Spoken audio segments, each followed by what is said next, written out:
Yes, I, a special one from the CEO, stand coming with the spoon. And your boy, Friday the South Bend. Charges on the beat. For the spoon to get your information. To the spoon to be part of our discussion. Spoon, spoon, spoon television. Spoon, spoon, spoon radio station. Spoon gonna tell you what is happening in Liberia. Spoon gonna tell you what is happening in Monrovia. Spoon gonna tell you what is happening in Africa. Just to spoon you will know. If the children crying for starvation, just to spoon. You want to get a news update, my brother, to spoon. You want to know what is happening, Moravia, to spoon. Politicians want to make their decision, just to spoon. You want to know what happening in the ministry, to spoon.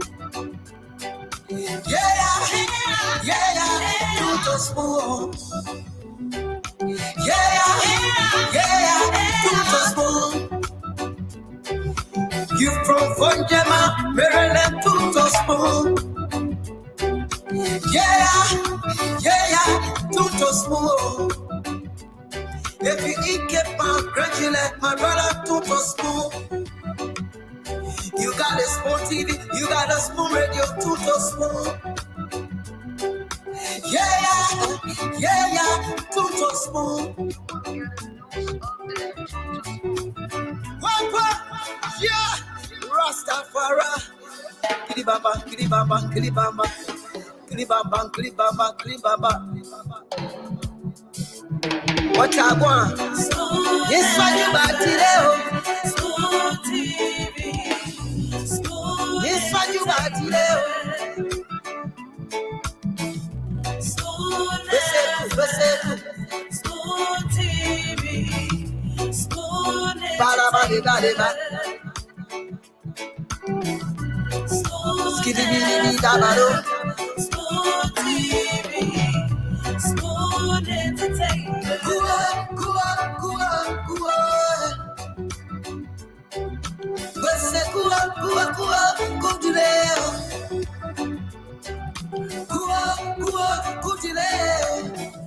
To the spoon to get your information. To the spoon to be part of the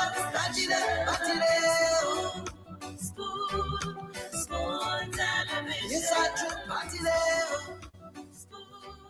Spoon radio station. Spoon television.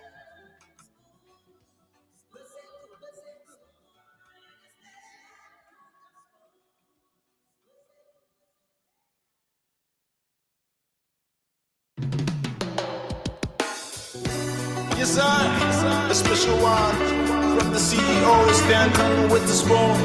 And your boy, Friday the South Bend. Charges on the beat. For the spoon to get your information. To the spoon to be part of our discussion. Spoon, spoon, spoon television. Spoon, spoon, spoon radio station. Spoon gonna tell you what is happening in Liberia. Spoon gonna tell you what is happening in Monrovia. Spoon gonna tell you what is happening in Africa. Just to spoon you will know.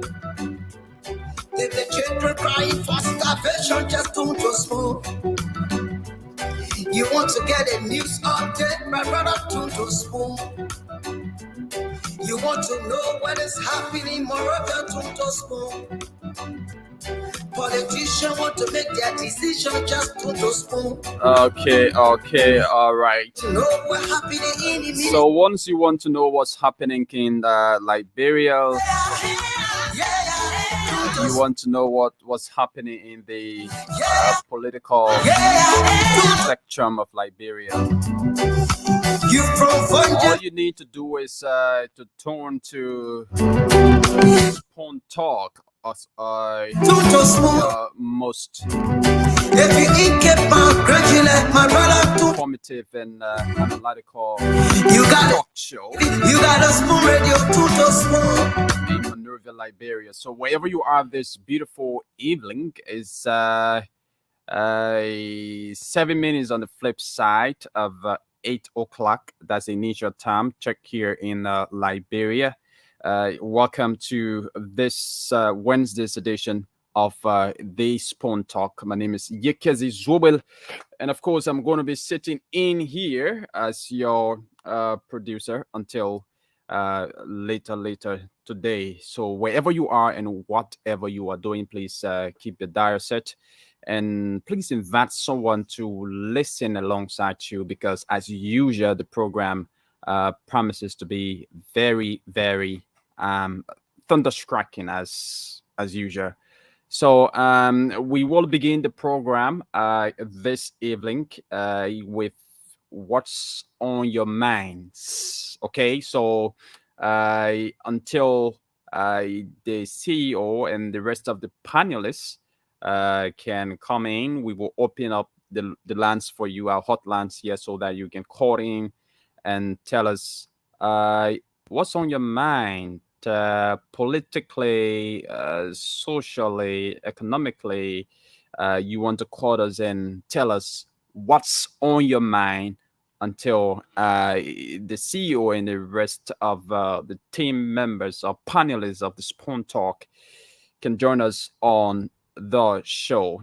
So again, I'm Yekazi, and the numbers to put it through this evening is 0-777-777-1075, 0-777-777-1075, 0-555-101075. Those are the numbers to put it through on the show this evening. I do know that there are a lot of trending happenings in the country, but we will fill you in with those trending happenings once the CEO and the rest of the team members join us on the show. But in the meantime, between time, we take your calls telling us what's on your mind.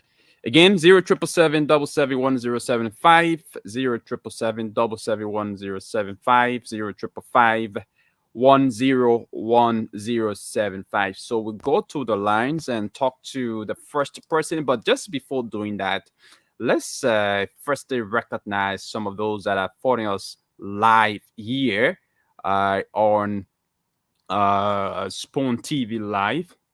As a matter of fact, we are live on Spawn TV. We're live on Super TV. We're live on Spawn FM 107.5 megahertz. We're live on Fabric 101.1 megahertz. We are also live on Super 95.5 megahertz. So you can catch us on those dials, and of course, you're going to get us loud and clear for those of you listening right here from Monrovia, Liberia, or if you choose to, watch the program via Spawn TV, our Spawn television handle, well, you're welcome, as well as Super TV handle. Of course, we are live on those platforms this evening. So Ginger Hillary Glay is watching from Buchanan.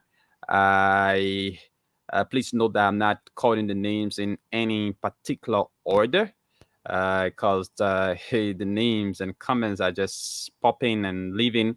So Seba Fatoman says, Seba is watching from Texas. Mam Fatou Kamara says she's watching from New Georgia Estate, that's Liberia. Benny Johnson is watching from Johnsonville. Alexander Yala is watching from Konobo. Alexander, I'm sorry. Your your name has just escaped so fast. Yeah, this person, Ansu Setuman, says he's watching, following from the United Arab Emirates. Okay, Sonny Doman is watching from Philadelphia. Matthew Bozi. I hope I got the pronunciation of the name right. Matthew says, okay, Matthew, yeah, Matthew comment has just passed so quickly. Ruth is watching from the USA. Kwesi Bediako Osiwalis says he's watching from Abidjan, Ivory Coast. Clarence Benson is following from Hamilton, Ontario, Canada. Thanks for following. Degan Balayan, I hope I got the pronunciation of the name right. He says he's watching from Atlanta, Georgia, USA, and he says, good show. Thank you very much. And of course, Marie Fleming, he says she's watching from Casablanca, Morocco. Okay, folks, I've been joined on the show by Mr. Dualu. So let me usher in Mr. Dualu on the show. Mr. Dualu, good evening. Hey, brother Yegazi, what's popping, man? What's going on, brother? I'm good. How yourself? How's Liberia? How's the finance ministry? I heard y'all burned it down. You lost me? Liberia is great. Yes, that's news we got this morning, and we saw flames, coming from the third floor of the finance ministry this morning, and a few hours later, the ministry released a statement. Yes, confirming that the third floor of the ministry was gutted by fire, but with the help of the Liberia National Fire Service and some workers of the ministry, the fire was successfully extinguished with no loss of lives, neither injuries. But again, it's something that's been kind of politicized. Well, it's about being politicized, but the finance ministry, early in the morning, such a things happening. We don't know what's going on. Hopefully, we hearing on that floor, but most things got burned. This is where the PFM documents are located, crucial documents, PFMEU documents, all these documents pertaining to audit. This is where these documents are located. Hopefully, they were not burned, but we don't know the detail of this, and possibly there is no fire thing located in that room so easily. I don't know how can it be lit if someone did not like that, because that's an issue, man. But at the end of the day, these documents, most of them should be electronic as well. I've never worked in government before, but I'm pretty sure most of these should be electronic to be regenerate these documents. So at the end of the day, hopefully we can get them back. But if somebody did this for nefarious reasons, they got a lot of questions to answer. Hey, Mr. Samuel, welcome to the show, brother. Thank you, Dwaru. Nah, Yabazi, thank you for having me here. How you doing? Yabazi, Yekezi. I love your name, though. What's the translation? I almost know it, but Yekezi may not come. No, not may not come. What is it? What is the translation? No, Yekezi means family relationship. Ah, okay. Family relationship. Family relationship.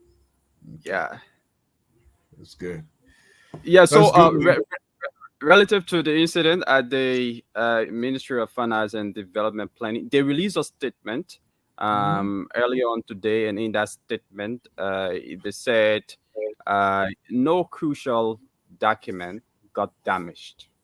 That is what they mentioned in that statement. They said no crucial government or public document got damaged. So we are, holding them by that statement.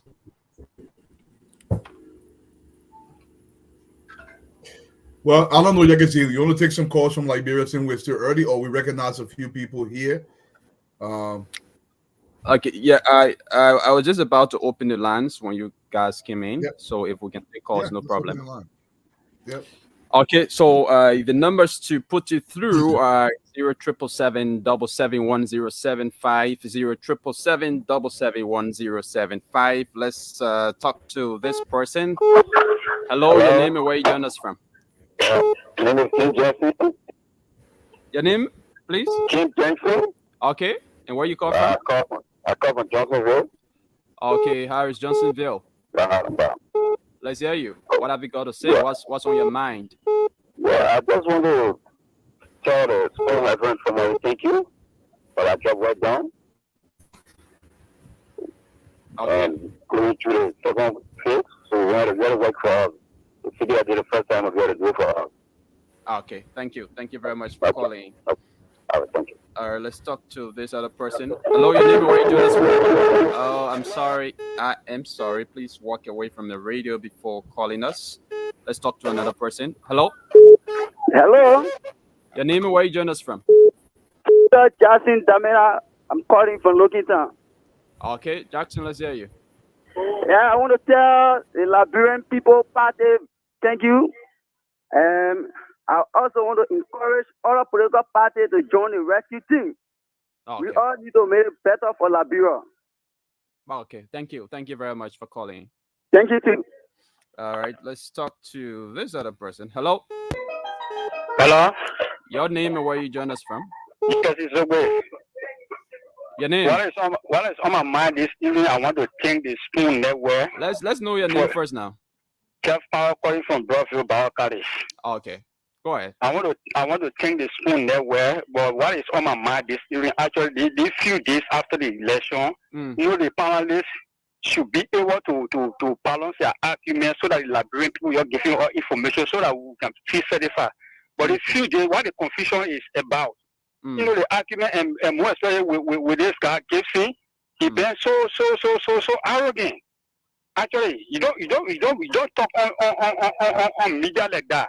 What you want the Liberian people are listening to you. Whether you don't satisfy many of us, you should stop that. We are all Liberians. Not by your own interest. Okay. It's about the Liberian people. This election is about Liberian people and president. We are in lieutenants. Not about any political party. So he should stop that. He should stop dividing us. Thank you very much. Every one of us, we are the same people. Thank you. You should stop that. Thank you. Let's talk to another person. Hello? Yeah, how are you, brother? I'm okay. Your name and where you join us from?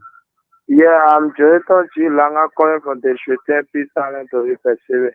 Okay. Yeah, my attention I went through today, Jerome Gibson, man, because I tried last night to talk on the show, but there was no way.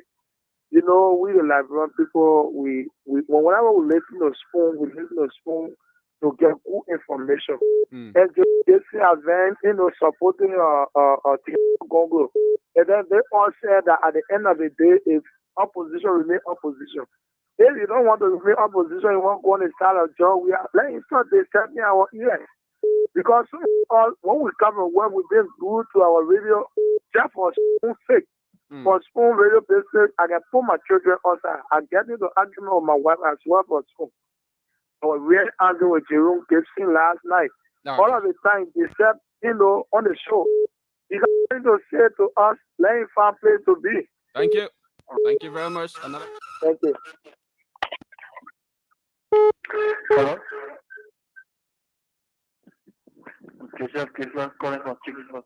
Let's hear you. Yeah, I want to take the time to beg your own Spoon Network because you're making all the feedback. We are getting a feedback from you. You want to make some adjustment or lower the volume of the radio or walk away from it? Okay, I think it's better now. Okay. Yeah, I highly appreciate your husband network, but if you actually want to network, you didn't make the feedback. Okay. Yeah, so I want you to put yourself together at least so you'll be able to feed the Liberian people. May God bless you. Thank you. Another person here. Hello. Yes. Your name and where you join us from? I'm a Dawson Gunner and I call you from Terrytown, Broadville. Let's hear you. Alright. What is actually on my mind is about this past election. Mm. Yeah. Actually, as for me, what can I do? What can one man do? So the whole election issue, I really wanted a recount. Taking into consideration the manner in which Liberians turned out to vote when they were crying change. And looking at, also taking into consideration the amount of invalid ballots.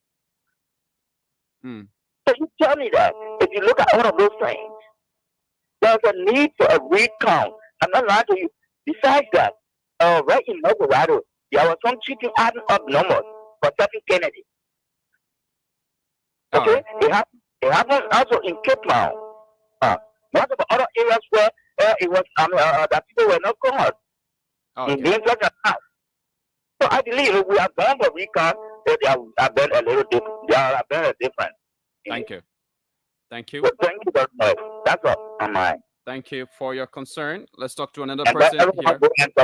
Let everyone support the Unity Party. Oh, okay. Thank you very much. Hello, your name and where you join us from?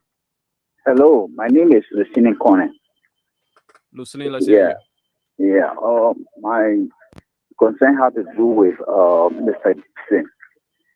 You know, Mr. Gibson is on a mission because every time he try to give out good information, he would bring, he would bring out some argument that would, draw your attention, and you will not talk to us.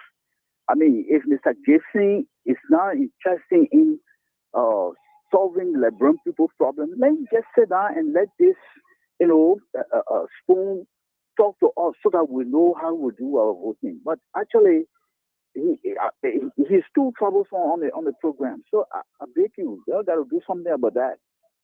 Okay. Every time you people come up with something good, we'll try to listen. You will divert the whole thing. You will not talk on the argument, and all of y'all will just pay attention to Gibson from you.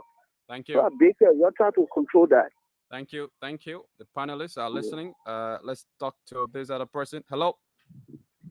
Hello. Hello. Let's hear you. Yes, my name is Peterson Sonia. Yeah, Yagazi, thank you very much, and thank to all Liberians that turn out this going time to vote. You see, Yagazi, what's on my mind have to do with? You see, people are saying that the invalid vote, and I must say, some of the center that I visited, I went, the place was dark. That one reason. So some people who had asked probably, and the room was dark, there was no light. Many people made mistake. And the moment they saw the first, people start voting there. They start hanging fingerprint or just making the now sound. That's one thing. And Liberians shouldn't say that they Gibson guy, he should leave the street. No, we have to balance things here. Though he says some things, it goes around, but if you don't have any sedition, are they think to talk about CDC, to talk about the other party, people will look at that whole station as a bias, and they don't want to balance their thing. Those everybody have their way of saying things. Sometimes he say things, and there should be the way that everybody address the issue, not insulting somebody, not talking to anybody the way you feel like talking to the person. You have to say the person is staying with you. Okay. But that's it, and thank you very much. The next one I beg you is that if whosoever that will be on the train or who will be on the bus, we should go with one man. We should vote with peace and love for the nation. Thank you. Thank you. Thank you very much. Let's talk. Let's take two more so I can recognize some people. I don't know. Okay.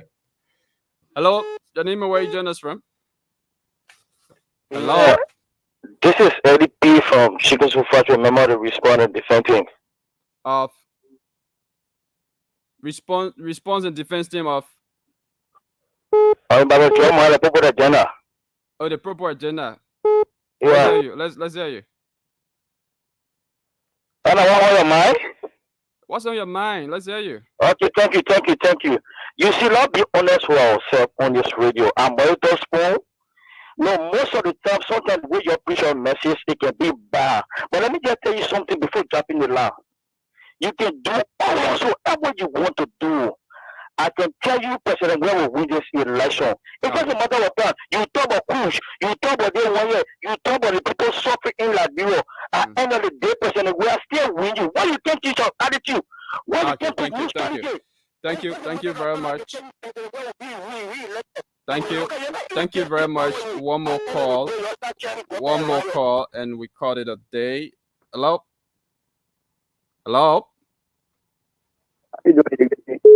Your name and where you joining us from? Your line is breaking up. You say your name again? Emmanuel, let's manage to hear you. Yeah, appreciate analysts for the show, but really, when it comes to what topic, we need basically Emmanuel, your line is terrible. It's breaking up, and so we're not getting you. So let's try to replace you quickly, please. Hello. Hello. Your name and where you join us from? This is Darius. I'm calling from Mambagri. Okay, let's hear you, Darius. What on my mind tonight is since there is an community refuse to listen to the Liberian people. I'm telling you something serious. Refuse to listen to the Liberian people. Has he pledged support to any? He not listening to the Liberian people.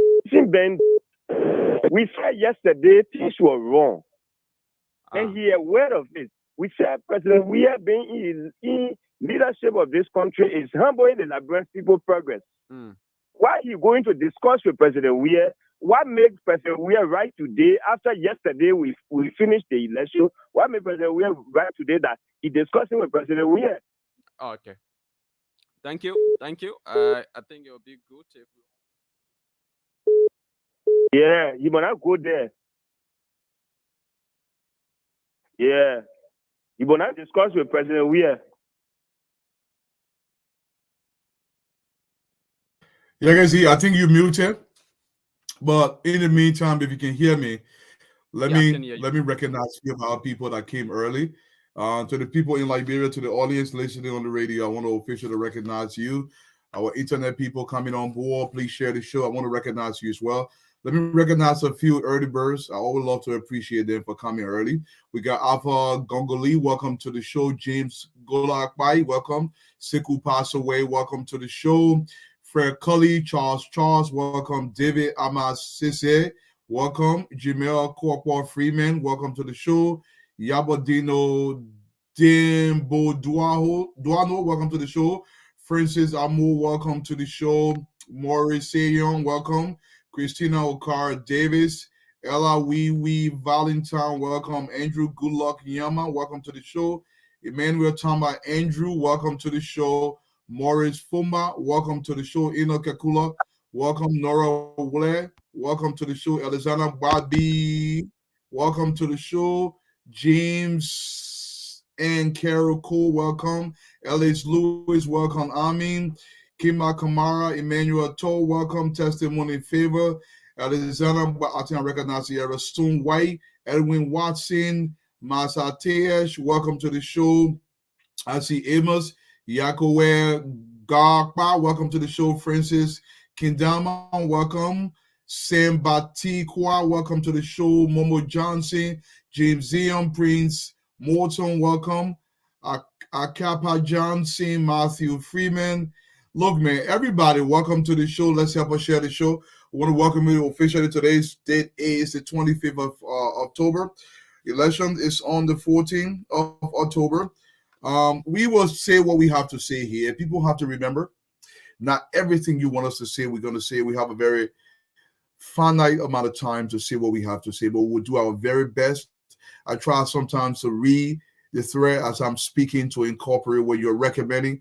But it doesn't mean when I miss something, that means I intentionally don't want to speak about what you want. But we will always do our best to give you the best possible information so you can make the best decision for Liberia. Once again, man, Stanton, welcome to the show. I'll pass it over to you.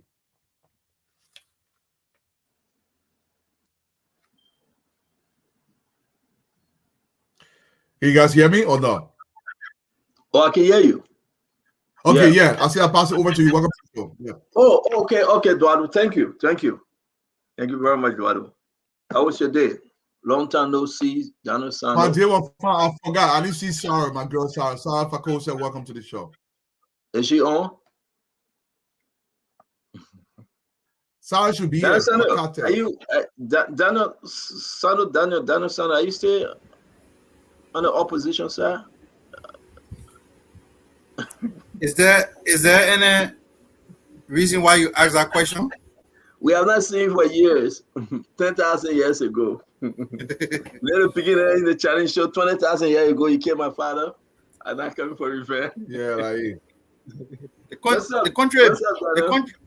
Yeah, thank you. But the country is big. If we cannot be seen one place, we are at another place doing something in the interest of the country. So I've been around. Now, following the first round of the results, we were basic in Bassa. We've been moving in across other counties.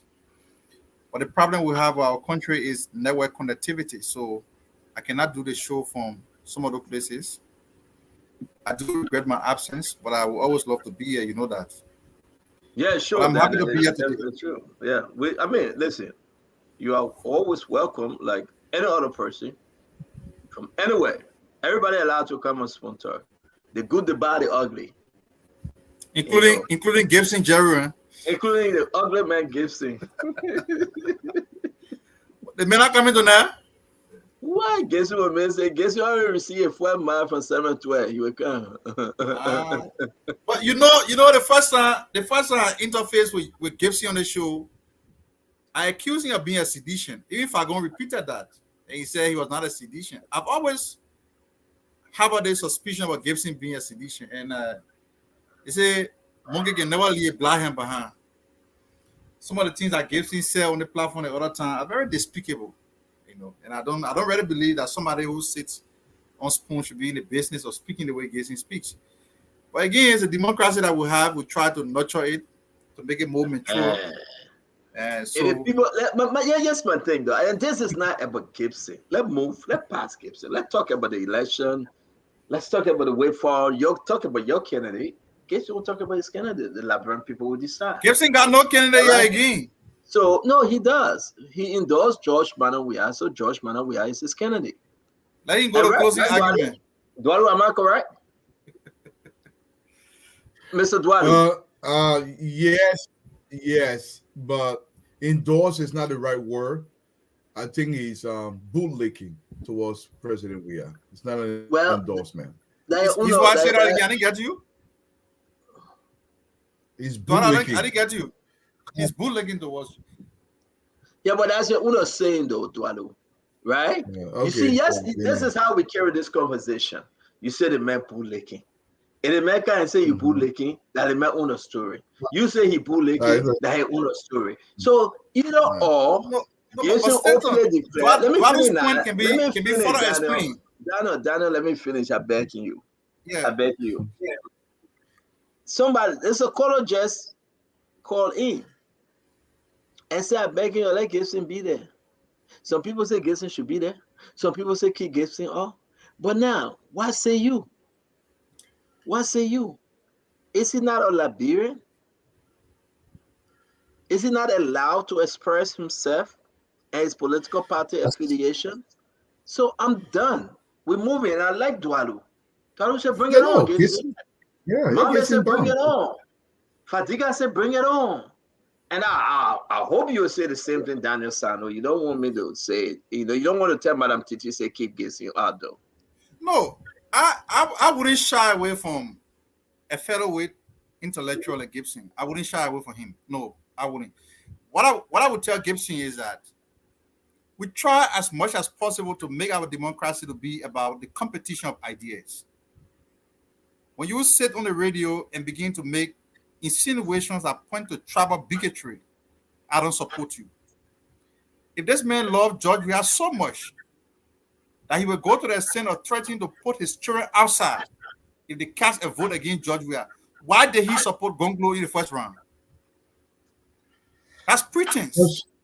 Personally, I think we should get away from the Gayson topic because just until he comes, he can talk about himself. Like, because plenty in the door, yeah, Gayson can't. Yeah, listen, I'll tell you this, and I know you are setting to come to what it gives into. We'll give you the chance, but today conversation is too big. A lot of endorsement happening. Yep. A lot of new things happening in the country.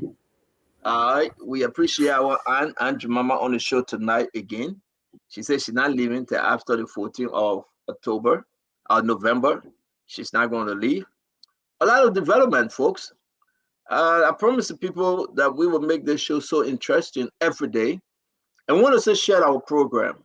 Just go on your Facebook page and just say share. Once you're watching Spoons, just say share. Okay? Just share on your page. That's all you need to do. It will go all over.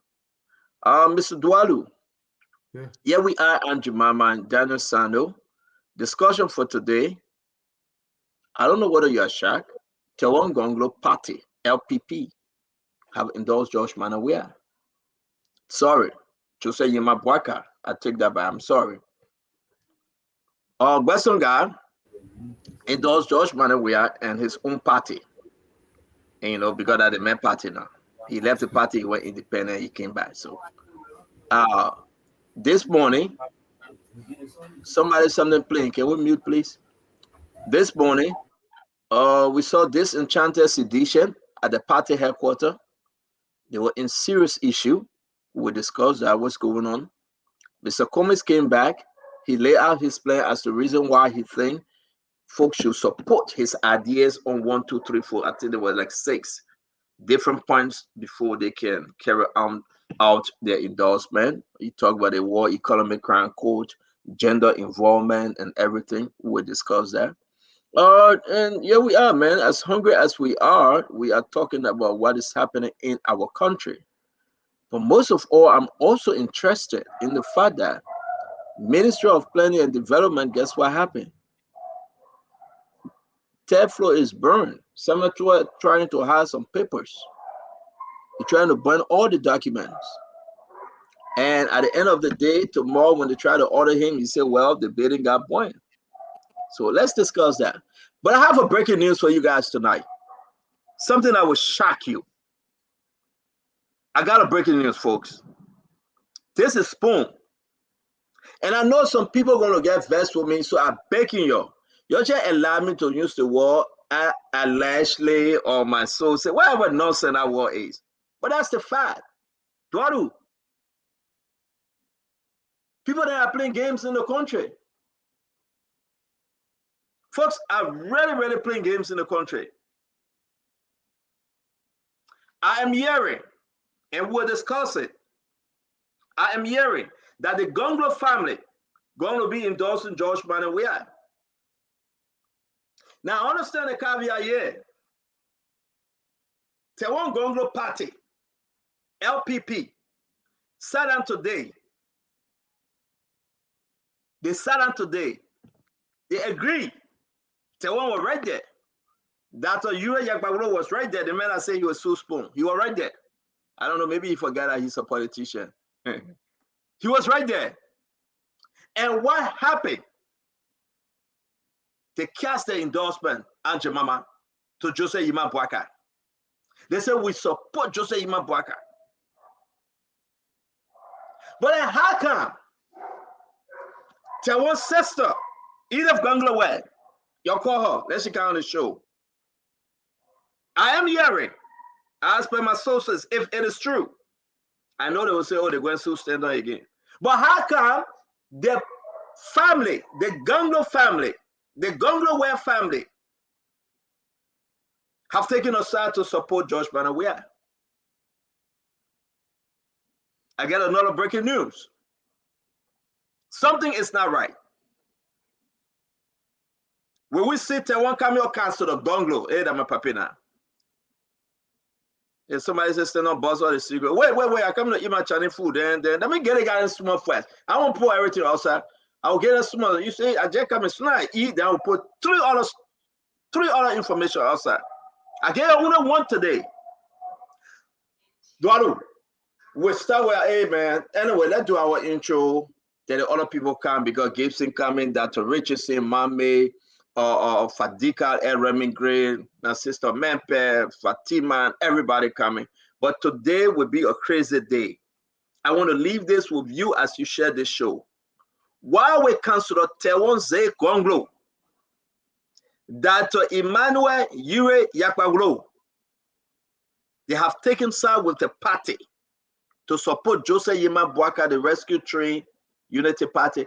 But the Tewonse Gonglo Councillor family going to support George Manawe. What's going on? What's going on? I leave it with you. Andrew Mama, Mr. Dualu, Daniel Osano. Let's take it from there. Well, your 2 minutes as you gave your intro. You have 2 minutes as I gave your intro, then we'll come to the talk conversation for today. Yeah, I'll do my intro, whatever it is. With the Gongo people, I'm not going to speak to that in my intro, but I want to say this. I got great news for people who are supporting the UP party. The team, the UP team, have been working tirelessly to protect your vote. They increase their measures. Rest assured, if you vote, it will be counted 100%. Honorable Bwaka has instituted a new method to make sure across the country, it doesn't matter where you are in the country, if you vote, your vote will be protected. But you have work to do. You have to vote. Like I said to you, if you voted in the first round, you are on an obligation to bring at least 2 people who did not vote in the first round to come along and vote with you. Minimum of 2 people. You have that obligation. Across the country, understand that UP is employing every single measure possible to make sure your votes are protected. And during my intro ASI speak, because we are doing big things. We are getting bigger endorsement, even representative candidates across the country, even those that lost the election across the country, they are endorsing the UP team. The team is continuing to grow. We are laying more tracks across the country. The buckets on the train is actually expanding across the country. Come on board. We have room for you, because without you, we cannot rescue this country. We cannot leave this country to this kleptocratic arrangement on the president. We must improve our country. But if you do not partake in that improvement, we are not going to improve. We need you to improve. The team welcomes you. Once again, Sis Jumama, welcome to the show. Thank you. All right, let's go to Daniel Sano. We'll bring our Aunt Jemima on. Daniel? Thank you, Stanton. It's good to be back here. You want me to comment on your breaking news? No, you have your 2 minutes to do your intro. We will talk about these are the stories to come. Let me say the pleasant good evening to Liberians who are listening to the Spoon Network this evening across this country. Our country is at a critical juncture. I know you voted in the first round. I'm joining Duaru to echo this call, because normally in Liberia, runoff election are characterized by low turnout. You voted in the first round. Your vote has rendered we are unable to win a second term in the first round. We are now going to the runoff election. We want to encourage you to turn out and vote on November 14th. It is important that you do so, because the future of your children and your children's children will depend on the vote you're going to cast on November 14th.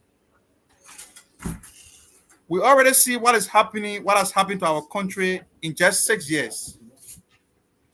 In just 6 years, George Weah and his gang, his empire of looters, have torn apart this beautiful country.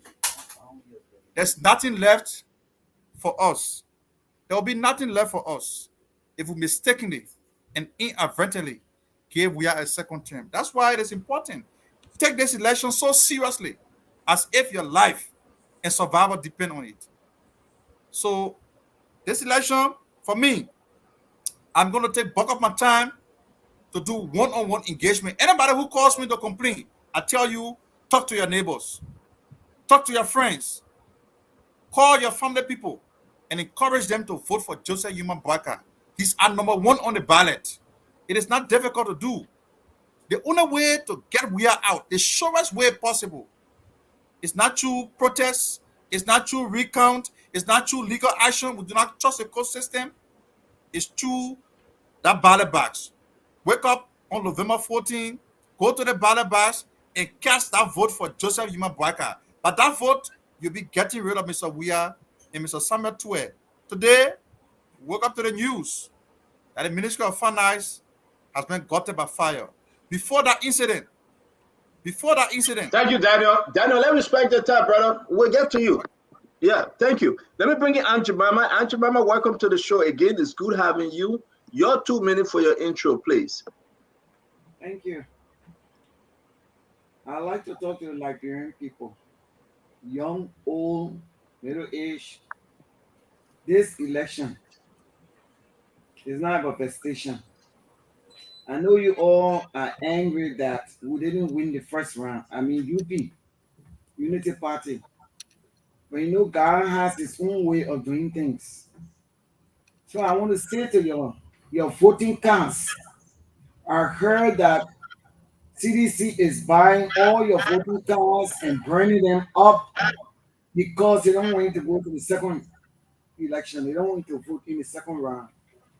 I want to say to the young people, $2,000 liberty or $50 liberty will not do anything for you because you have 6 more years to suffer if you don't vote. If you don't vote for the right candidate, who is Joseph Yuma Boakai. You have to think about it. If you don't want to suffer anymore like we suffered in 6 years, where just few handful of people were enjoying and the rest of the people were suffering or still suffering, then I ask you to keep your voting cards. After you should have voted for Joseph Yuma Boakai, things will change. The money that coming from metal steel, you will be able to see it. The various counties will be able to benefit from it. And not only that, Western Cluster, the people in Cape Man will be able to have safe drinking water because you know what? They will have the right people there who will make sure that whatever money that coming from Western Cluster, you will get your share of it. You will get your, excuse me, I got it cool. You'll get your share of it and everything will be good for you. Also to say thank you to the people of Bomi Hill, Cape Man, all the countries that voted for Joseph Yuma Boakai. Now I want to speak to the Lofa people. Lofa people, you got to wake up. You got to wake up. The Loma, the Kisi, the Pele, everybody who living in Lofa. The Banis, the Martinos, you open your eyes.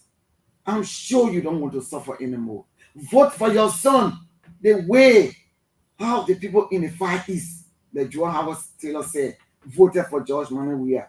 You open your eyes to and vote for your son Joseph Yuma Boakai the same way. So I want to say thank you for now. Thank you very much. Thank you, Aunt Jemima. Let me bring in Abula.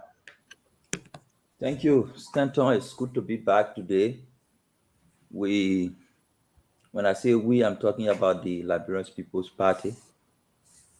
Made a patriotic decision today to support Vice President Boakai, Jeremiah Kun, in the Unity Party.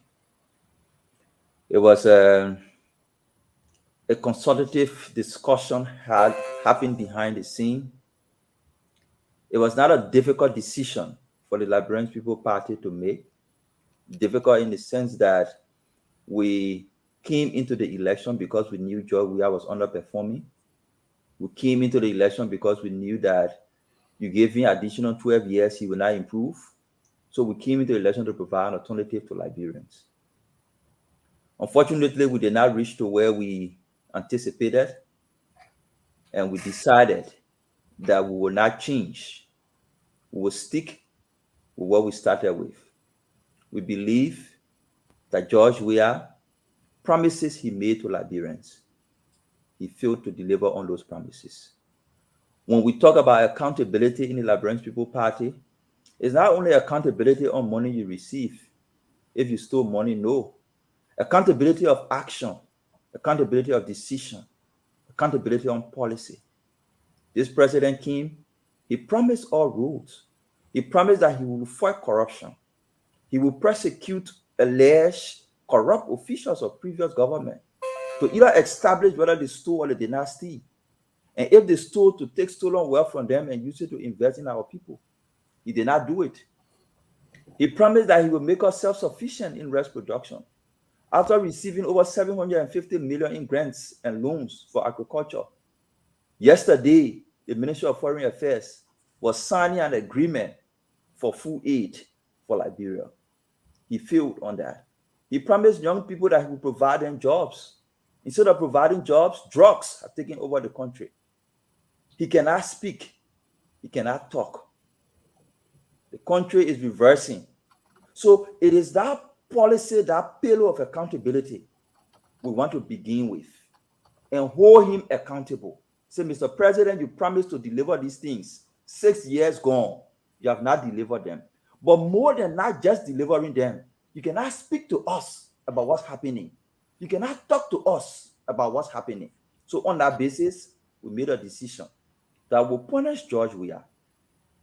We will use him as an example to set a precedent that when a leader makes promise and fail to deliver, the people will take action.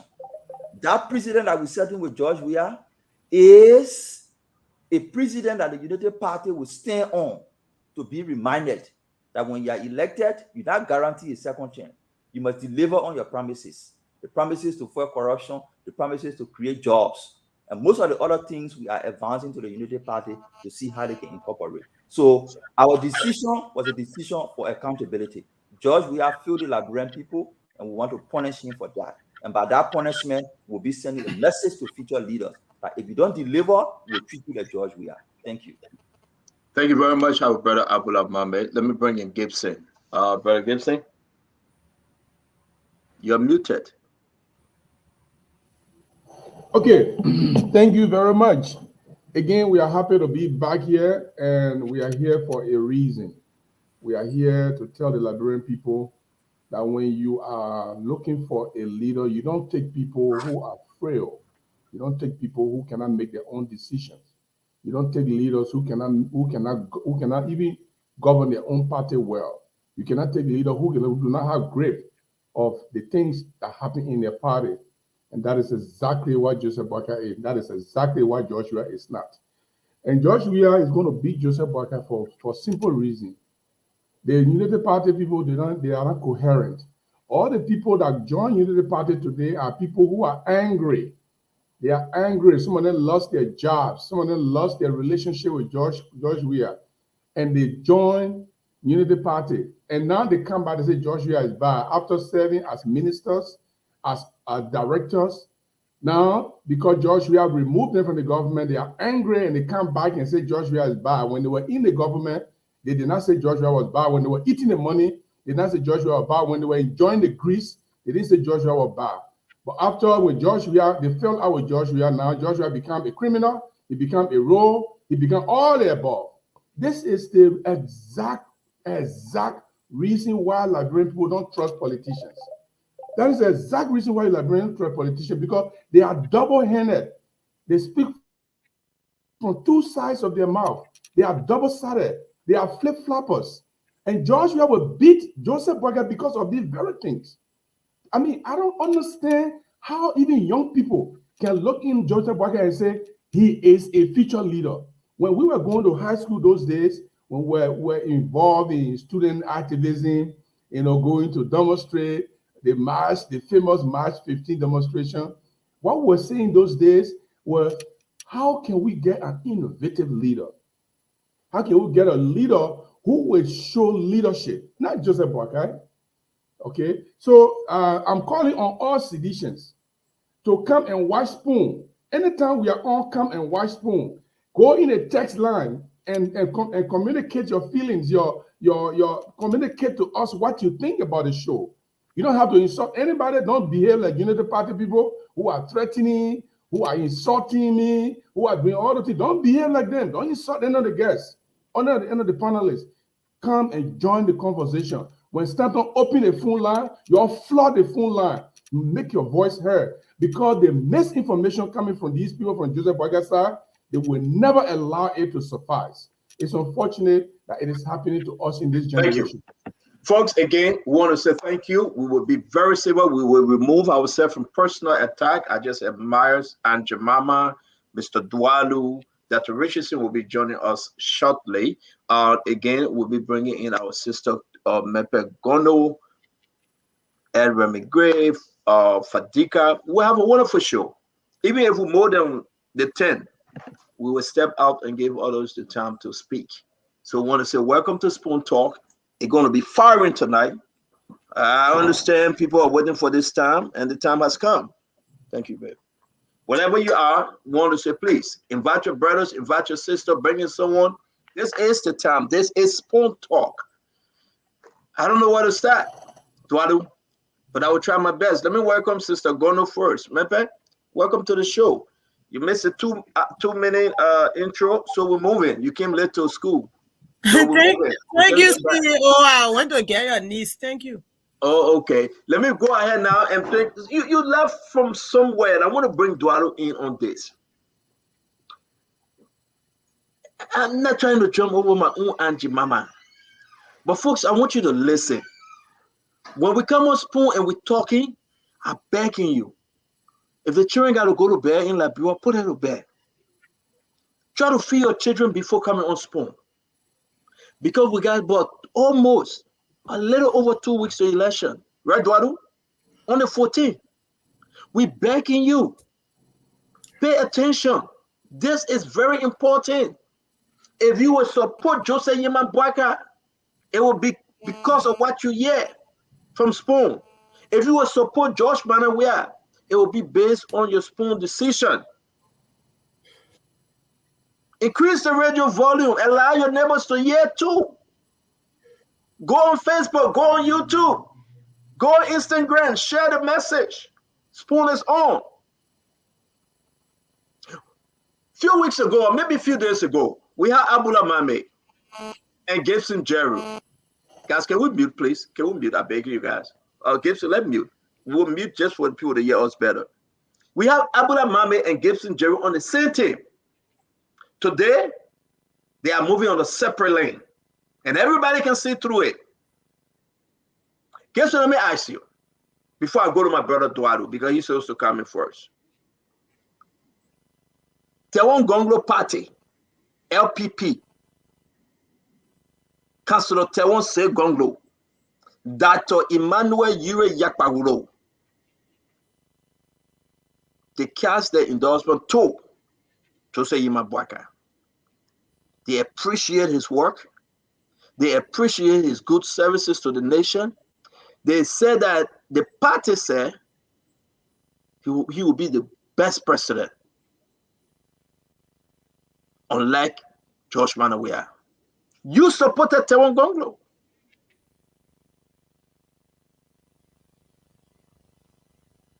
Their decision was it right.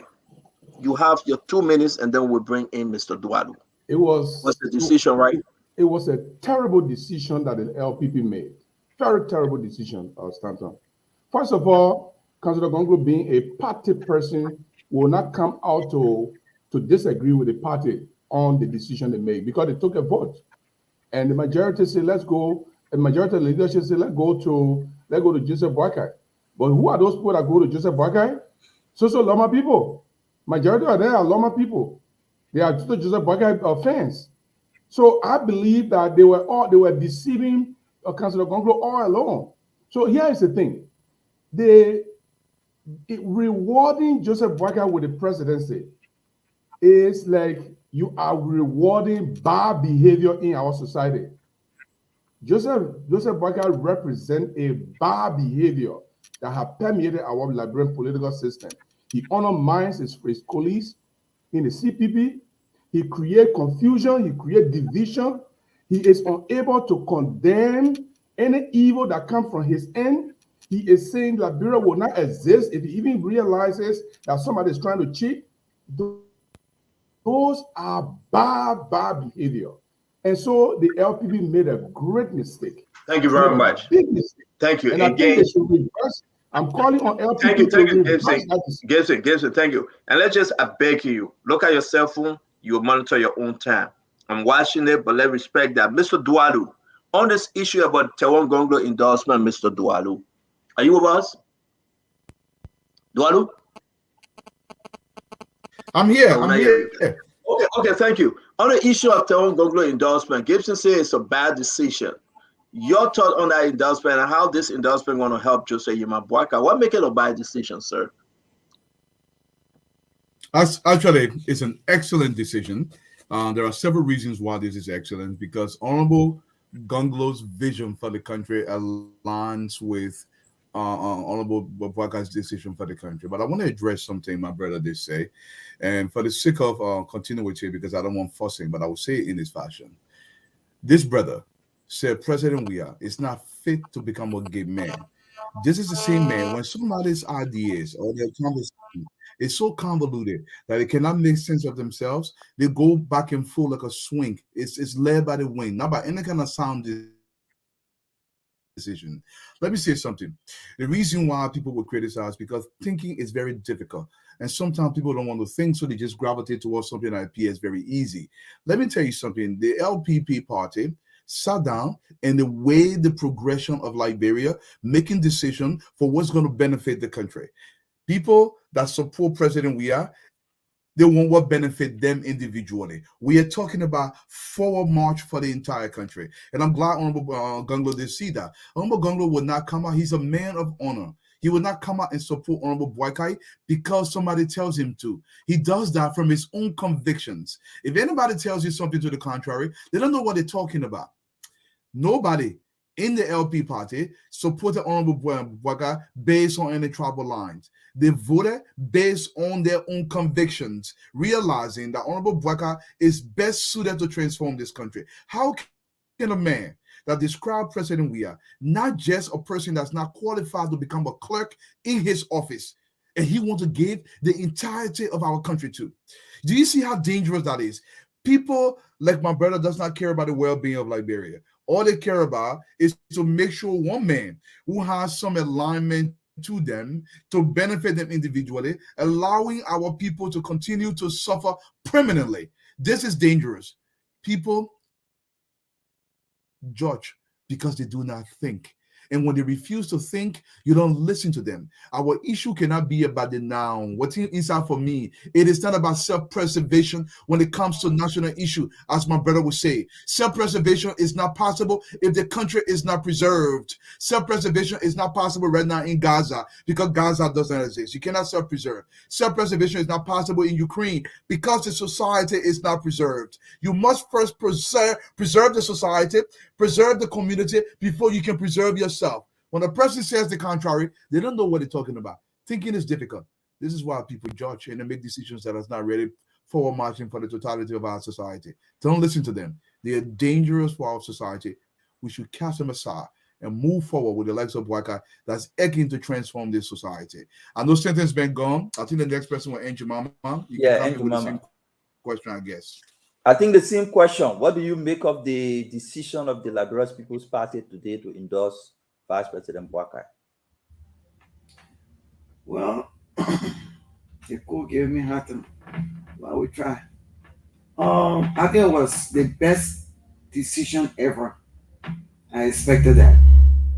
It's the best way to go because the people in LPP, they are sound-minded people. Those people were the people who brought about freedom of the press. They brought about multi-party system in this country. Some of them died because of that. I remember the very Gonglo were beaten and put into jail. Dusty locally also went to jail for 2 years here, and Ellen Johnson, Sharif, Communist Wilson, Boyman Formula, all. They laid the foundation that got us today can say what we want to say for the whole world to hear us. Those people, they fought for us to be able to have the kind of democracy that we have in Liberia today. So I would have been very surprised if he had gone the other way to support CDC. So he took it in the right direction. It's not because they went on the travel line. No. They didn't go on travel line. And you see, most people who, like Mr. Gibson now, who keep pushing travel line, they are the ones that are pushing doing the travel business. Look at the government. Look at the appointments in government. If it's not cool, it is Gribble. If it is not cool, the majority of the high position in government, they all went to the Southeast. So what are you talking about? So they made the right decision to take that decision. I must congratulate them, and I want to say bravo to them. Thank you, Daniel. So the same question. The Liberal People's Party have endorsed Vice President Boakai. How do you see the endorsement? But more than that, how do you think they can help improve the number in Nema and other parts of the country? In the first place, the LPP endorsement of the Unity Party is not just a political morale booster, but I think that endorsement helps to increase public confidence in the Bassa County ticket. And why do I say so? Councillor Tiawon Gonglo is a respectable Liberian legal luminary. He's a human rights advocate, a pro bono who have offered many pro bono services in the cause of humanity.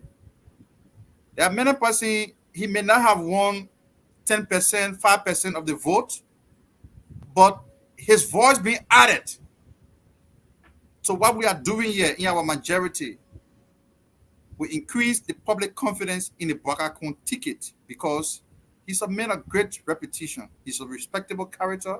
He stands for what he believes in. And I do appreciate the fact that his party, under his leadership, didn't hesitate to say we have concert, we go this place, we go that place, because it is obvious. There were 19 opponents against George Weah. We all have one thing in common: to stop the bleeding, ensure that George Weah does not have a second term. So it doesn't matter who gets into the second round. Today, fortunately, it is Joseph Yuma Boakai and Jeremiah Kuhn. And for example, if Mr. Cummings and Charlie Bromsky were in the second round, I wouldn't hesitate. I will outrightly endorse them, because it doesn't matter who is in the second round with George Weah. But I do believe that we share a common objective, and that objective is to get rid of the nincompoop George Weah from the presidency.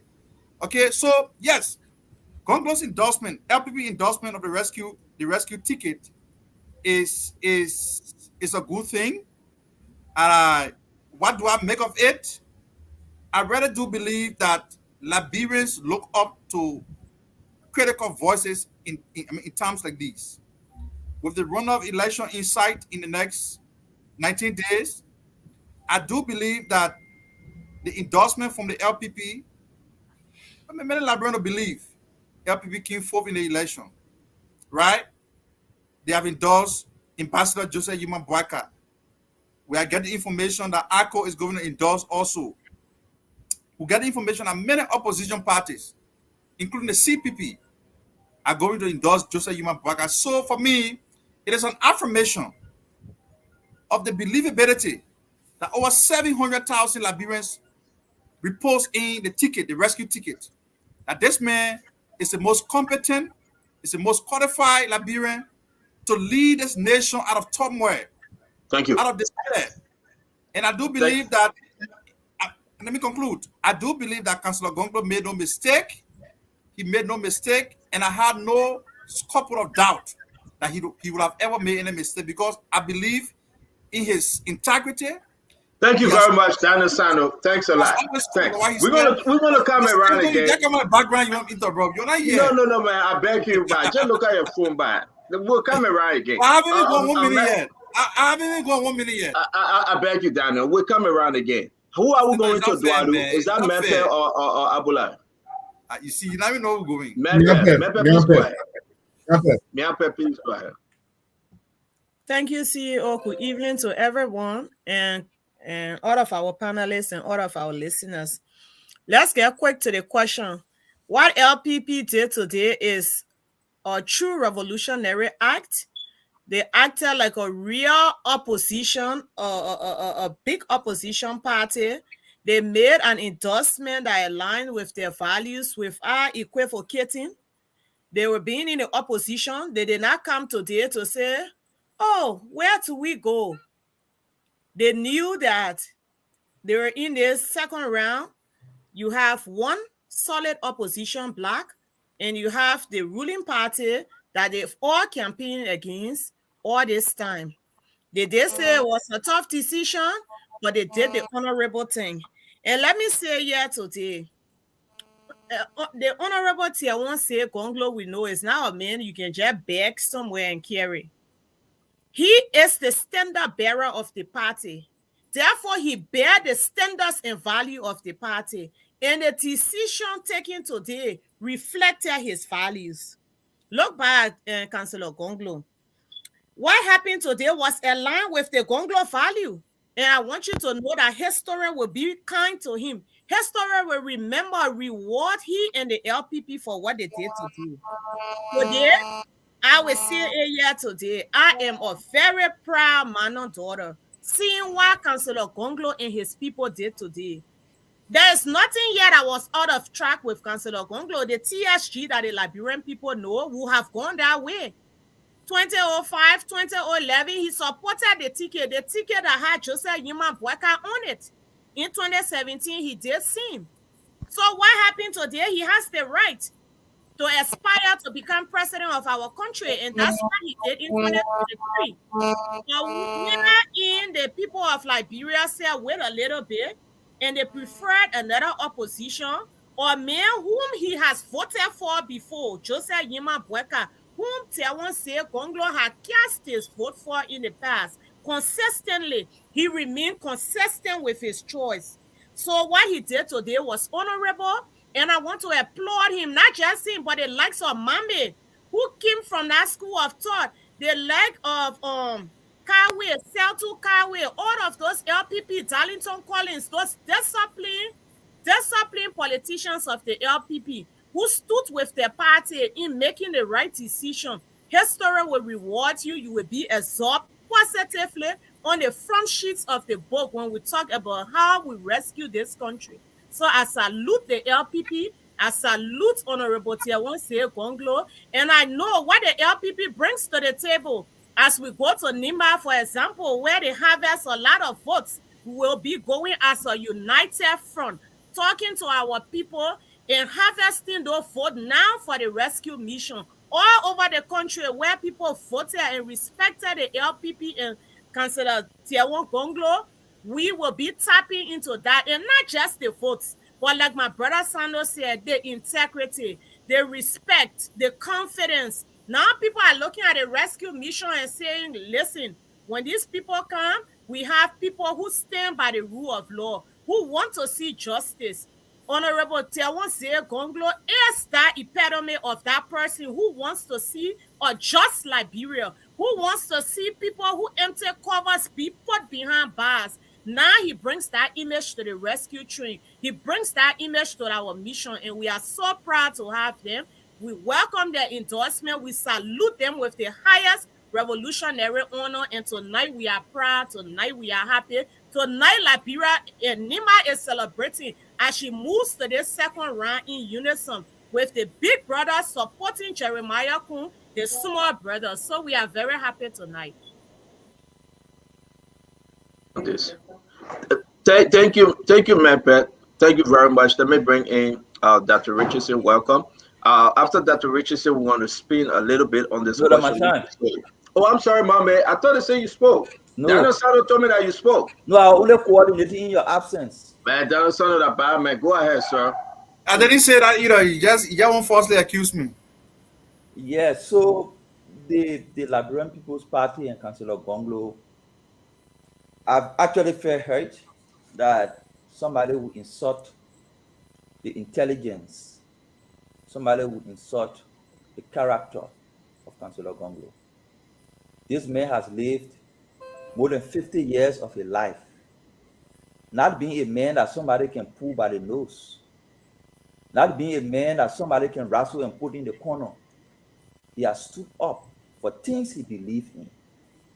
For someone today to say he was pushed because of tribal issue, tribal people pushing in the corner, I really felt hurt by that.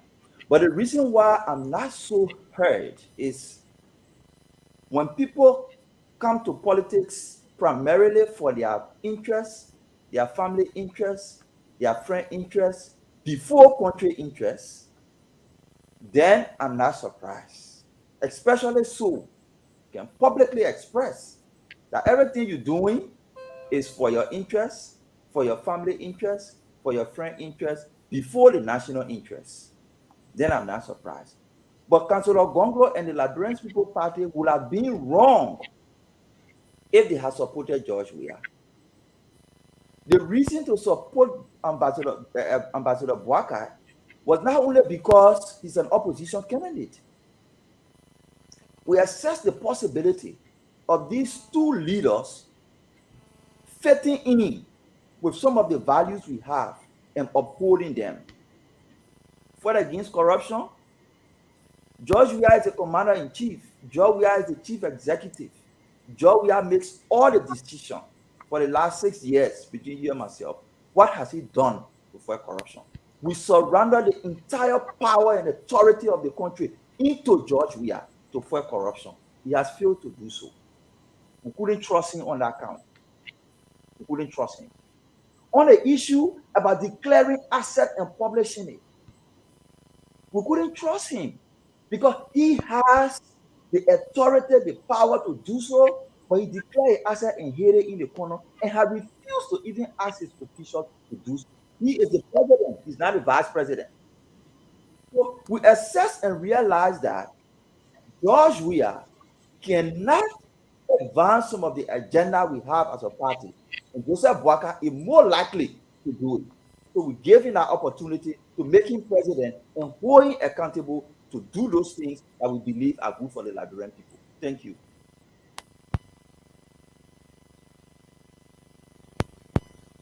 Mame, thank you very much, Mame. Folks, I'm going to reach out to Dr. Richardson to see whether she will come on the show or not. Oh, she here?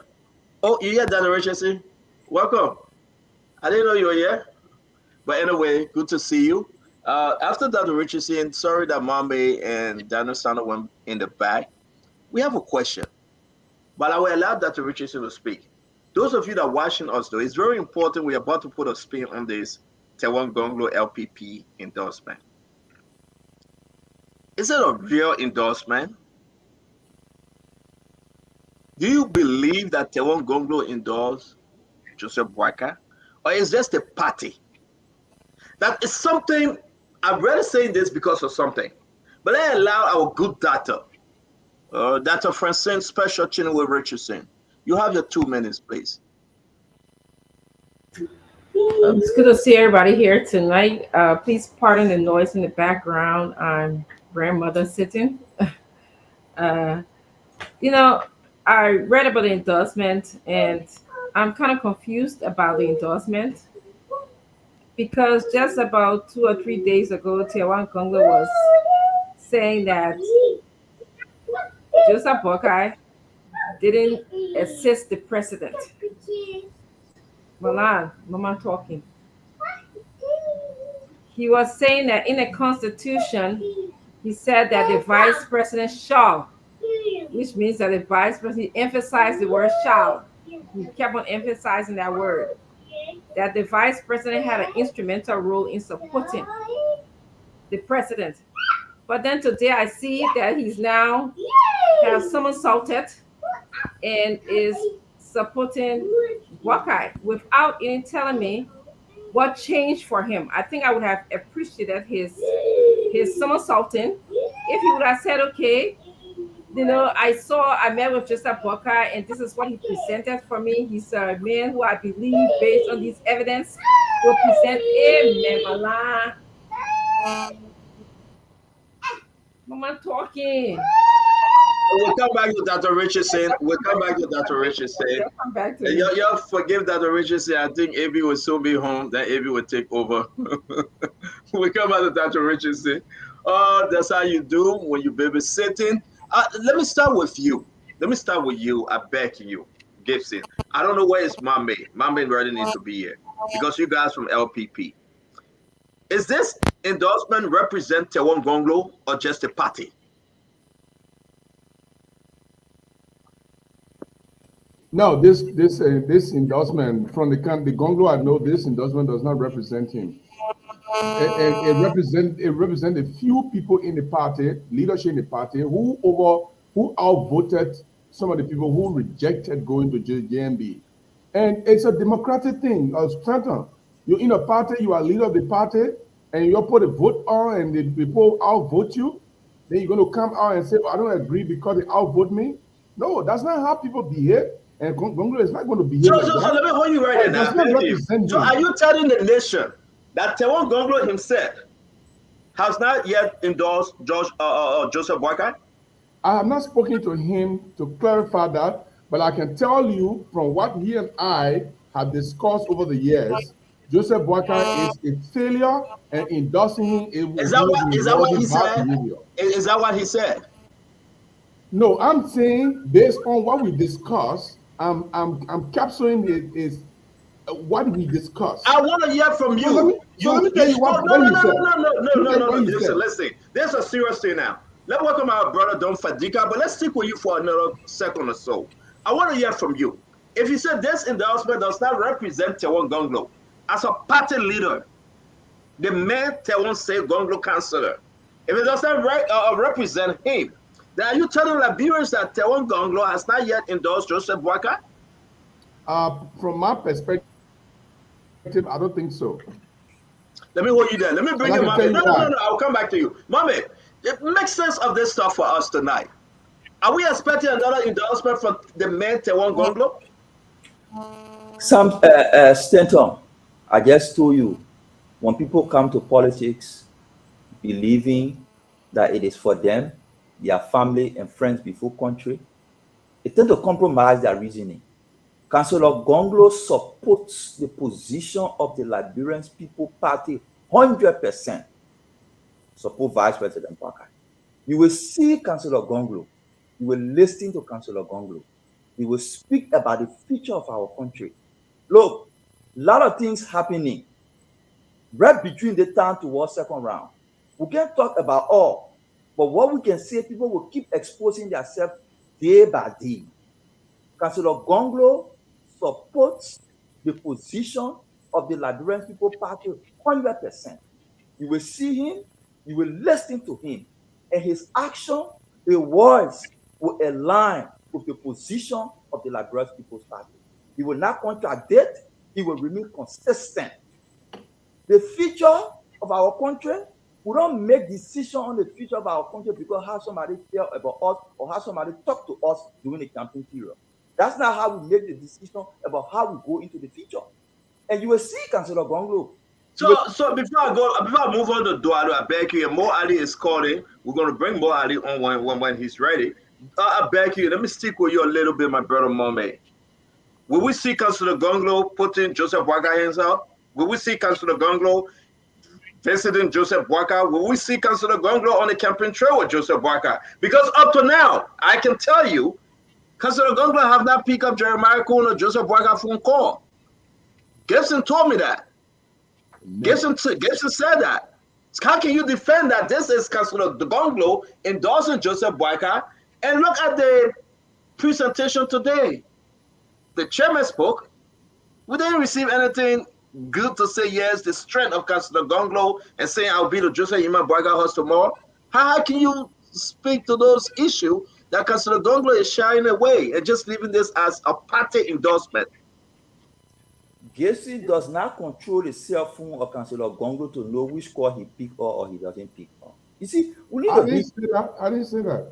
I didn't say the main figure no phone that he the one saying there. So I didn't say that. Okay. He said you told him. Yeah, he told me. Now he won't put it on me. He told me we spoke today. So go ahead, make your case. He doesn't have the phone of Councillor Gonglo to know which call Councillor Gonglo is picking up or is not picking up. What I can tell you is Councillor Gonglo led at least 2 meetings that I'm aware of. He presided over.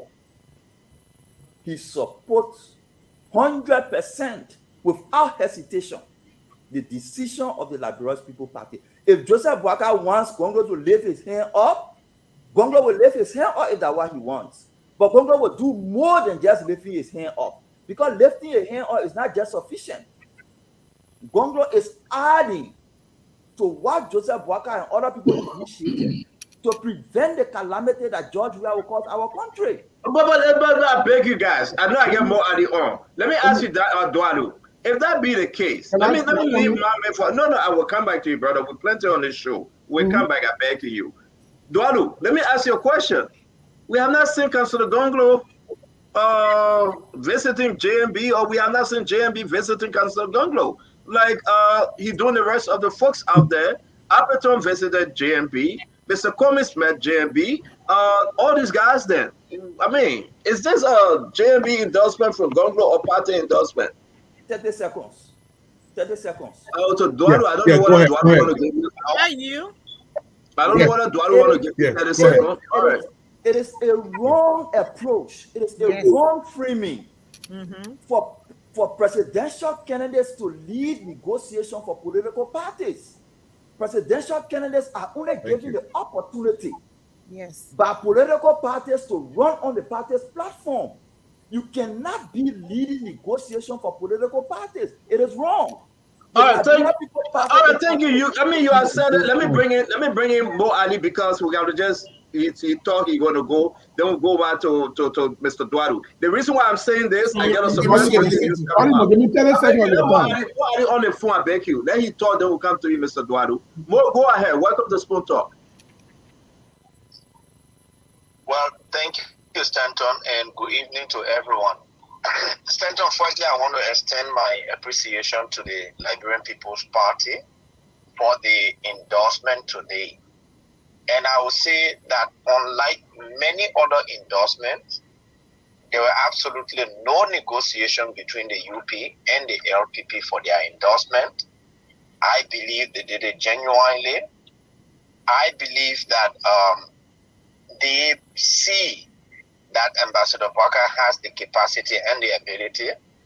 And normally political parties are democratic institutions. And if you subscribe to the tenets of democracy, and your party voted overwhelmingly the executive committee, which is the decision-making body of the party, takes a decision to support a particular cause, you go with it.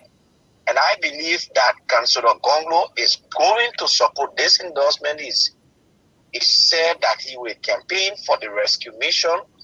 If he had reservation, I don't know Councillor Gonglo to be a person who holds his peace, who holds his mouth. He speaks what's on his mind. And I would believe that if he had reservation about this, he would not have attended the program today. We saw him there. In fact, first I doubted he was there until I saw him on camera. His vice tender bureau was there.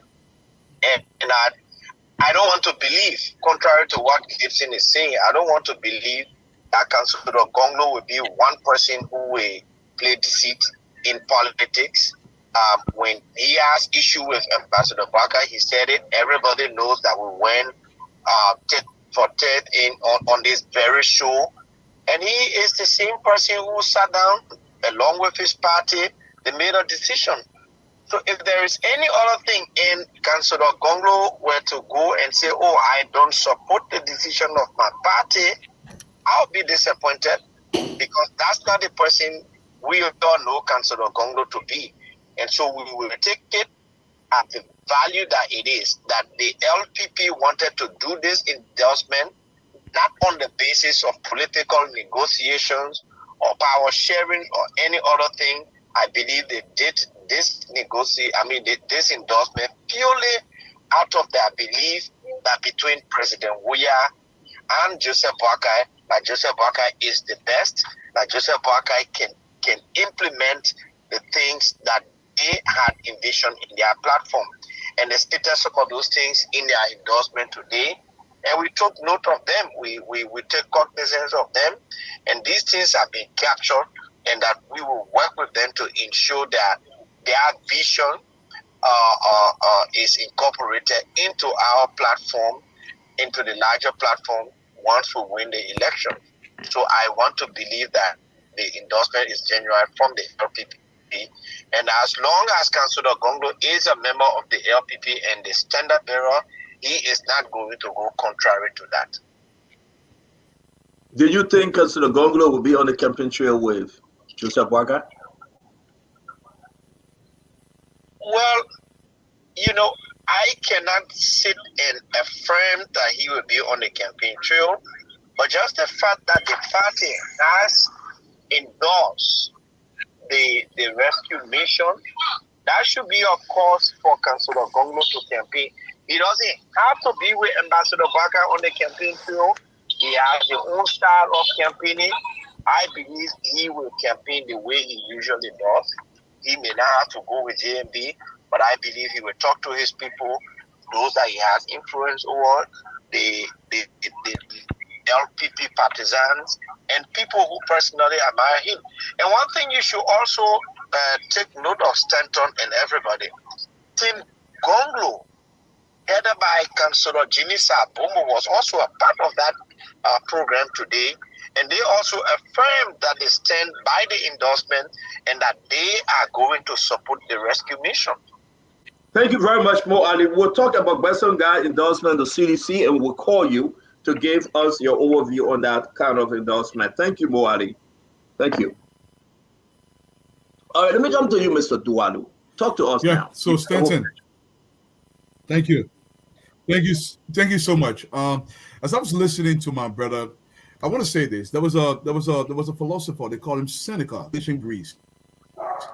He says, we suffer more in our imaginations than in our realities. I believe Brother Jerome's imaginations are stuck pre-1847. It devotes on the reality of the now in Liberia. I think you should do some catching up, Mr. Gibson. But I'll say this to you. Honorable Gonglo, a pillow that props up this society that is Liberia, is not easily swayed by anybody. He's a cotton tree in Liberia, a giant cotton tree. For anybody to explain or insinuate that Honorable Gonglo makes a decision and then that decision is forced upon him or influenced upon him, this is ludicrous. This is a decision that is made by the political organization. A political organization makes a decision, they will not come to the public if an agreement had not been reached. Let me tell you something. You know, on Facebook, some people get but Ken Mama beg you, sometimes you can talk. Sometimes you can talk that day, but it's not correct. The party decision is a Gonglo decision. That the party. Well, yes, they are wanting the same. But listen now. My question to you, Gomba, be fair with the Liberian people, Dualu. People respect you, you talk on time, you even honor your time. We like all of that. But let's be fair. Do you think that Gonglo will say, I was the standard bearer? These people came up with a decision. I shouldn't attend. It's a one Gonglo decision. Why he didn't speak? Why he didn't speak? Give me the chance. Why he didn't? Give me the chance. Yeah, standard bearer stand up and say yes. It is our decision. Why you think something is not right? But talk to me, man. No, something is right, Stanton. Look, the political party is an organization with a hierarchical structure. That structure presents a case. Gonglo is one entity of that structure. It doesn't mean say, oh, Gonglo agrees with this decision. Or else, let me tell you something. I want you to think about the man that you're talking about. Honorable Said Tiawon Gonglo. This is a man that cannot be swayed by anybody, not by money, not by anybody. If he doesn't agree with his decision, he will come out and speak about you. You cut me through. People get blocked on Facebook. Honorable Gonglo has politically blocked Brother Jerome. You must understand this. So everything Jerome is saying is just for his own fair and fair. But I want to say something that Dr. Francine did say though. She said in the Constitution, it says the Vice President shall. The Vice President shall. Says Dr. Francine, I want you to understand this. Mr. Boycott, the way our Constitution is set up, the Vice President can shout all day if he wants. If the President overrides him, there's not much you can do. And I'll give it back to you. Can I come in, Stanton? Can I get hold on 1 minute. You said Councillor Gonglo have black Gibson politically on Facebook. No, man, we'll come back to you. We get Don Fadika and Jimama. Let me go to Daniel Sano. DOS. Talk to us, 30 seconds. 30 seconds. Man, Biggie, don't do this on the show tonight. But Daniel, would I give you a time? I don't know I don't know what we Can seek. you 30 seconds of your time? No, you must not get our thing together. What else do you seek to take the air from the balloon that was blown out today by the LPP? Because the insinuation that we are now making on the show is that something is not right in LPP and that the endorsement does not represent Tiawon Gonglo, the stand-up there. Thank you. You asked a beautiful question, DOS. Let me answer that question and you will speak. You asked a question and I was waiting for this question to give this breaking news. Let me tell you something. This is, and please, somebody correct me. If I'm lying, let one of the Gonglo call on the show. I always keep it real, Daniel, to be frank with you. This is what happened. Edith Gonglo went. If all is 100%, Daniel, I hope you listen to me, though. I see you talking, though. Edith Gonglo will be coming up with a statement. She will be coming out with a statement through one of her peoples. They reach out to the network. And then I asked, I want Liberians to listen to us and listen very well. What different statement are you coming up with? And the person said to me, and 100% because they want to book a slap for her, I will ask Jameson whether he know about this, and maybe he can confirm or deny. They say either Gonglo will want to come and make a statement that the Gonglo and the Ware family will be endorsing George Manawea. She's not a member of LPP. So can I speak now? No, let me end the whole story, then you speak. I beg you. Yeah. Then I said, well, I just saw Tewon, Councillor Gonglo with LPP. They said, no. Did you hear him speaking? Councillor Gonglo, party endorsed. It's not Councillor Gonglo. The family, including Councillor Gonglo, will be speaking through his sister, Edith, for full endorsement to George Manawea. I was going to break this news, but let me give you the time to speak. Go ahead. Yeah, Go ahead. So for the purpose of this platform, I wouldn't want to sit there to discuss any proposed statement from Edith Gonglo Ware. In the first place, the Liberian people know that Edith Gonglo Ware, she's not a member of the Liberian People Party. So to even try to get her involved as a way of undermining the substance of the endorsement that was given by the Liberian People Party to the UP today is wrong. If she says she want to endorse on behalf of the Gonglo family, of course she's a Gonglo, she's aware. Until that endorsement can be issued and I see Tiawon Gonglo standing beside her, I wouldn't want to insinuate on the platform that the statement that was read by the LPP today doesn't represent Tiawon Gonglo, because this man is no ordinary person. He bear the standard of the party in the justice. Did he speak today? Did he speak today? Daniel, let me fair with the Liberian people. Did he speak today? We can have the conversation like this. If you have, I want to ask you a question. Let me Did he speak today? Interrupt me. The first thing Tiawon is not the administrative head of the party. If you are bearing the sin of the party, doesn't mean you are the chairman of the party. A statement was drafted that made the acquiescence of the National Executive Committee, which was read by the chairman, who is the administrative head of the party. Tiawon, Councillor Gonglo, doesn't have to read the statement. The fact that he was in attendance, are you also insinuating that he was there on a duress? We have to stop this, because a beautiful statement of endorsement was given to the United Party today. They will come on the platform and say, oh, who doesn't know Edith Gonglo Ware, for example? She doesn't have any political home. If she wants to go to endorse George Weah, it's a political right. Nobody's going to fight her for that. Okay? But let us focus on the endorsement from the LPP and treat them with respect. But to come to insinuate that, oh, I mean, Tiawon sit down not there. Thank you very much. Thank you, DOS. That is how, and that's why we love. It's absolutely wrong.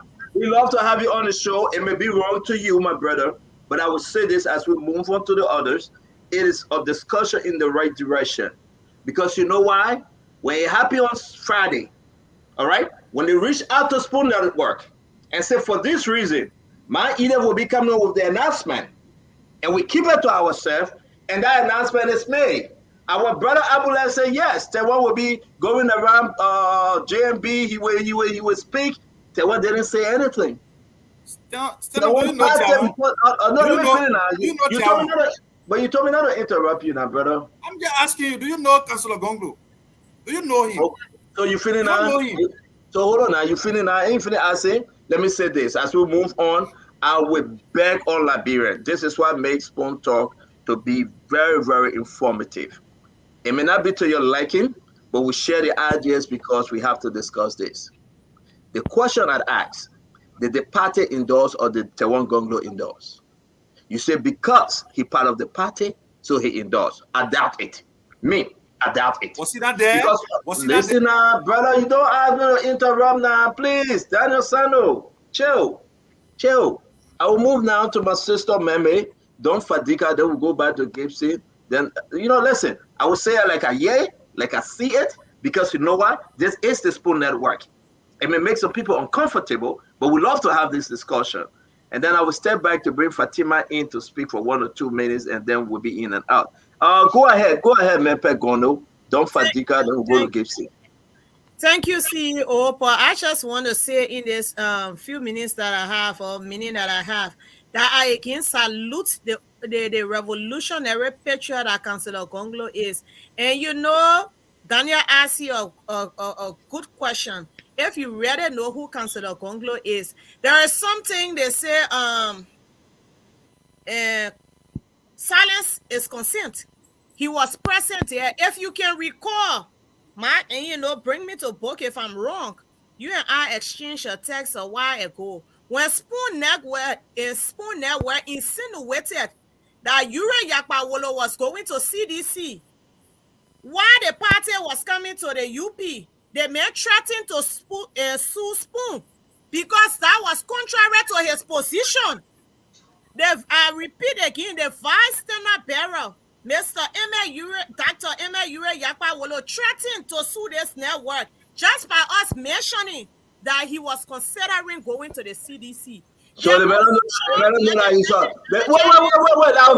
I gotta check you right there. Hold on 1 minute. Okay, CEO. Hold on 1 minute. Emmanuel Yakpawolo is a politician, served as VSB. Okay, he came on the show. We asked him. He denied it. He threatened to sue Spoon. So what? I don't say he has basis. I don't bring that conversation up. If we receive information, listen to one sister, listen that we are sister. If we receive information from our sources, we reveal it. You come and say it's not true. This is a network. You want to go sue. Don't bring that conversation here. All right, CEO, I'm not saying he has basis. The point that I'm pushing is people did not coerce them to go there. And he stated it on his Facebook. I'm not saying he had a point. I don't know why he's suing this thing, man. Move on. Right, I'm sorry. Let's come back to the topic. Let's get to business. But let me tell you something, CEO. Another thing you also have to consider that Daniel Sano told you. I know the Gonglo family. I am family to the Gonglo family. Councillor Gonglo and my esteemed big sister Edith Gonglo are 2 different people. Politically, I know where she stands and why she stands where she stands. And she has the right to endorse and support who she wants. But at the same time, the Gonglo that Liberian people know, the most famous Gonglo, the Tier 1 Gonglo, is not a man for someone to grab and set somewhere and that in his presence, he would be a signatory to something he did not sign up for. The reason people are saying Gonglo did not speak, Councillor Gonglo did not speak, is because we are used to this autocratic behavior of political party leaders. When the standard bearer said that man will be the chairman, you go up, you can't down the man the chairman. That man will be the person on the ticket to contest here. No primary should be here. That's what we used to. These people were professional people. Don't forget, these are the progressives. The people who laid the foundation for the political system we have today. The people who laid their sweat and blood for multi-party democracy, for true representation in our country. These people are institutionalists. They are bureaucrats. They went out there. In fact, they refer to him as the former standard bearer of our party because the time has expired. Therefore, they follow institution. The chairman now is the head of the party.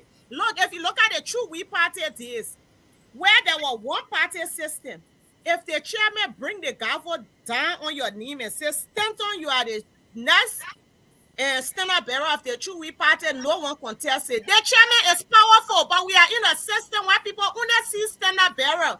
The chairman is the one who presents the position of the party administratively. It does not mean that the former standard bearer and former vice standard bearer do not subscribe to that. They were in presence. Their presence means consent. They stay there, and we will not deflect the balloon with our endorsement. We salute them.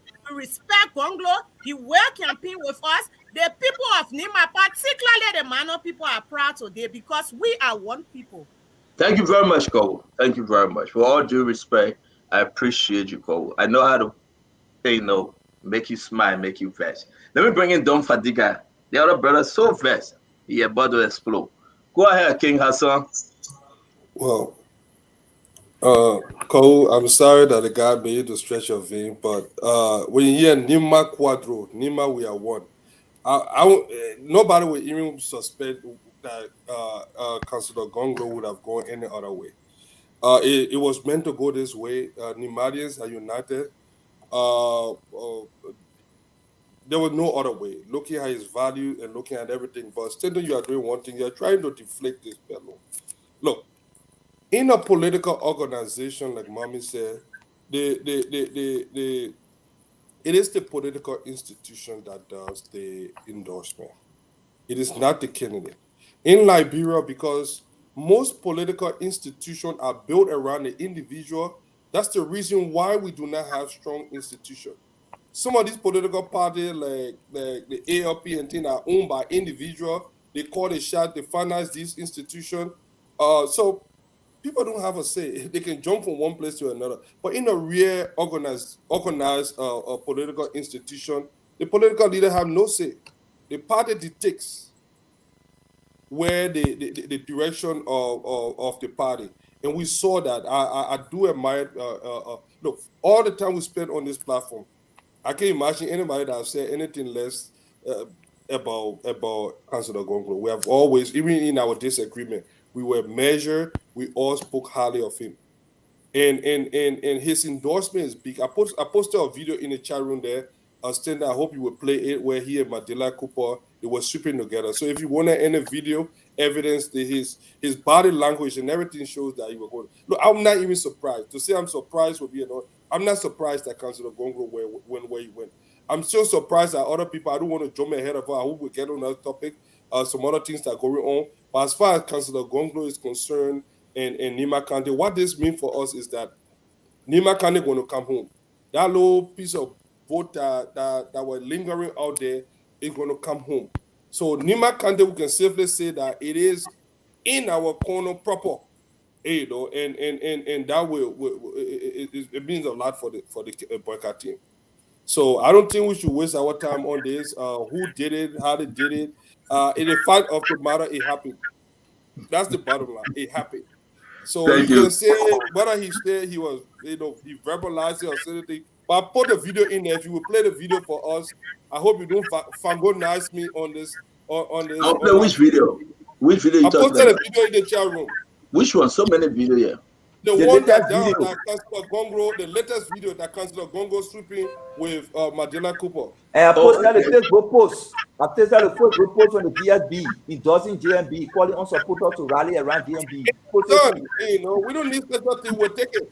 Look, we're going to seek endorsement for. Let's move on now. Let's move on. We're going to seek endorsement for even President Weah if we have to. Okay. So let's move on. No, let me say this one thing. Let me close on this. No, there's 30 seconds. Look, yesterday, a few days ago, I said we want to build a coalition of the willing. Councilor Gonglo came to this with all no precondition. He did not come to see, you need to take DNA tests, promise me vice president, bring warfare, do all the warning. He came there because he understands what is at stake. This is what we call the coalition of the willing, to save the soul of the nation. And I want to reach I respect him even more. Thank you very much. Thank you again. I want to say thanks to all. Listen, it's nothing personal. When we hear this thing, we come and discuss it. I'm going to go to Gibson, and then Dr. Richardson will take us home. I'm uploading your video, Don Fadiga, and I'm uploading your picture, Abula Mambe. You guys have anything you want me to upload? Okay. Look, Just let me know. Go ahead, Gibson.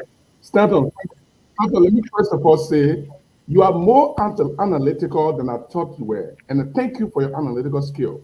Where I sit, I see many things that these panelists don't even see while they're on the mountain.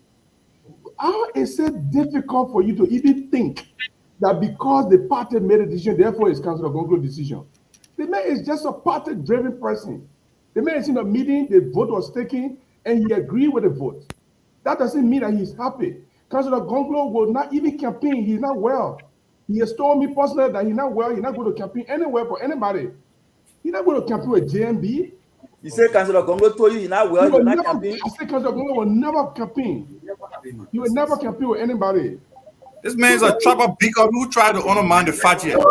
Daniel, you will have your time. Listen, if you guys want to reply, guys, please. We will at least respect Gibson. I will give you the time. We will sit on this thing and y'all will talk yourself out. Okay? I'm begging you. But let Gibson speak, please. Brother Gibson. The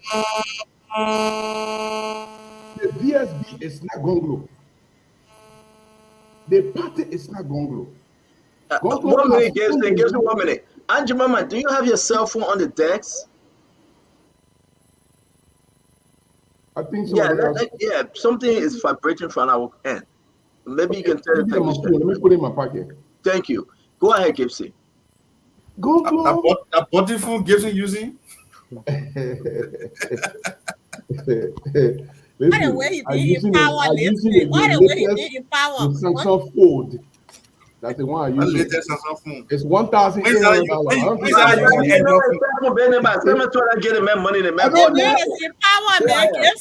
Don't forget about Go ahead, I will not forget you, Cole. I will not forget you. That one. The man is using computer when you're 50 years old. When is that using Android phone? My man, you're distracting me, man. Come on, stop it. Stop it. Listen, these people. Look, Stanton. When I came here, did I say I'm a Labrador People's Party partisan? I'm not an LPP man. I'm a Gongloist. I know what is about the Gonglo more than LPP. And people said here who do not even have contact with Gonglo, they come here and make statements like I said to say they even talk to Gonglo. Gonglo is not well. He's not going to campaign anywhere. He been all over the country. He is exhausted, and he's not going to go anywhere to campaign. The party made a decision, and the party said they were going to JMB as a party-driven individual. He cannot disagree because the vote was carried. So he will go along, but he will not campaign with JMB because he's not well. He's not well. He's not able to go anywhere right now to go and campaign. We just have from now to the 14th. And by the time he finishes taking a treatment, probably the election will be over. So he's not going to campaign. But here is still something I want you all to remember. I want you to remember this. Gonglo has criticized harshly JMB. If this was left with Councillor Gonglo to make a determination, I would have advised him not to even to endorse anyone. Because the two people in the race, he has criticized them. He's criticized JMB as a 12-year rule. He criticized Joshua as a 6-year rule. We had a decision to make between 12-year rule and 6-year rule.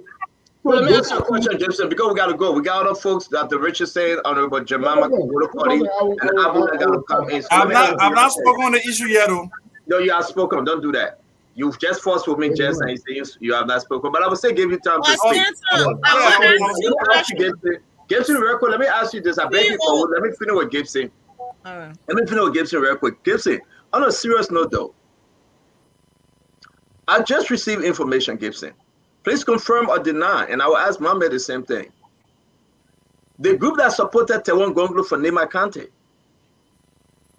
they are saying that they disagree with the endorsement of the LPP. Is that true? I heard that too. I heard that from more than 6 people from Nima County. So I think. Do you know them? Who's the head? Can we call the head? Who's that person? Can we call somebody? If you can help us, we appreciate. I will leave you alone and go to Mohammed. Mohammed, what are you hearing? Let's wrap this thing up before going to Dr. Richardson. Gibson said he spoke to Tewon Gonglo. Tewon Gonglo said he's sick. He's not campaigning with anybody. Is that true? Councillor Gonglo did not tell Gibson about his health. Gibson is not a doctor. Councillor Gonglo is not feeling well, he will call his doctor and talk to him about his health. People help about personal issues.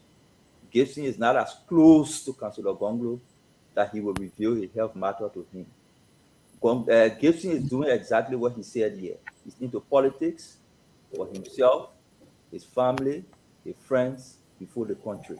So he can say anything about Councillor Gonglo if he can. And his trap as well. No, what he said was that one who into. He said his family, himself, his family, his friends before the country. So he can say anything about Councillor Gonglo. Once it will benefit him, his family, and his friend, he will go ahead and do it. But he's not a doctor. He's not very close to Councillor Gonglo, but Councillor Gonglo will explore his health matter to him. What I'm hearing, that was your question. Councillor Gonglo and the Liberal People Party fully support Vice President Boakai. Beyond supporting Vice President Boakai, they are against the second term of George Weah. The action of the party is to prevent George Weah from having additional 6 years. That is the motive. That is the primary reason why the Liberal People Party, unlike any other political party, did not engage. Did not go to discuss and negotiate issues. The party sat down, Gonglo called meetings, I attended, he presided. What are the issues? Other people had different. One thing people said, and let me tell you this, why people are disagreeing sometimes. They said, if Liberal People Party support George Weah, after 6 years, when we went through all the campaign, people said 2029 will be Gonglo time.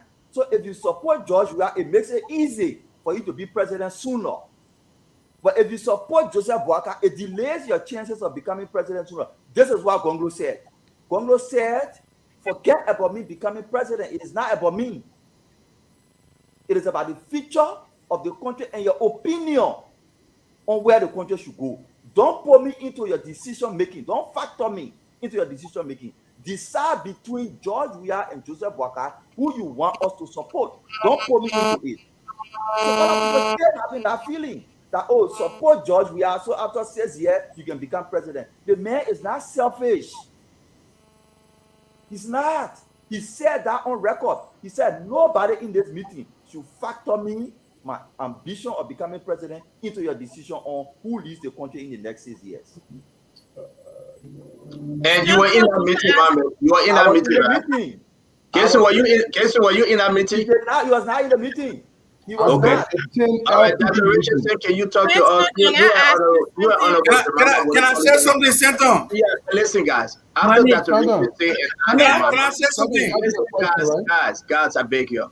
After Dr. Richardson and Angie Mama, we will open the floor. You can ask questions or speak. I beg you. Dr. Richardson. Okay, so I will hold my points. Let Dr. Richardson come here. I will hold my point. Dr. Richardson, in the meeting, did Mr. Gonglo state his position on his support for Boakai? He was presiding and he was not making decision. Okay, so he did not make a decision about his support for Boakai. In that meeting, he did not decide. He did not make a decision because the purpose of the meeting was to get the views of the people in the meeting. So he could not make a decision to influence. So, Mame, at any point or any time when you were in a meeting with him, did he already support Boakai to you? Did you hear him already support Boakai? But what more do you want? This man has already supported Boakai publicly to the entire country. And you're asking about me as an individual? Mame, I also heard him criticize Boakai to the entire country. When and today, are we guys, let me know ourselves, please. I mean, Dr. Richardson. Thank you. Okay. To speak, please. So my question to you is, I agree, okay? Anybody on this platform have the right to decide who they want to support for the next round. I agree. In fact, I like the party idea of not making the standard bearer the sole authoritarian of the party, where when he says something, everybody's supposed to jump and say hi. All right. But on the other hand, I can see the separation between LPP and Gonglos as an individual. That's why I'm asking you the question. If LPP decided that they want to support Boakai, That's a valid point. They have the right as a party. Mr. Congo, which I hope you will follow the party's view because he's the standard bearer. Okay. However, though, if he did, I would love for him to publicly say it. And from what I'm hearing you say, he has not said that yet. Has he told you that he's not supporting Buakai? He has not said that yet to me. And he has not said whether he has or he has not. However, I did hear him criticize Buakai when he said Buakai was a parked car. He said that Buakai was working against the Constitution because the Constitution said you shall. He used the word. In fact, I was very impressed with the way how he analyzed the constitutionality of the vice president's role. I was very impressed with that. He said you shall. He didn't say you may. Okay, you may have whenever you feel like it. So that's what I heard him say. I heard him openly criticize him. And to your point, Fadiga, in the letter, LPP did give stipulations. Let me just say, they give about that they hope. They give expectations. Wait, I beg you. Let Dr. Richardson speak. And she concluded already. No, stop. Daniel Sanders, stop. Let the woman speak. I beg you. Is the better word. So anyway, you might want to use expectation. I'm saying they give stipulation. For example, assets declaration, they ask for that. They ask for the sanctioned individuals to be investigated. So like everybody else who's now trying to take a side, they are giving the winner. If you side with Buckeye, you are saying, I want you to do X, Y, Z if you win. If you side with you are saying that I want you to do X, Y, Z if you win. You know, those are reasonable expectations. But you those are reasonable. Those are reasonable expectations. Yeah, reasonable expectations. I didn't say it was reasonable or not reasonable. I'm just saying what I'm reading, okay? And I'm actually saying you don't Fadiga because you said it's the party of the willing that any party was not coming to ask for DNA and blah blah blah blah blah. So I said that's not true. Thank you. Did have expectations.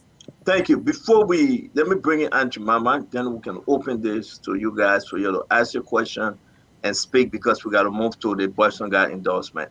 Auntie Mama, please. Yeah, on the Congo issue, right?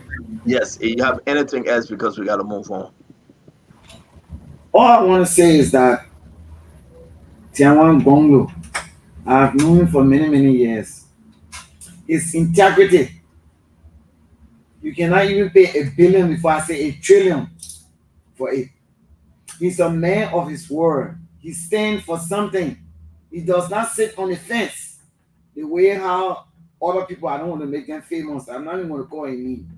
The way he thinks about Gonglo. Gonglo is a man of his word. He has integrity. So whatever they have decided in that party, he have already consented. Whether he come or and say yes, he doesn't have to come because it's a decision made by the party. You understand? So there's no big deal about it when they say Gonglo didn't say yes, or he said yes, or he didn't go back in, or he has already agreed. The party agreed. He's part of the whole. He's part of the whole. You cannot cut piece of the apple. He says not the apple is not piece. Is not part of this whole apple. He's part of the whole. So Gonglo have already endorsed the woman. There shouldn't be any decision or any bickering about it. Let them go and sleep because the man has already endorsed the partner. All right, guys. Each of you will have 30 seconds. We are now going to start with Mr. Dualu. I know you got something on your chest you want to put out. You want to ask a question. If you're asking a question, it will be one question. We'll observe the time. Maybe we'll do a minutes because we got to move on to Western guy. Mr. Dualu? Yeah. I mean, I just want to say to the audience, let's stick to the sentence instruction so we can get it going without interruption. But I want to say this. No political decision is absolute. Okay, the reason why we form political blocks is to vote as a block. Not everybody's going to be in total agreement with what it said, but you vote, that's why we have representatives. But I want to say this, and this is important. Dr. Francine, she loves the show and came back, but she didn't hear my answer. She said the Constitution says we shall. Let me say this to you, Dr. Francie. I agree with you 100%. But these were some of the shouting of Honorable Boycott. He shout the ministerial complex. He came to Washington, D.C. since 2005. They brought in almost $5 billion into Liberia. That was part of his shouting. They built the hydropower dam. The road to Buchanan was part of his shouting. The Somali Drive. Honorable Boycott was extremely instrumental in shouting in that process. So he been shouting all along. We have to understand the way our Constitution works. You can shout all day if you want. If the president overrides you, there's not much you can do. At the end of the day, Honorable Boycott was extremely instrumental in the successes and the failures of Madam Selim administration. So he was entirely shouting. Senton. I'm sorry. I beg Dr. Richardson. I didn't say he was a park car. Dr. Richardson.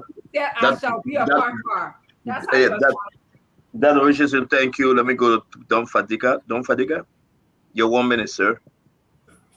Well, my 1 minute, what I want to say is that if by this time, if you are not clear who you want to support, and you are in the opposition, you are simply telling us that you are never with us in the opposition. Because the opposition is clear. When we came together a couple of years ago going to this election, we already knew where we were heading. It is a unanimous consensus in Liberia that George Weah is one of the worst things to happen to this country, especially as president of Liberia. So I don't think it's something that we should even be debating here on who we support or something. Ambassador Boycott is a man that has a track record. The reason he has effortlessly defeated all his opponents because he doesn't need no name recognition. He already has.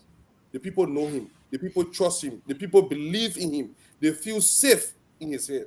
And that's why he has a mission called the Rescue Mission, to rescue this country and safely turn it over to a responsible government. So for those of you that want to know whether this person didn't do it this way, look, we are going to seek endorsement even from President Weah. We have to get it from him. That you will have to safely relinquish power and say, you know what, Mr. Boycott, I turn it over to you if we have to do that. Look, this is a clearing call to every well-meaning, every well-intentioned Liberian that our country is at a dangerous crossroad. Never have we seen $100,000 worth of drugs come in the country. Not only come in the country, but thank you, Fadiga. Have been zombie lives by drugs. Thank you, Fadiga. We have this president. So it is clear where we are heading. Thank you, Fadiga. Daniel Sano, please. I listen to Dr. Richardson keep emphasizing that Councillor Gonglo criticized Ambassador Boycott. So therefore, it is very suspecting for him to endorse the Unity Party ticket today. I take her back as a reminder. When Mr. Cummings launched a campaign in Margibi, he gave George Weah a red card. At ATS, he also gave George Weah a red card. Today, Mr. Cummings spoke to the country and said he has set up a committee to engage the CDC. On what basis is he engaging the CDC? After he had given George Weah a red card. Let us not begin to contradict ourselves. We have very limited time here to educate our people on the importance of turning out to vote on November 14. We took all of the times here criticizing Joseph Boycott. Today, he got over 700,000 votes in the first round of the election. At this point, I do not believe that you sit here to be responding to people that are considered complete distraction to our campaign because, for example, with no disrespect, Gibson, for example, has nothing to lose. He doesn't know what we're going through in this country, right? He says in America and think that the president of the country must be about his friends, about his kinsmanship, and tribalism. That's not what we are here for. This thing goes beyond that. There are so many Liberians who are languishing behind the bars of poverty because of the incompetence of George Weah. So when we come here to talk, you say, oh, and Joseph Boycott is this and that. Look, you are a complete distraction, and that's why some of us who support Joseph Boycott on the platform will not respond to you deliberately. You got nothing to offer. You are a distraction. Our people have limited time to go to the pool on November 14. We will take our time here to educate them. To educate them because it is important. 114,000 invalid votes. That is to say that the media is not working, the NEC is not working, our people are not adequately educated. The time you take to sit here to criticize Joseph Boycott, who has gotten more votes than the person you supported, and I respect the person you supported because he has also taken a decision in the interest of the country. At this time, it is not about your tribe. It's not about your region. Look at the Saizi region you come from, for example. Grand Gile, some of the least underdeveloped counties in Liberia. And you stay proud to carry yourself as a supporter of George Weah. It's a disgrace to your generation. Thank you, Daniel Sanders. Daniel, thank you very much. Memphis, can you come in? Daniel, thank you for reminding me about Mr. Cummings giving Weah a red card. I don't understand that. He confuses me myself because at one point, like I said, he's criticizing Weah and Buckeye, but yet and still he's having a committee to meet with them. The same thing with Buckeye. One point, Gonglo is criticizing them, but at the same time, he's now. So I was simply trying to tell you, criticizing somebody doesn't mean that you cannot support them. Thank you, Dr. Richardson. Thank you, Daniel Sano. Especially the level of criticism. Dr. Richardson, thank you. Right. Daniel Sano, thank you. That you don't have to support them for the level of criticism that we have seen so far.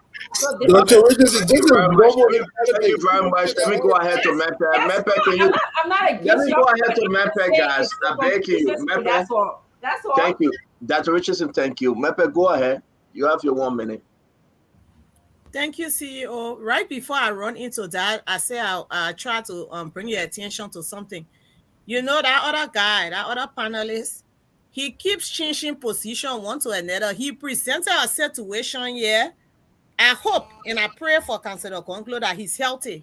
But he said a man's health is going to prohibit him from campaigning.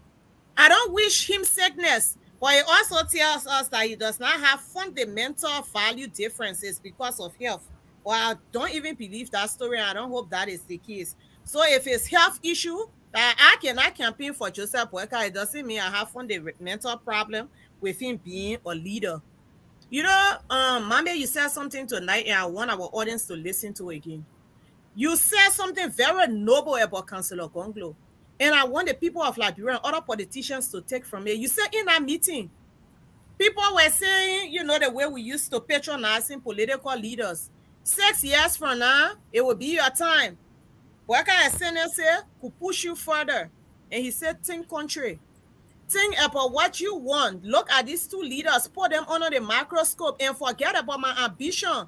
I hear that with many of the political parties, the reason some of them want to endorse the CDC, not because they provide anything better for the people of Liberia, but because the standard bearers think that we have 6 more years and that's it, and the CDC will be done, which of course is a lie. He could extend his time, or the CDC could pick someone within their ranks to protect the things they've done in Liberia. But and more to it, the LPP statement today, they say something. They say CDC and President Weah has put Liberia in a political ICU, a very critical condition. So they do not need to go and sit with Boyka and talk to him before they make a decision. And Dr. Francine, you said earlier, without no meetings done, the reason why they didn't need meeting, this decision is consistent with Gonglo's value. Boyka is someone he knows, someone he has worked with, someone he voted for in 2005, in 2011. You say that again. What did I say, Memphis? You said I said no meeting? No, you said, like today, the statement came out. It may have been another panelist, but I thought it was you that this man had not had any meetings, you know. Yeah, maybe it was that other panelist. Sorry, maybe it's that other panelist. Yeah. So I tell you, he didn't need a meeting. He knows the man. He voted for him in 2005, 2011, 2017. Matter of fact, in 2011, Councillor Gonglo wrote, and he said that Madam Salif's decision to maintain Joe Boyka on the ticket was a very good decision and far better than other tickets he have seen. 2011, Weah was on a ticket, but he said that ticket is still far better than other tickets that I have seen. So his decision today is very consistent, very aligned with the person that he has been. And that other panelist on their show, that man tried to fool Councillor Gonglo. All the things Councillor Gonglo did, he cared a man. Councillor Gonglo on this campaign tour talked about his trip to Tucson. He cared a man that they told how the man was pro bono lawyer for the people of Nigeria. But I don't know if because he's a son of Nima. Thank you very much. Guys, let's finish with Gibson and Abula Mame. Abula Mame will end this thing as we. Thank you, Paul. Abula Mame will end this, and we'll bring in Basungad or endorsement. I really want to know from the other side what to make of that endorsement. And after the Basungad endorsement, again, as I announced, either Gonglo were negotiating to appear on Friday to do the family endorsement. All right.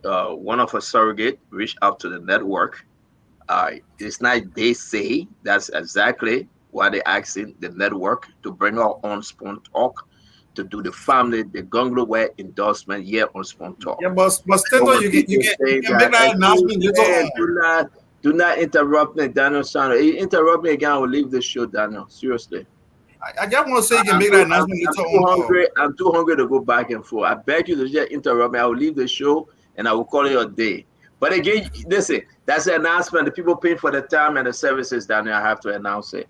So please consider this is business. Listen, we got no interest in either Gonglo announcement. Gibson, go ahead. Gibson, you're muted. But anyway, they want you to talk like that, so we won't say anything. No, don't mind, man. They be wishing me. Some people calling me that all of panelists and all of that. I enjoy that. I want to make a few clarifications, and then I'll be very brief in this one. Somebody said, I live in America. I've never gone to Liberia. Sando, you are wrong. I've been to Liberia just a few times.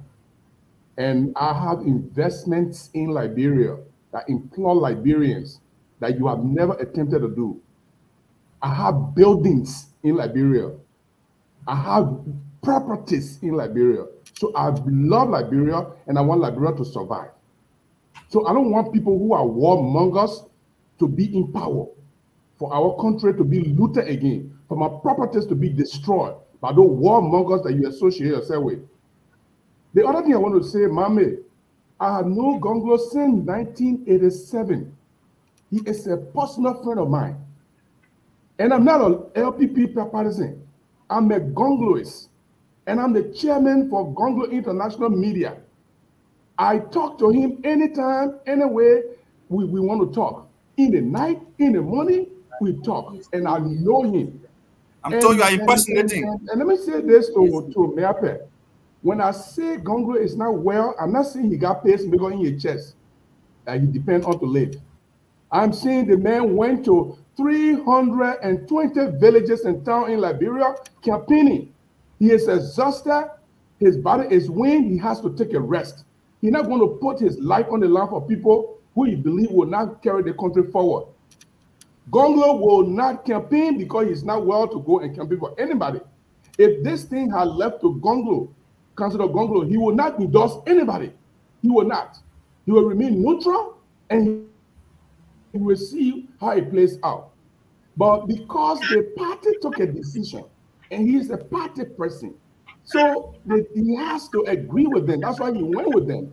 You didn't see him making. All right, thank you very much. I got to ask you a quick question. Mommy got to take us home. Thank God we got our sister Fatima joining us briefly. Thank you very much, Mempe, for giving Fatima the time to come on the show, because you know we can only take 10. We'll be bringing Mempe Gonglo back. Let me ask you a question. Why would the Gonglo family decide to come out and carry on the family endorsement? Stephen, that's a very great news. I'm just hearing it from you, and I will be ecstatic to see them come on here and make their case. Whoever they will be endorsing, they have their rights. I'm also hearing, I hope it is not true. But Stenton, which one do you consider a family endorsement now? Which one do you consider a family endorsement? I continue. We forgive some. I just want you to clarify. Which one do you consider a family endorsement? Don't interrupt. You the first that check me. Well, man, we got our endorsement. We happy with it. Let him have his time. I beg you and your brother Fadika. Go ahead, get it. I don't know why you guys are not disciplined. You answer my question. You're not disciplined. You can have public discussion. You be patient.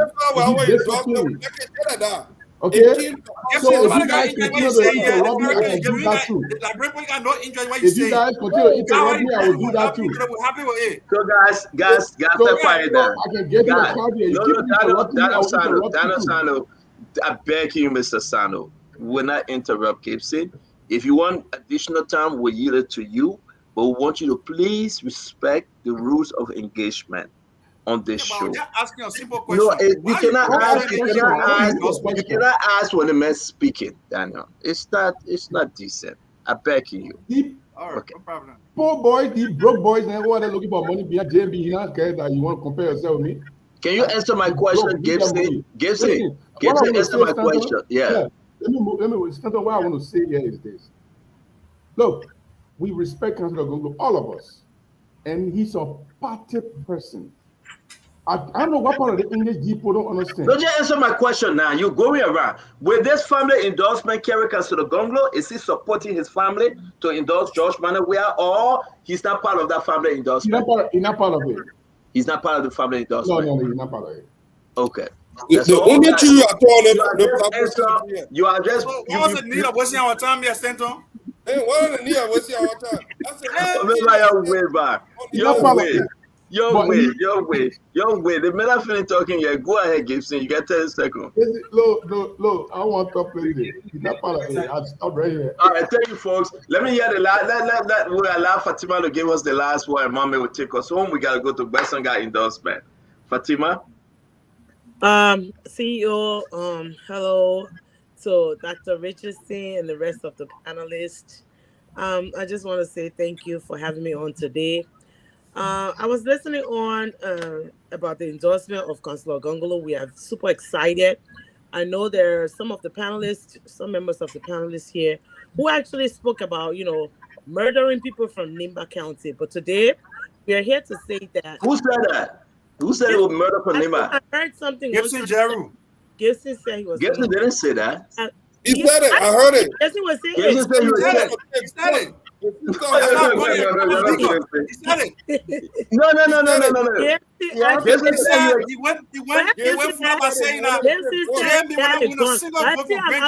My thing is, the reason why I'm worried is that I think it's entrapment.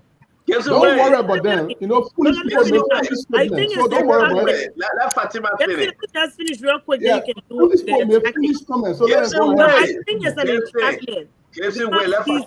He's trying to take over Councilor Gonglo so he can actually murder him. I really think so. First of all, he now said that Councilor Gonglo is ill. No. I'm telling you, he's been a man sick. The man ain't want to do anything. Your stuff were all falling because of what you said. No, honestly, Gibson has said that before. I listened in on Spoon, and Gibson once said that. I'm telling you, if he had, I'm your witness. He actually said if he had a weapon, he would kill Gibson. Gibson, why you ask? No, go ahead, talk. Finish now. We gotta move on. No. The reason why I actually said this was because there are a lot of ills in the Liberian society that I don't like to pick on the dead or say bad things. I'm one person I'm a social worker. I think a lot of people know I'm a social worker and I'm a therapist. And I've also heard Gibson talking about preaching this doctrine of the CDC.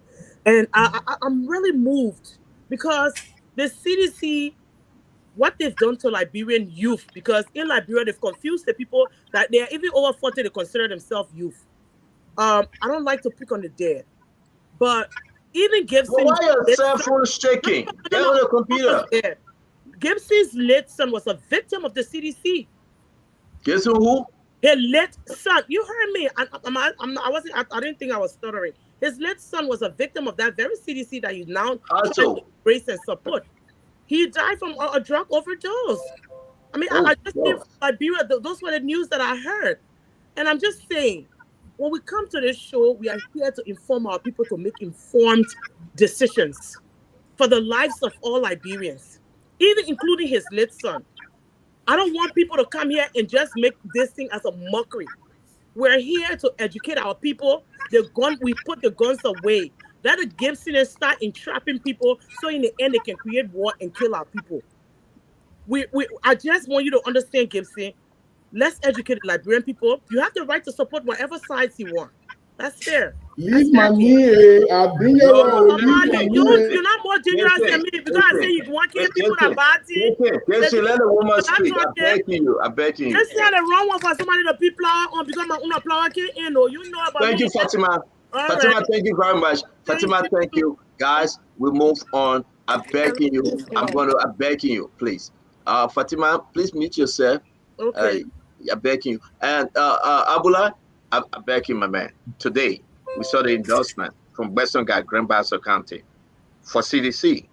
What you make of that endorsement? I was concluding on the go ahead, then you bring us into the Western Guy conversation. Go ahead. Yeah. Gibson is not the doctor to Councillor Gonglo. He has absolutely no information about the current health status of Councillor Gonglo. You should stop saying Councillor Gonglo is not well. It's wrong. You should stop doing that. The second thing is, people talk about criticism. Councillor Gonglo was campaigning to be president. He was campaigning against Bwaka. He was campaigning against Kumis. He was campaigning against Weah. He said those who gave power to Weah committed child abuse. That was Gonglo. He said those who gave power to Weah committed child abuse because they gave him a responsibility he would not be able to handle in the next 20 years.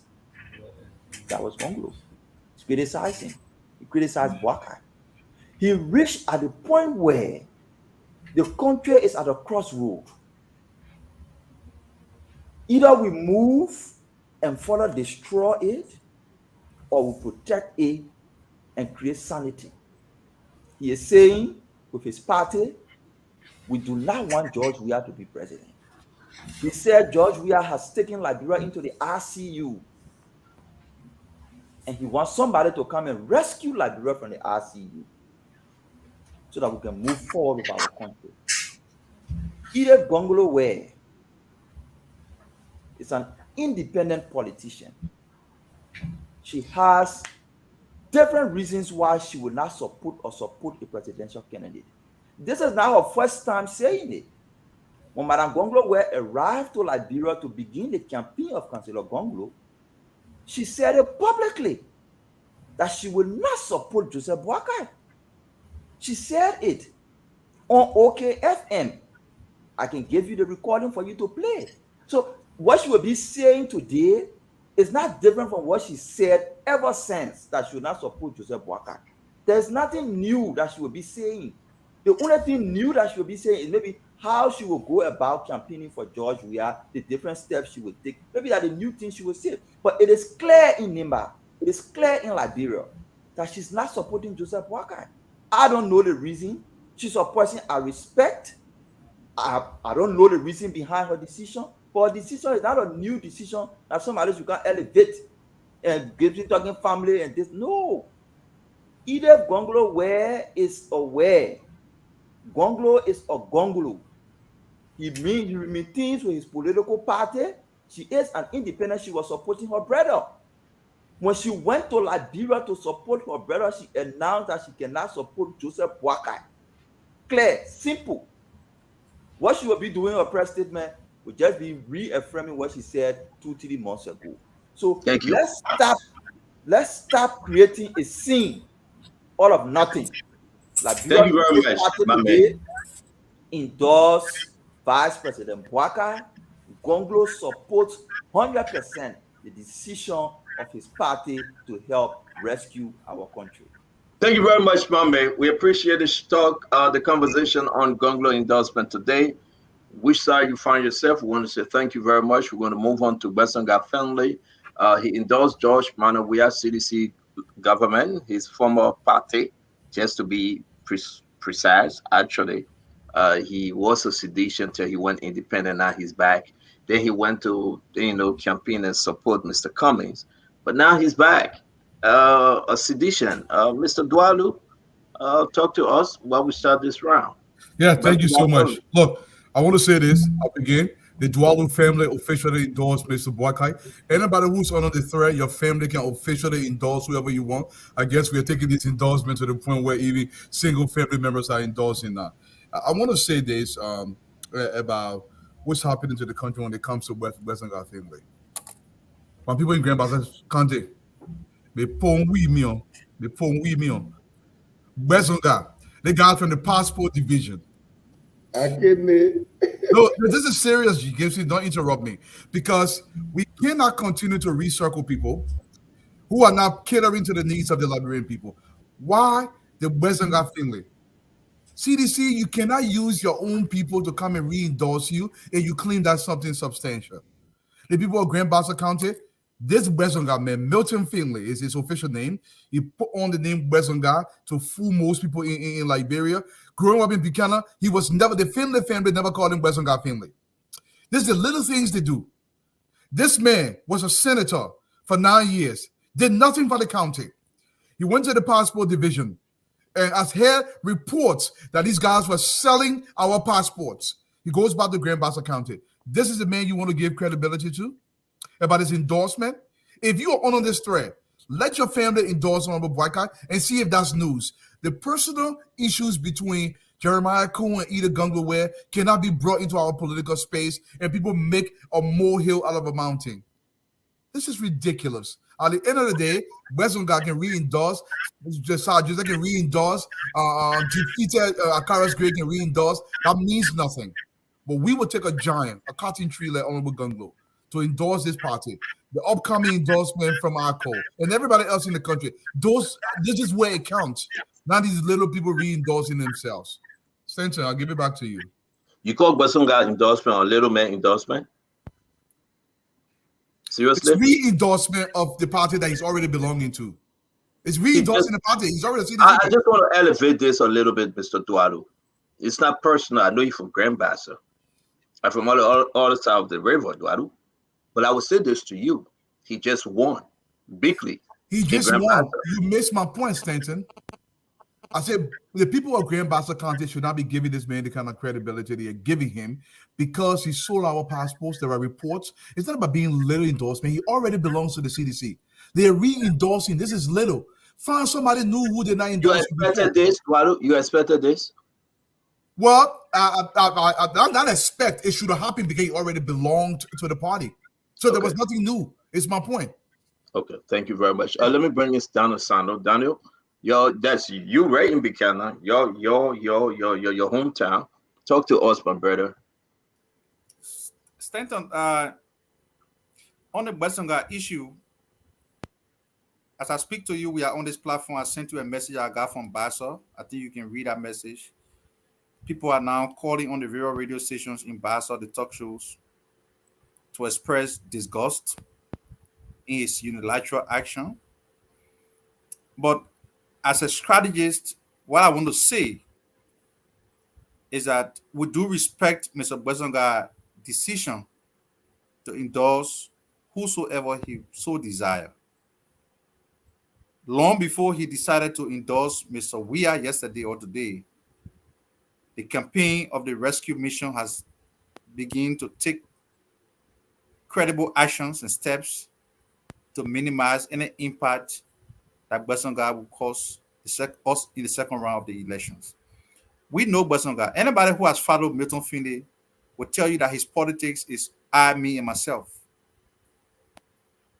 All the people who campaigned for him, who worked to make him senator,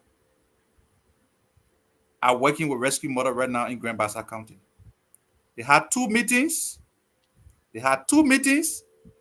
All his coordinators confirmed to him in that meeting that the preferred choice in the runoff election is Joseph Yuma Boaka. They are left in a state of dismay after he unilaterally announced that he was supporting the CDC today. So we hold nothing against him. It is his right to do so. Besides that, Wesonga comes from the CDC. He served in the CDC cabinet until he and President Weah fell apart in 2020. So it's not surprising.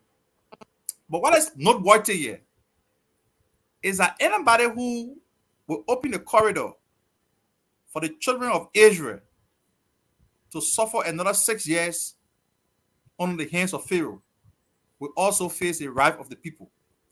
Wesonga should remember, he had 9 years before. The people pay him for his actions. Today, he's been rewarded another 9 years. Look at his first step. Call anybody from Grand Bassa County right now.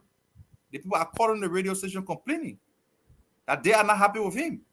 So, I mean, from where I stand, We have no personal disagreement with him. It is his right as a person. I only feel sorry for my friends from the CPP who wasted the time to campaign for Bassa County, because I have always known him to be a person who is self-centered. His politics is all about I, me, and myself. People who work to campaign for him. He won our election. He had not even been inaugurated. He took a decision, a very major decision, without consulting them. So it is just who he is. Can I ask you a question? Because it is not surprising. I'm going to ask you a question quick before we move around to Dr. Richardson, Fadika, Gibson, Mempe, and our Aunt Jemima. You went after Besonga. You saw his endorsement. You went after him. Who went after him? If I say you, your rescue train, your party went after him. Am I correct? Not to my knowledge. Okay, but they did. Because I know. I can confirm. Fine. If he was non-entity. No. Let me finish. I'm not saying you say so. I am speaking. I beg you, Daniel Sano. I didn't say Daniel Sano said. I am speaking. If he wasn't that important, his endorsement wasn't that important, your party, if I mean your party, went after him. Well, nobody can say somebody who just won a major election in a major county like Grand Bassa. I wouldn't want to say such person is insignificant. I wouldn't want to say so. Would I love to have him by our side? Unfortunately, he took a decision to endorse George Weah, which that's what I said. We have no personal problem with him on that decision. But you have to understand, he had 6 years, he had 9 years before. The way he neutralized those 9 years at the Senate led him to be retired by the people in 2014. Today, he's been given another 9 years. And look at the point from which he's starting. Taking a decision. He said, before I conclude, Stanton, he said, this decision is because he wants Bassa to benefit from vocational training institution and electricity. The question, when I listen to Mr. Finde speaking, the question I want to ask him, what has Bassa benefited from George Weah government for the past 6 years?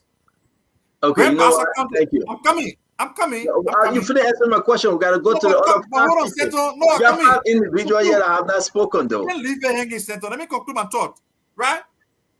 During the era of the Unity Party, Grand Bassa County could boast of county equipment. Today, they had a superintendent who saw up all the county equipment. The only community college in our county was enacted into law by the Unity Party government and built by the Unity Party government. Beyond that community college, there's no technical training institution in the county for the last 6 years. So when I listen to Mr. Finde say, oh, I want Bassa to benefit, he's using Bassa as a smoke screen.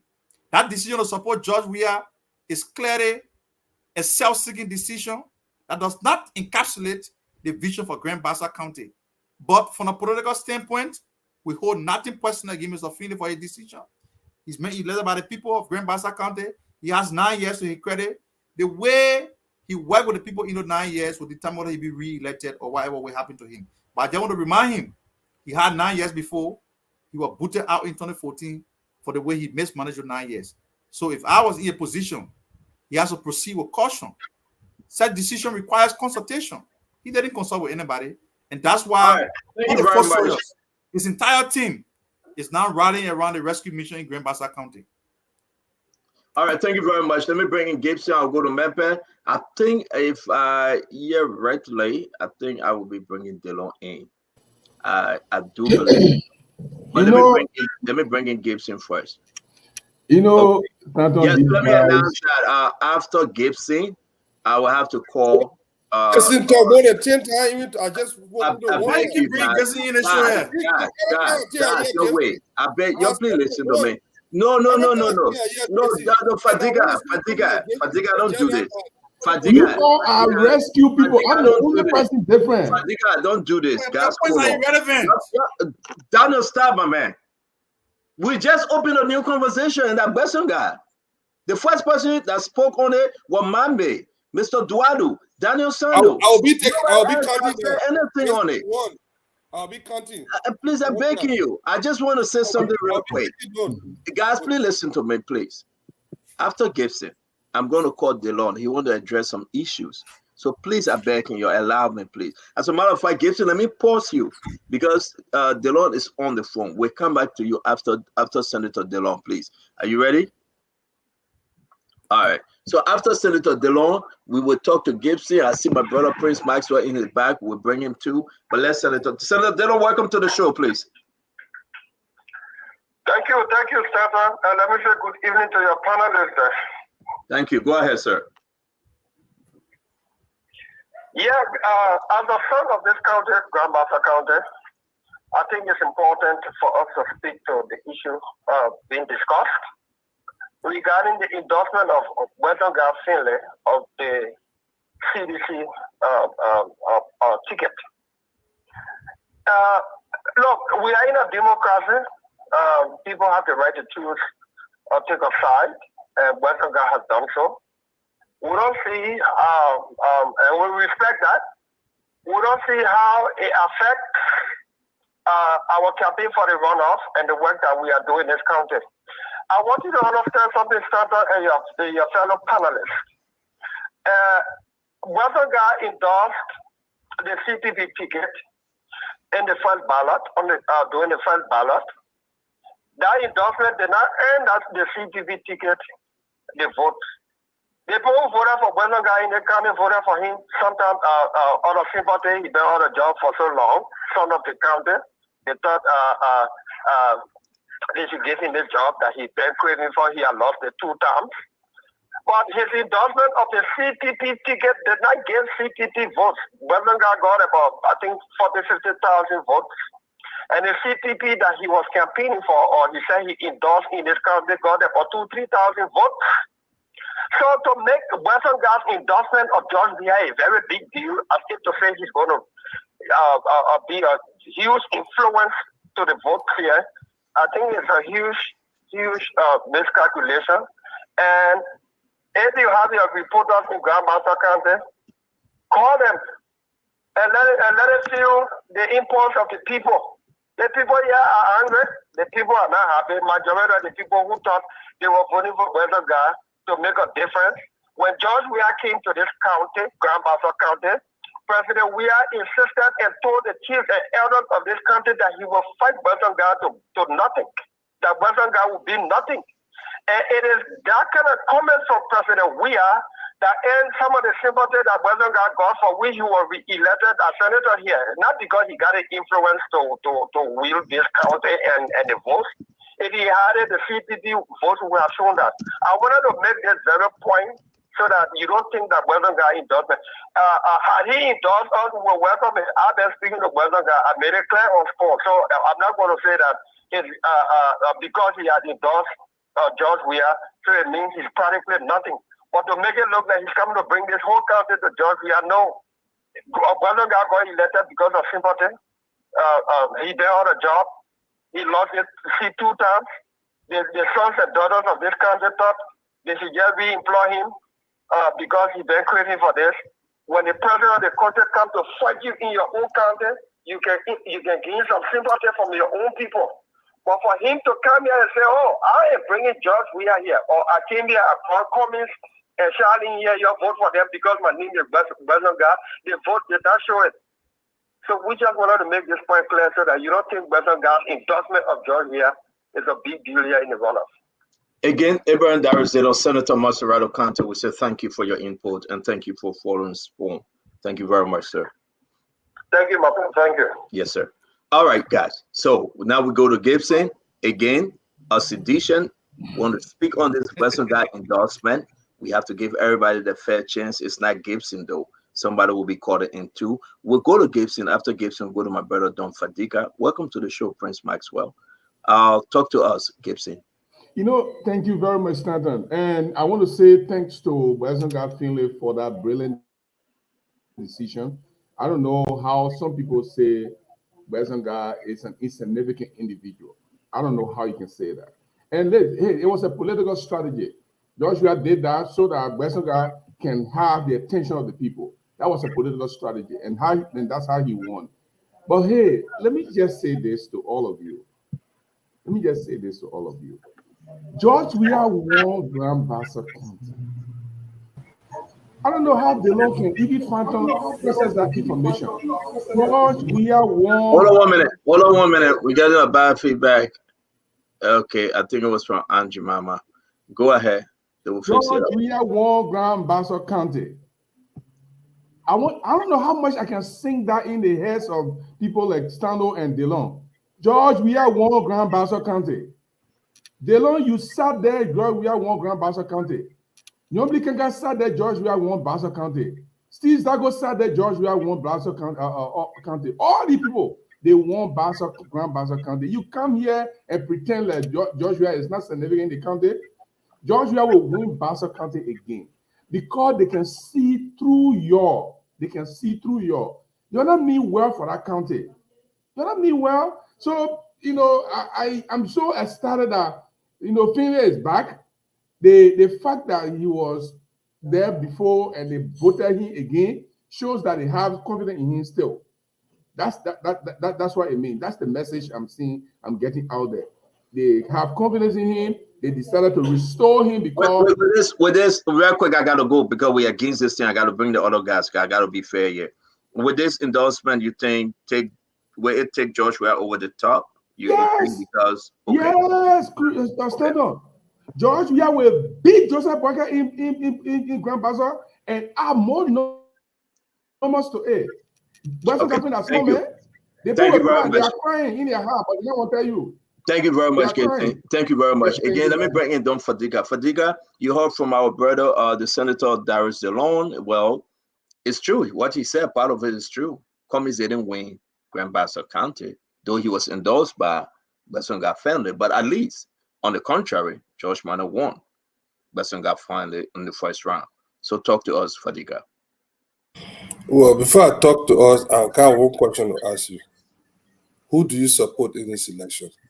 You always ask our side. What is your side? I support the second round. Let him talk today. It's an irrelevant question. Second round now. People support us. The men are more Gibson as a spokesperson. Gibson forget about No. I got to fight for Stanton. They want here. The moderator. He cannot declare himself. He will make the program. The moment he declares himself, he kills the program. So let me answer my brother Don Fadiga's question. I am not immature. Thank God we have been trained by both sides. And every Liberian, let me answer my brother Don Fadiga's question. Brother Fadiga, I make a promise to the Liberian people that on the 26th of this month, I will declare my support. And the 26th of this month is tomorrow. I got 3 political parties in this race. I got Unity Party, I got CDC, and I got the Liberian people. More people there now. I will make my decision, and the Liberian people will hear me very clear. I hope that answers your question, sir. You answer very clear. Tomorrow, very clear. Tomorrow we wake out of here. 3 political parties. You can't understand English, yo. Your dog. They make like 3 political parties. They make tomorrow. Your dog. Let me answer this question about Besonga. Look, the reason I asked that statement in Besonga, look, it's his decision. I don't think we want to beat on Besonga for his decision. Bassa is not just one of those candidates that anybody can just fly, just do anything, and won't say all. We saw the way the voting went in Bassa. It shows that the Bassodians are very independent in their thinking. Nobody didn't go one way. Nobody thought that Bassa was just going to be an easy cookie that they would just move in or something. Look at how the voting went in Grand Bassa County. It shows a group of people that are diverse in their thinking. And Besonga, the fact that he's not going to be on the ballot, it's going to show something else. Commis is not there, Besonga not there. The people are going to make the decision. So I'm not going to beat him up on it, but I want to say something very clear before I leave my time. Stanton, we got to get down to this misogynistic behavior of Gibson Jaru. We cannot have Gibson Jaru insulting our female on this platform. He says something just now to Fatima that I disagree with. Politics aside, we can talk about politics one thing, but you cannot be calling women names. Dr. Richardson, this is something that you disagree with. I know you may be talking, but we cannot have Gibson Jaru spewing invective on all our women panelists. He said it here to Fatima. He said it to something. Look, these are how many times do we have our women in politics? Anyone who come here and lie on me and say I want to Giopo, I will say hold on. We have our women that want to encourage even Cummings. Part of his demand was that women should be given a voice. The reason why our women are very afraid to even open their lines, all the people that call are men. And when they have something to say, most time they have something important through all the war. Who are feeding our people? When the men were hiding in the house, their chicken, there's the women who brought peace to Liberia. They are an integral part of the process. There's nothing against Jari can say that the Liberian people don't know. You have a very difficult task to defend one of the worst human beings in Liberia right now. So I'm not going to beat on you, but you cannot come here and be insulting our women. We have never done this on the platform and will not stand for it. I think he should be made to retract the statement he made over there. You should retract his statement. That was very disrespectful. Let me tell you something. Guys, you have already spoken. Why are you not talking? Stop, Daniel Sanders. Daniel Sanders, sometimes we just don't miss you on the show. We just don't miss you. You want me to answer because I'm not rude. No, Mama, I beg you not to repeat it. Let me say this to everybody. Let me say this to everybody. It is important.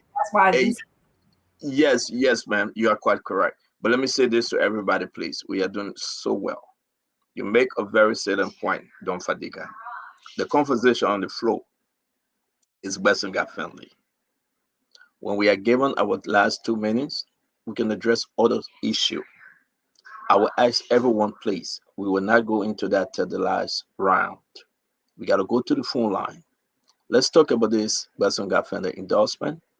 Senator Dillon spoke. We heard from Gibson. Let's hear from those that have not spoken. Abula Mame, did you speak? No. Can you please, sir? And we'll bring in Prince Maxwell. Yeah, there's a guy. I know the female will come last. I know. Thank you. Besonga is a stakeholder in Grand Bassa. We expect that when he supports George Weah, some people who believe in him will decide to also support George Weah. You can rule that out. But what you can say is he will not be able to do what people trying to paint that he can do. He took Cummings, Alexander Cummings, and Charlene. Charlene was on the ticket. $1 from Bassa was on the ticket. He campaigned with her, and the people had their decision. They made their choice. The vote was split between George Weah and Joseph Boakai. Even though Besonga Finlay and the daughter of Grand Bassa was on the ticket, he did not vote for Cummings. I'm saying this to say that without Charlene Bronsky on the ticket, left between George Weah and Joseph Boakai, I see an exponential increase in Joseph Boakai's vote. And the reason is this. I don't have the number on my hand now, but the number of votes Joseph Boakai got in Grand Bassa in 2017 against George Weah, compared to the vote Joseph Boakai got this time against George Weah, almost double. From 9% to 34%. Thank you. 2017, Joseph Boakai versus George Weah in Grand Bassa. Joseph Boakai got 9%. 2023, after George Weah spent millions of dollars in Grand Bassa, deploy all the resources in Grand Bassa, Joseph Boakai won 33%, and with a daughter of Grand Bassa, 34%, and with a daughter of Grand Bassa on the ticket competing for vote. So it tells you that there is a mass exodus of support leaving from George Weah going towards Joseph Boakai. From 9% to 34%. With Charlene Bronsky no longer in the race, I see an exponential increase in Joseph Boakai's vote in Grand Bassa County. That Besonga Finlay's endorsement will not be able to undo. In as much as it will be able to push some vote to Weah, it will not undo the mass exodus of supporters that are pulling towards the side of Joseph Boakai. And these people are pulling towards Joseph Boakai not because his name is Joseph Boakai. They are pulling towards Joseph Boakai because George Weah failed to deliver on his promises. That's the reason they're pulling to Joseph Boakai. They want to set precedent. They want to begin to hold leader accountable. Say, when you promise the people of Bassa and you fail to do it, we will reject you. And when we reject you, that rejection will serve as a warning to Joseph Boakai that the promises he's making to us, he must uphold those promises. If he doesn't, we'll treat him the way we treated George Weah. So that's why the mass exodus of vote is going towards Joseph Boakai, and Besson Garfield endorsement will not stand in the way. So my brother, again, I will move on, but I must ask you before we go to Prince Maxwell, and our sisters, our mothers will take us home.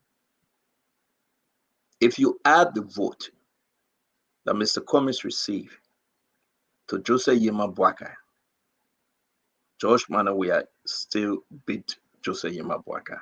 Am I correct? I'm not arguing. I want to make a point though. Okay. You are saying that you did a math here, and I want folks to understand the math, because this is not 50% plus 1. No more. Agree that President Weah vote remain constant.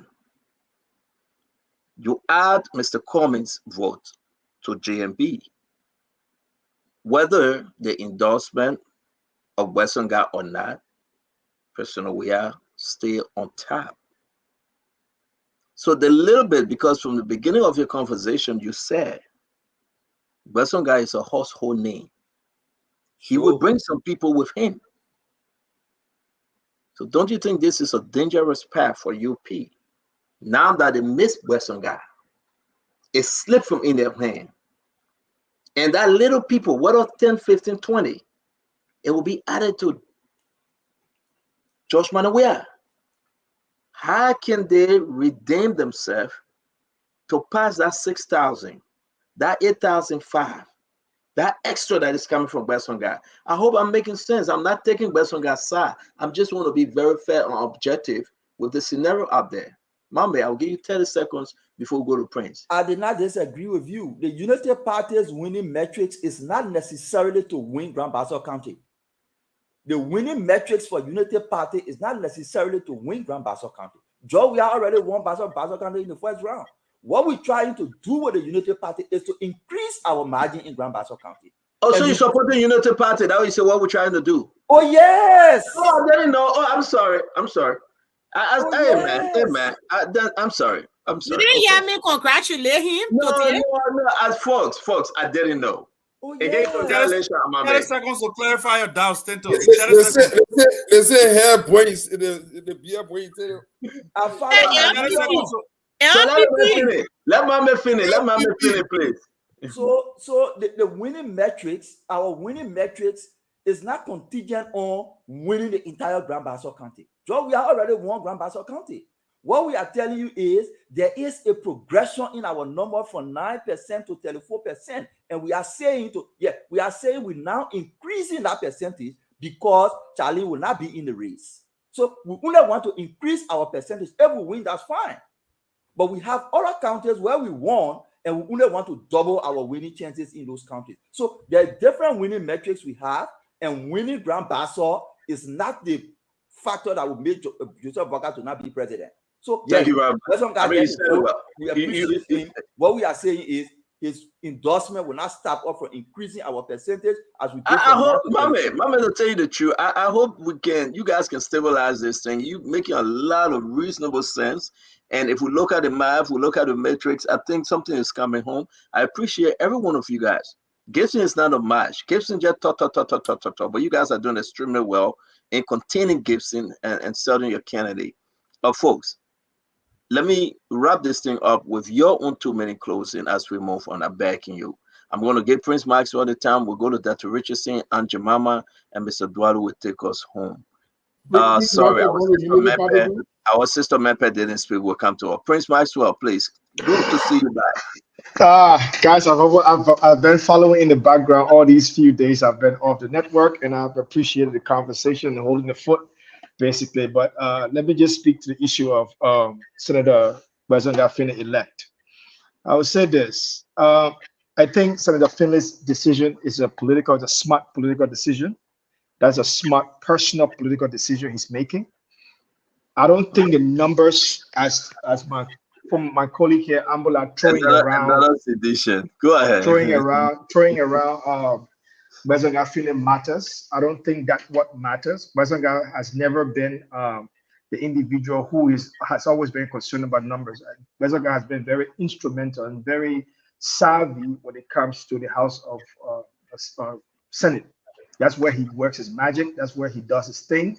And I think his endorsement is forward-looking as opposed to the election.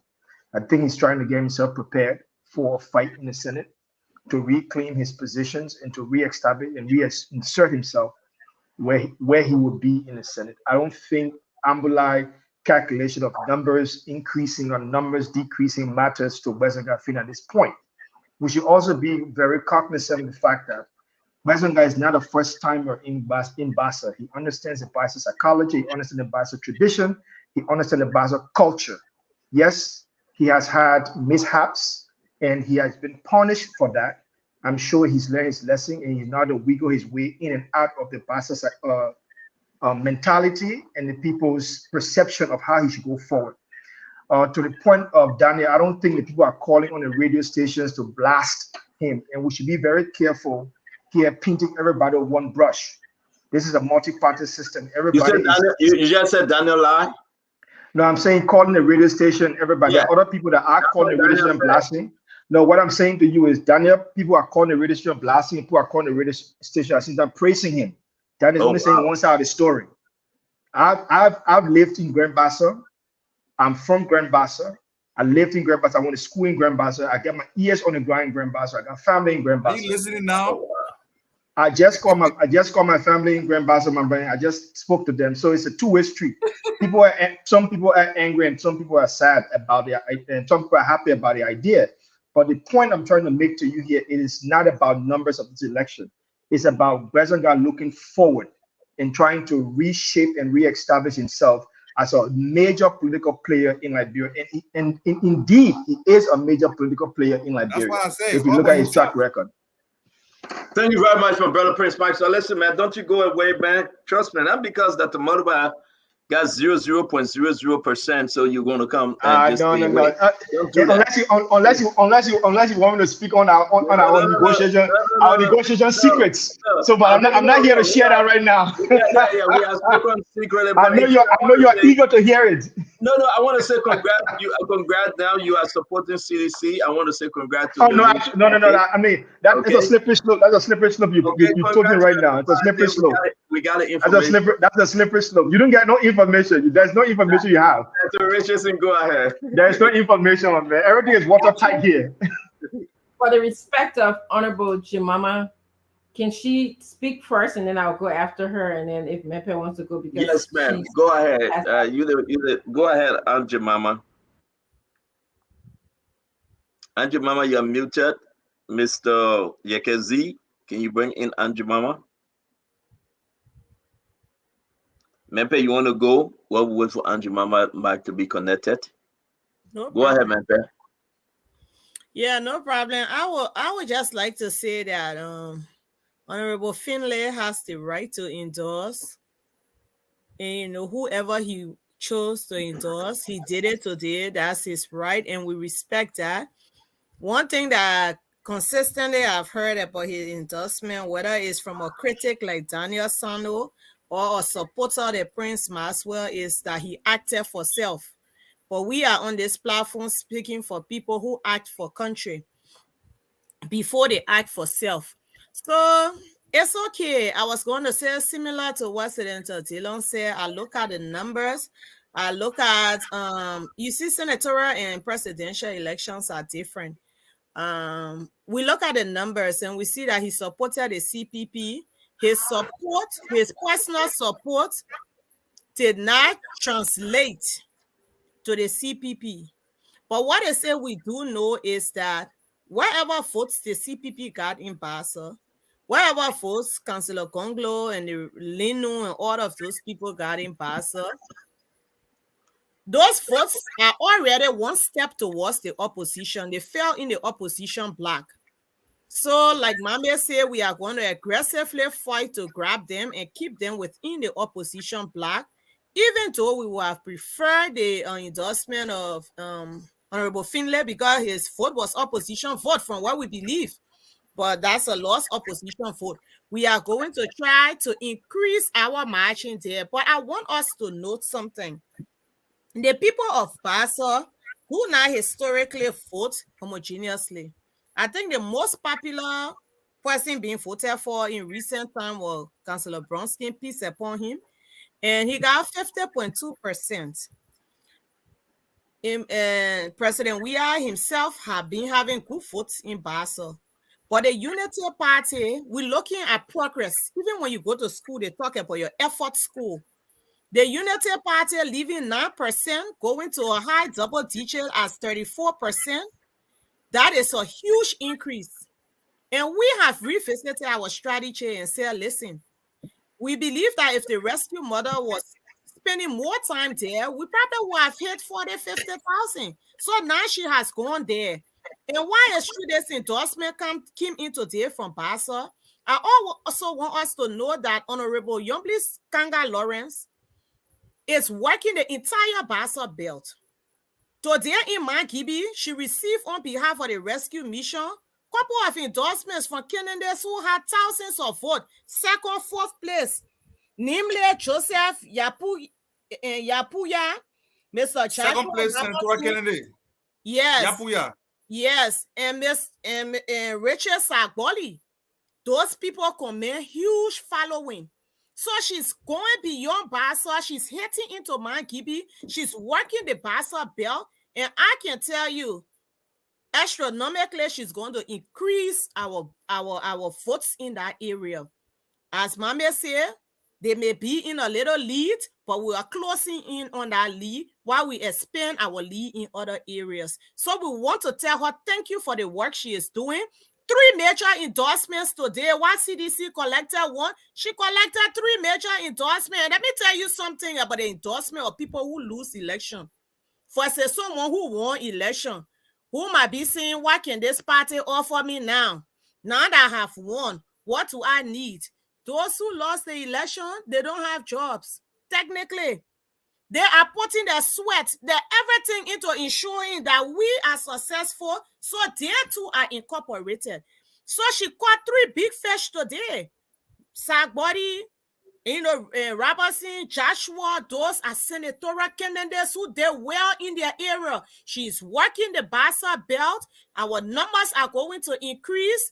Her presence there has been speaking. She's meeting stakeholders. Most of those people that were on the Finlay campaign, we received the information of his endorsement since the weekend because those people that he spoke to on his campaign were already speaking to us about his direction, but that they are countering his direction to be on the rescue mission. So I can tell you that we will gather here on November 14th, and you will see that our numbers in Bassa are going to increase very much so.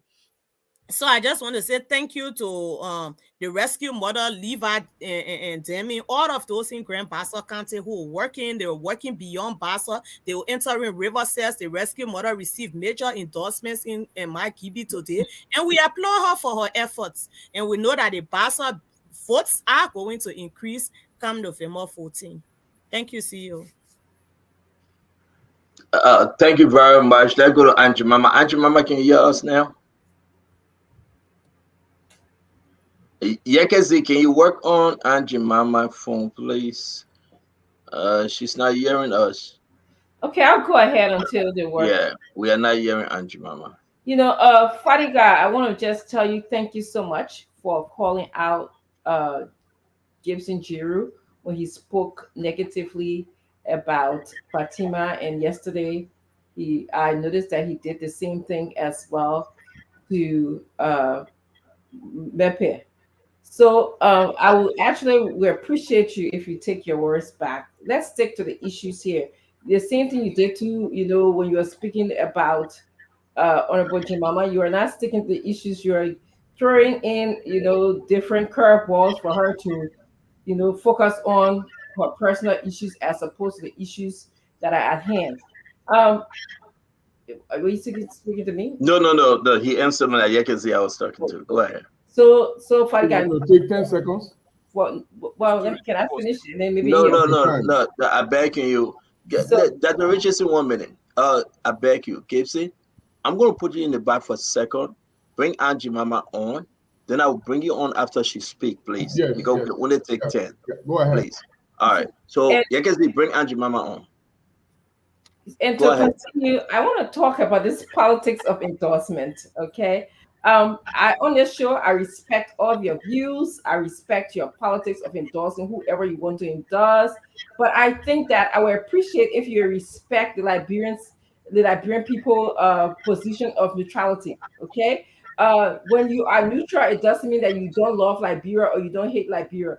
What it means to me is that, I can listen to Gongdo State over and over and over that Vice President Bokar was accepting taxpayers' money, but yet and still misrepresenting the vice presidency. I can listen to Gongdo say over and over that anybody who endorsed WIA are almost committing child abuse. After I listened to that for 2 years, okay, they were not just the average criticism, as Daniel Sanders would like to say, oh, you can criticize. Yeah, you can criticize, but these are fundamental things in our culture. These are things that we need to reflect upon. These are things that we need to sit down and say, what is going on in Liberia?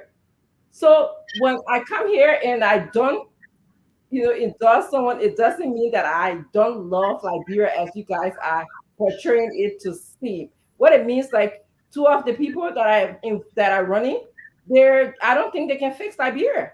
They cannot. So, like, I come here and urge all Liberians, in order for you to be involved in Liberia, get involved locally.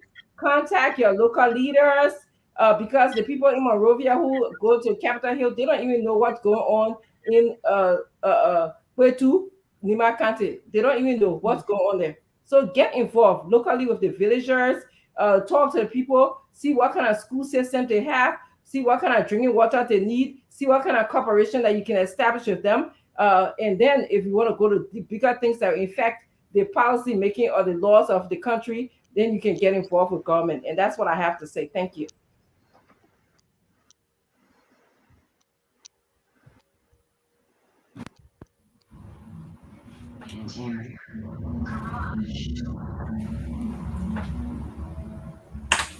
Hello?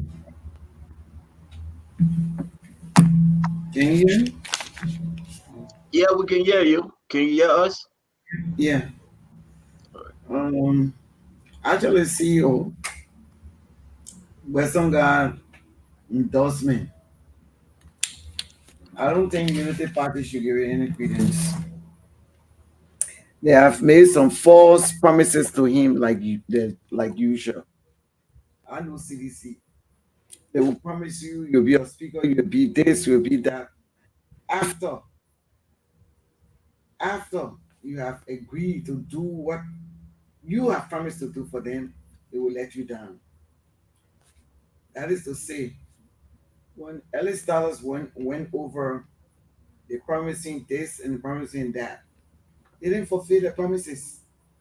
And Western God Finley know how bad they treated him. He had to go back and beg the Bassa County so that they can re-elect him for him to have a job. He was very honest to them. Very honest to them. Western God, very honest to them, to the citizens. But that's how they are.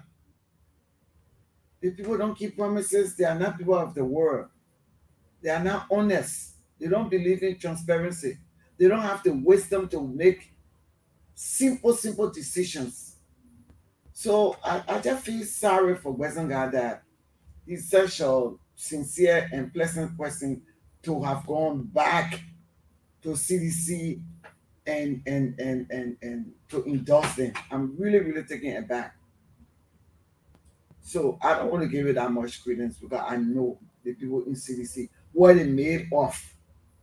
And I like to say something to our friend Gibson here. Nobody is in front of CDC. Nobody, you in your opening statement, because this is my last statement I'm making for tonight. In your opening statement, you said people were enjoying, people did this, and in fact the party did this, and now they are hating on CDC. They never criticized when they were in government, they were deputy minister, they were minister. For me, you don't even I've known you all the years, but you don't know. You don't know what I'm made of. I'm almost the Tiamun, I can say the Tiamun Gonglo. I have a trace, half Congo, half Mano. A little bit of Madingo, because my grandfather from Guinea. So my grandfather was Madingo from Guinea. Let me just give you my root. And so I have a little bit of all the little culture. We fear nobody. What we want to tell you, we're going to tell you it up front. We are not going to be on the periphery. When you're speaking to Jemama locally on this platform, talk to me directly. You'll get fair answers because I don't beat around the bush. Every one of them know that. When I was deputy minister, I criticized my own government I was working in because I saw it coming. I saw a lot of disparity. I saw a lot of discrepancy. I saw a lot of dishonesty. I saw a lot of things coming. And because I love my government and also love the people of Liberia, I decided to put a check to it. That's when I spoke on corruption. The press asked me, now that you are here, what are your intentions? And I said, I am here to make young Liberian millionaires and also to make sure that I'm not here to get involved in corruption. Whether it's foreigner or Liberians, I'm here to serve everybody free. We're all taking a dime from you. But guess what?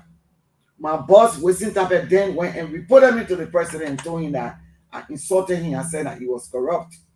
I wasn't speaking to him. I was just expressing my mind. And they suspended me for 5 months without pay. Other people got suspended, but they got paid. When I asked for my pay, my salary, they said, no, you can't have it. So I have endured a lot of things from CDC. And I have no grudge against them. No grudge against them. You understand? So don't come on the platform and just say things that you're not aware of. Please ask questions. Maybe after the meeting, after being on the show, you can give me a call. I will tell you for free. My life is an open book. And when I was suspended for 5 months, I was lying down at my house on George Manor. We reappointed me on my daughter's birthday. And they said, you are appointed. Guess what? I took 2 weeks to go back to work because I didn't want to go to work. I don't want to be going to details of things that we did behind closed door. But you're pushing me. I did not want to go back to work. 2 weeks. People had to be begging me behind closed door to go to work. I said, I have no appetite for the job anymore. Because if I cannot express what is right in my own conscience and values, then I don't need a job. However, I dragged back to work, and I won't even tell you the people that begged me. I will not call a name on the platform. You understand me? So don't just say things. I beg you. Thank you. Then one last thing, Stanton, for your information. In our senior 2019, I went to the executive mansion. They asked me not to disclose it, but you know, every time you piss me off, oh, sorry for the word. Every time you make me upset, I'll have to say, I went and told the president and Nathaniel McGill that I came to resign. The first person I went to the Fina Bono, she said it was too big for her. I went to my own brother, Nathaniel McGill, and I said, she said, why are you so serious? I said, I came to tell you my resignation. He said, for what? I said, for so many reasons. So many reasons. I cannot be a part of a government that would be doing XYZ, all these things that are not proper. In my own thinking, I felt that history and my own children were going to judge me tomorrow. However, my name being our president and my friend, I said, okay. They talked to me, I went home, and that's how I didn't resign. Thank you, I'm going to be a big headline. So I covered it up and I said, maybe I can improve. I can do things that will improve the party or improve, but it didn't work. I want to run as a senator. They said no. They against party many. If I run against father, they will fire me. I said then so be it, and they fire me. And guessing, I can tell you that I'm living a very decent life. I'm not suffering. No. Thank you. So Thank you very much, Andrew Mama. That's the voice of Andrew Mama. I want to say thank you very much. Let me bring in Fatima. And then after, then we're going to do this thing. Thank you, Andrew Mama. Have a wonderful evening. Are you leaving? Thank you. Please be safe. I'm not going to tell the public when I'm leaving, so just continue. Thank you. I don't want to let them know when I'm leaving. Go. That's right. Because Joe, we are looking at you. Fatima, please.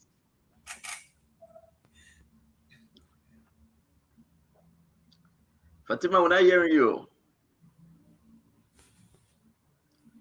Thank God we're not hearing Fatima, so we're proud of her. We're not hearing you. Anybody hearing her? She got to log in and log out. Somebody call her while she was on. So it blocks it. Maybe that mobile model call her. Thank you, Fatima. Thank you very much. All right. So guys, Fatima will log in and log out and log back in. I'm done though. Is anything on your mind? Speak now or forever hold your peace. Well, let me go in because it seems like Senator, can I be frank with you for a second? I think you're losing control of the show. Sometimes we need proper. Dollar, you want me to go? No, I'll go in, Jerome. We need proper decorum. There must be. But listen, the CDC. My brother. No. Don't let us slide. I beg you, brother. Finish up what you want to say. Hey, I finish my thing. I'm losing control of the show. Then what? Yeah, you're losing control of the show. We got to stick to the decorum of the show. People have to follow the rules. Because the audience, I feel that's me. I feel the audience gets a little disrespected if there is no proper decorum. That's just me. It bothers me, and I just have to say it. But I want to say this, and I missed this, but thank God I remember now. My brother Jerome was asked a question whether he would ask Honorable Gongolo to endorse CDC. He said no. He would not even ask Gongolo to endorse CDC. This is the caliber of man that wants you to take something that is trashy, that is rotten garbage, but yet and still he will not allow somebody of substance to endorse them because he knows better. I want you two to know better. Liberia is not a filth, it's not a dumb that we just take the responsibility of our children's future and leave it to a man, a serial philanderer that only cares about himself. Shy alone. This country cannot be treated in this fashion. We have to take the issue of Liberia very seriously. Let me tell you something. For those of you in Grand Bassa County and across the country, you cannot vote on likability factors. You cannot vote on tribe. You cannot vote on superficial issues. You have to vote on the person's capability to transform your location. President Weah doesn't have an ounce of technical know-how to transform Liberia. It's not about liking. It's about the man's capability to produce. President Weah has not produced at any level whatsoever in his life, with the exception of having his hair in his feet. All he knows is to kick a football. Leadership is not a child's plaything. We will keep reminding you, you cannot vote for a man that's going to destroy this country and our collective futures. If you play around with this thing, the man could doom us all. It scares the living hell of me, and it should scare you too if you're a young person in that country. Brother Jerome, you can come in. No, Jerome cannot come in. You're not calling people to come in. I ask you guys though, during the closing, sell your candidate. You make a good point, Dualu. Let me go to Daniel. Daniel, sell your candidate. I want to go, man. You can't let me do that. Thank you. Gibson, please wait for me. All right, Daniel, I'll wait for you. No problem. Go ahead. A lot has been said, but let me just conclude. I'm making these 3 points because I do believe that what is of essence to us is how people are going to turn out to vote on November 14th. A lot of distraction has been thrown our way against Joseph Boakai, and those distractions did not distract the Liberian people. It did not stop the Liberian people from voting for him. So we know that people like Gibson will always come in as a usual suspects. But we have an obligation to our country because this election is an election like no other. Thankfully, we are on the ground. We know what is obtaining here.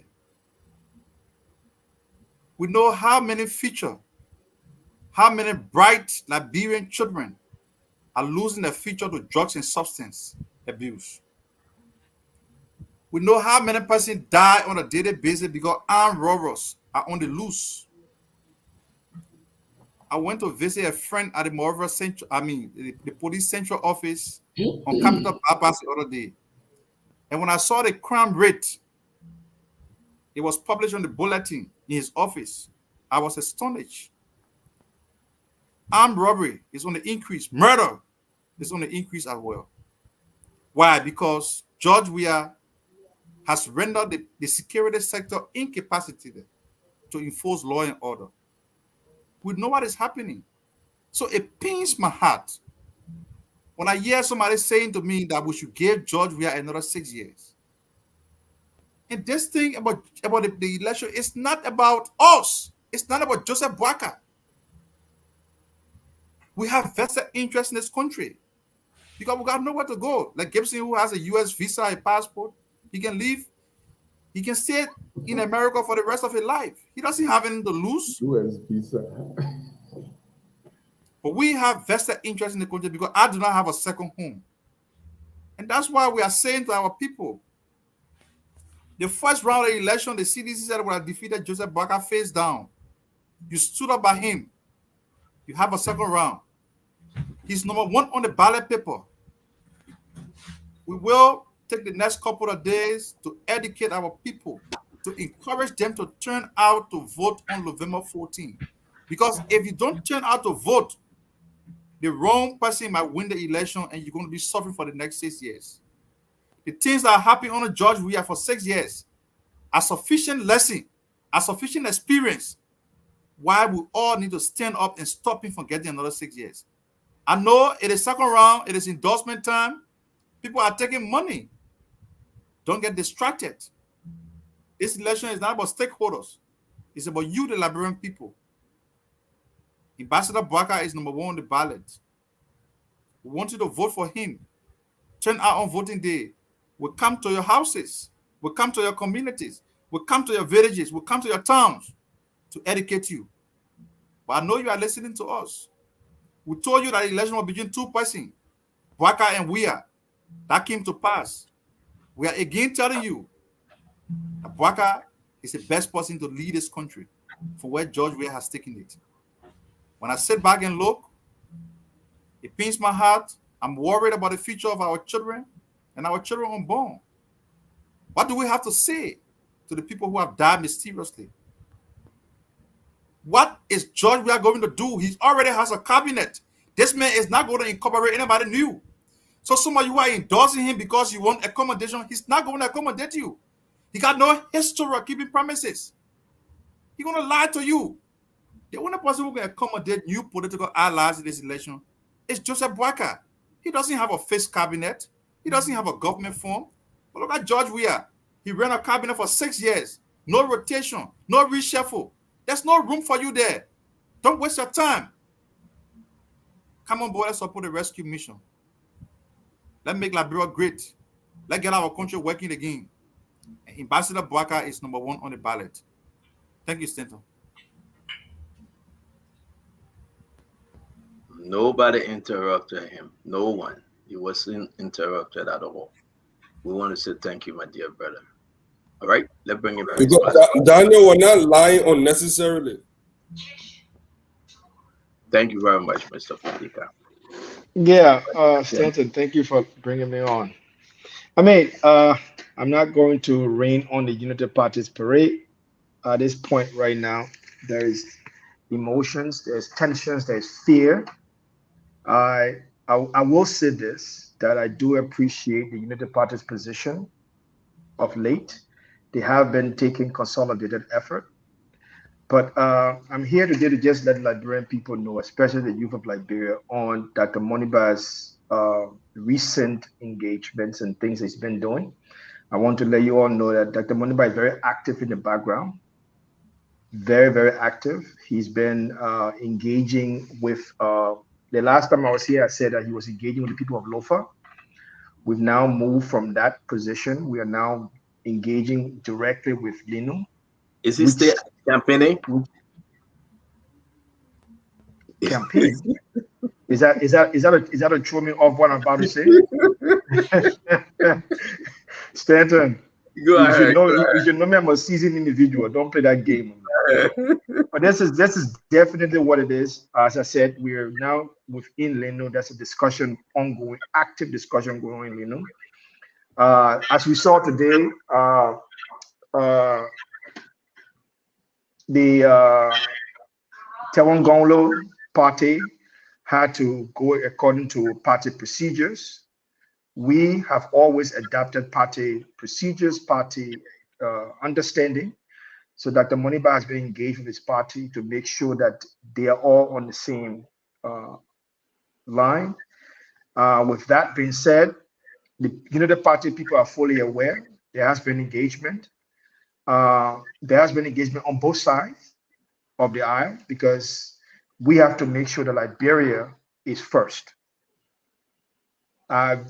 In recent times, I've heard Unity Party people, panelists here talked about Liberia first. So our idea here, which has always been the primary objective of Dr. Moniba, is Liberia's first. So Liberia's first. So if there's any rumors going out there, please dispel that rumors. If it's not coming from me, it's not coming from Dr. Moniba, it's not coming from the press, that comes directly from Dr. Moniba's office. That's just speculation. Dr. Moniba, yes, we may not have gotten the numbers as it should have been in this suspicious election. As you saw recently in the newspaper, we have taken our position on the suspicion there is. We are engaging with our colleagues in other political parties to further our understanding of that idea. But as it comes to where we are in endorsement, we are where we are, and we are engaging all parties to find best outcome for Liberian people so that wherever we'll make this final decision on our endorsement will be absolutely clear on where they want us to be, where Liberian people want us to be. As that being said, we do appreciate what the Unity Party has been doing, keeping the peace, engaging ground people, engaging the grassroots, looking at the numbers. We also do appreciate the CDC in keeping the peace, in making sure that Liberian people are getting prepared for November. That's where we are. Thank you. Thank you very much, Prince. And again, we appreciate your time on the show, though your party is not in this race, but again, we are talking about Liberia, and your contribution would be very, very important to the discussion. Thank you very much, sir. We appreciate you. Eduardo went, Daniel Sando went, Fadiga spoke already. Not yet, Fadiga, go ahead now. Well, look, Stanton, we're not going to relitigate this whole thing about who's going to lead Liberia. Look, as an opposition, we came together to save this nation. That was the message that we all went with going to these elections. Who is the best person? The Liberian people have answered that question. We do understand that there were irregularities in the election, but we did not believe that it was enough to have overturned or make it to change what outcome. Look, a few months ago, we came here exactly as we predicted the election went that way. Except when you believe in voodoo politics, or you believe that some Ome Musa saying that in the corner there can make you win election in Liberia, it doesn't happen that way. We ran the numbers. Everybody got exactly where we expected them to be. Did something happen? Yes. No election is perfect in the world. Our election, it's not perfect, but at least we are a model that other countries can emulate in the sub-region. Look, we have done this thing 2005, 11, 17. This time is the charm. We're going to fight hard to get it right. We know that some people, they try to rig the process, but implementing on election day is not easy. And the best thing we can do is to protect our vote. So if you want to go to the polls, rest assured that we will protect our votes. And at the end of the day, whoever the Liberian choose will be victorious. So I do understand the sentiment of people like Clarence Moniba and something. Look, one of the CPP candidates won election. Are we going to notify those elections? Look, we cannot crowd foul when it's not in our favor and something. We now is the time to pull together this coalition of the willing to rescue this country. In as much as we want everybody on board this rescue team, we want people to know that This is one of the most important elections in our nation history. This is one of the few times we have had this dull individual as president. Very selfish. He's shining. He arrived private jet. He arrived $600,000 or $500,000 car. While people are living in abject poverty. Where have we seen it? Even Samuel Doe, that will say he did or he was a tyrant. It never happened. The Congo people will talk about it never happened. Something trickled down. He shines alone and came to grab and go. He have made so many enemies. Look, you know that our man responsible when he can make and keep friends. That part of developmental, that one of the fundamental of development. This man have made so many enemies. He have divided the country across tribal line. Liberia is more. When Ellen was president, who knew who was in power? Which one tribe was in power? It was a rainbow government. Everybody has some piece of that national cake. The thing have taken dress. This is exactly what brought the Civil War. This is exactly what we fought for, and this is exactly where this country is heading. We all know it. So for a political leader to sit down and still scratching their head at this time, who is only there's no debate here. There's no debate. Bweka was not president. He has never been president for Liberia. He was a vice president and presided over one of the best government I can think about in our lifetime. So giving him a shot is not a question. We all know there's no way you can compare Ambassador Bweka and something. So for people to say, oh, well, it's started this and that, those are all political blah. If you have not making your decision at this time, nobody's going to crawl and go sit down and lick your behind because you have not formed. Thank you very much, Dan Fadiga. Let me say this loud one. I know you do Watch what you're saying now, Fadiga, please. I'm calibrating my words. No, you're not. I'm calibrating my words. I am saying this because people are playing with people's life. Take example, Eden Gongro where she says she's supporting George Weah. We all know the County Development Fund. We all know George Weah have done a lot of things over these people's head. We talk about the County Development Fund here. Look, the best person to save these people are putting their personal interest over national issue. George Weah is not a man of his word. Everybody that joined in that coalition have left crying. We saw Alex Tyler here. So who in the right mind will be supporting this? Except why George uses some voodoo on these people. But I cannot honestly say who the rational person that will go behind George Weah. I'm sorry, it's your decision. I'm not going to fault you for it. But you cannot do it at the expense of the Liberian people. Thank you very much, Fadiga. We said thank you and thank you. A good contribution from you, Mepe. Oh, we jump over Gibson. All right, Mepe, go ahead. You want to yield to Gibson? No, you go ahead, Mepe. Keep the best for last. Look at you. That statement could be false. Depending on that statement could be false. Go ahead, Mepe. Thank you, CEO. Nice show. But again, I just want to say thank you again to the LPP and all those who have joined ranks with the rescue mission. I sat on this show many times and I told people if Mr. Cummings was in a runoff, I would not just vote for him. I would campaign vigorously for him because we belong to the opposition community. I don't think this is a time to study candidates that we have known and some of them with whom we have worked with and have had long relationships. But however, I think it's so simple. Like the LPP said, despite our differences, we have rough edges to win a campaign. Sometimes the fight was brutal. But when we just oppose these two candidates, what is a safer way forward? And it's clear. They talk about government who has the country in the ICU versus someone that might not have been their first choice, but still presents a better and more responsible leadership. I know they did it without any equivocation. It doesn't mean other people don't have the right to consult. We respect their right to consult broad-based, to consult with their people, and even if they have opposition as an opposition, to present that position to the people before coming to daylight. And why they do these consultations, We just want to remind them that this is an opposition victory, totally inclusive for all opposition members. We adapt some of those things you want for Liberia that you were not able to offer. Today, we saw the LPP talk about some of the deliverables they would like to see in 100 days. Well, meaning, we will work in that direction. We saw Mr. Cummings post some out there, but what is different in the case of the ANC or the CPP is that you say, I want to see who will adopt this. Why if the two parties come out and say we're both willing to adopt these things? So at the end of the day, one has to make a decision.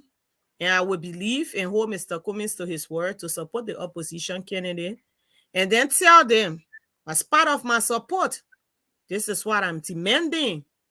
Women participation, war crimes code, and a list of very good things he had there. We're looking to Lino. We know Honorable Moneyba himself be doing his own consultations. We're just reminding him that, and I believe, just like I said about Councillor Gonglo, that him joining ranks with us, Moneyba now, Dr. Moneyba, is aligned with his values. It's consistent with the way he has voted. If you see in past elections, his support for JMB in 2017, when Weah was in the race, I feel if he just opposed those two candidates, he will still be leaning to the same direction. I want to welcome everybody on board the rescue mission, to people not just at the hierarchy level, all the few partisans that voted within the opposition bloc. Come on board and make this an opposition victory and own it as we are trying to reflect the aspiration of your individual parties. We have a credibility when it comes to inclusion that the CDC does not have. I know right now there's a lot of filthy generosity going out there, money throwing around the place. I call them filthy generosity. It smells like that of Judas Iscariot. It has the smelling of the blood of Batikwa on it. The auditor spirit are hunting around people who are after filthy generosity for endorsement. Do not let the Liberian people down. Fourth, number one, educate our people and let's mean business when we want to move this country forward. I salute all those who continue to endorse publicly. I read Big Brother Alpha Tokpa comment today. It was a similar endorsement. He said he believes the rescue mission has an edge, but he is waiting on the CPP to make that decision. I love people who are thinking in that direction. Come on board and let's do it for the better. For the sake of country, let's do it. For the sake of Thank you very much, Wempe. Thank you, CEO. Thank you very much. Mame, please. Yeah, we want to conclude that the Liberia People's Party has endorsed Joseph Boakai.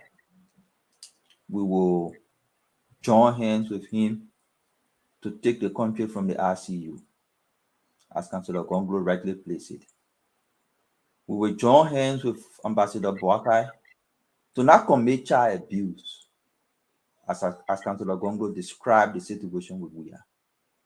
He said, Weah is like a child who you gave a 25-pound bag of bread to food. He's not able. He doesn't have the capacity to carry. That's child abuse. We will not join other people to abuse this child. The child is Liberia. We will not join other people to abuse the child. We will join people to rescue the child from the RCU. Create an opportunity to sweep around the corruption. Create an opportunity to fix the system. That statement from Ambassador Boakai incorporates the views and the aspiration of many of the political parties. We are proud that Councillor Gonglo and the Liberia People's Party made such a decision at such a critical time. The Unity Party's strategy is not to win all the counties, it's to win the election. And to do that, you have to be strategic. That strategic approach is to increase your margin to where you did not perform well or to where your margin was low. And if you see your margin improving from 9% to 34%, the only thing you can hope to do is to take it from 34 to 50%. So that's what we'll be doing in other countries. Joseph Boakai found himself in the right place at the right time. When you hear people say, do it for Liberia, it is not because of Joseph Boakai. Joseph Boakai is not Liberia. He's not a saint. When they say do it for Liberia, they're basically telling you, take an action to prevent your country from going into calamity. Take your action to prevent your country from going into chaos. Take an action to prevent your country from collapsing. Joseph Boakai as president will not solve all the problems. One of my aunties from the village called me yesterday and said, I heard that you people are supporting Joseph Boakai. I want to ask you one question. I said, auntie, what's the question? She said it in Pele, but I was saying in English.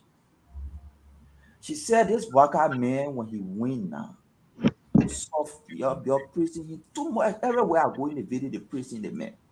He will solve all our problems. Tell me, my son. I told her, Boakai is not coming to solve all the problems. But this is what not voting for Boakai will do. It will create more problems for you. If you don't vote for Boakai and vote for WIA, it creates more problems for you. And Boakai is not coming to solve all the problems, but he's coming to solve some of the problems. Trust us. Get up and go and vote. You're not voting for Boakai as a person. You're voting to save your country. George Weah's first term was the time he needed to show love. Was the time he needed to show the ability to collaborate with people. That was the time he's supposed to uphold his promises to people so that they can support him in the second round. He did not uphold his promises to you in the first round. He will not uphold it in the second round. So we want to conclude on that note and just say this is a very good show. People who believe that Joseph Boakai or George Weah will provide better leadership for Liberia, go ahead and support him. But we know today that there are 3 options on the ballot. 3 options. Joseph Boakai is option 1. George Weah is option 2. And George Weah money is option 3. There are people who believe that George Weah is not qualified to lead our country. They've been opposing him for 5 years and a half. Today, they still believe that he's not the best person to lead our country, and they're taking their choice. Their choice is George Weah money. They're not supporting Weah. Remember that not true. George Weah stealing money from the Liberian people. Yeah. They're not supporting Weah. They're not endorsing Weah because they don't believe that he can win, that he can lead. But they're supporting and endorsing George Weah money. It's up to them. Posterity will hold them. Posterity will judge them. Thank you. Mohammed, thank you very much. Gibson? George Weah stolen money. The danger of being last is Stanton can cut you off anytime. Your team, but by being last is a privilege. Stanton, please don't cut me off. Listen, I got 4 things to say. I'll say them really quick. And the first thing to Honorable Wolokoli, I have nothing but respect for you. Let me just say that again and again and again. I have respect for you. I will in no way disrespect you, even though I'll throw jabs here and there, but that doesn't mean any disrespect. Let me reconfirm that. To Dr. Richardson, you raised the issue about speaking in a certain way to females, and Fadiga also raised the issue. Dr. Richardson, why is it I never spoke like that to you? You myself, we are disagreeing. But if someone comes on this show and tells me that I say I will kill you and Mano people, I will speak to you any way I want to speak to you. My wife, who is in the room here, is a girl woman. My first daughter is a Mano girl child. My grand auntie is from Blood Dealer. Mary Vagbe is my aunt. And somebody come on the show and say, I will kill you amount of people, I will speak to you any way I want to speak to you. Because this is this is a rare land for me. Nobody should tell me that anyway. I don't care who you are. You say that to me, I will speak with you any way I want to speak to. Well, nobody Paul watch you more. You yourself said Gibson, Fadiga, don't interrupt Gibson, please. We should be able to. Gibson, I didn't tell you that yesterday. Aren't you, Mama? I didn't tell you that. Mepe, I didn't tell you that. What, Mepe, what you guys doing is not good. Let him finish, then you can make your point, please.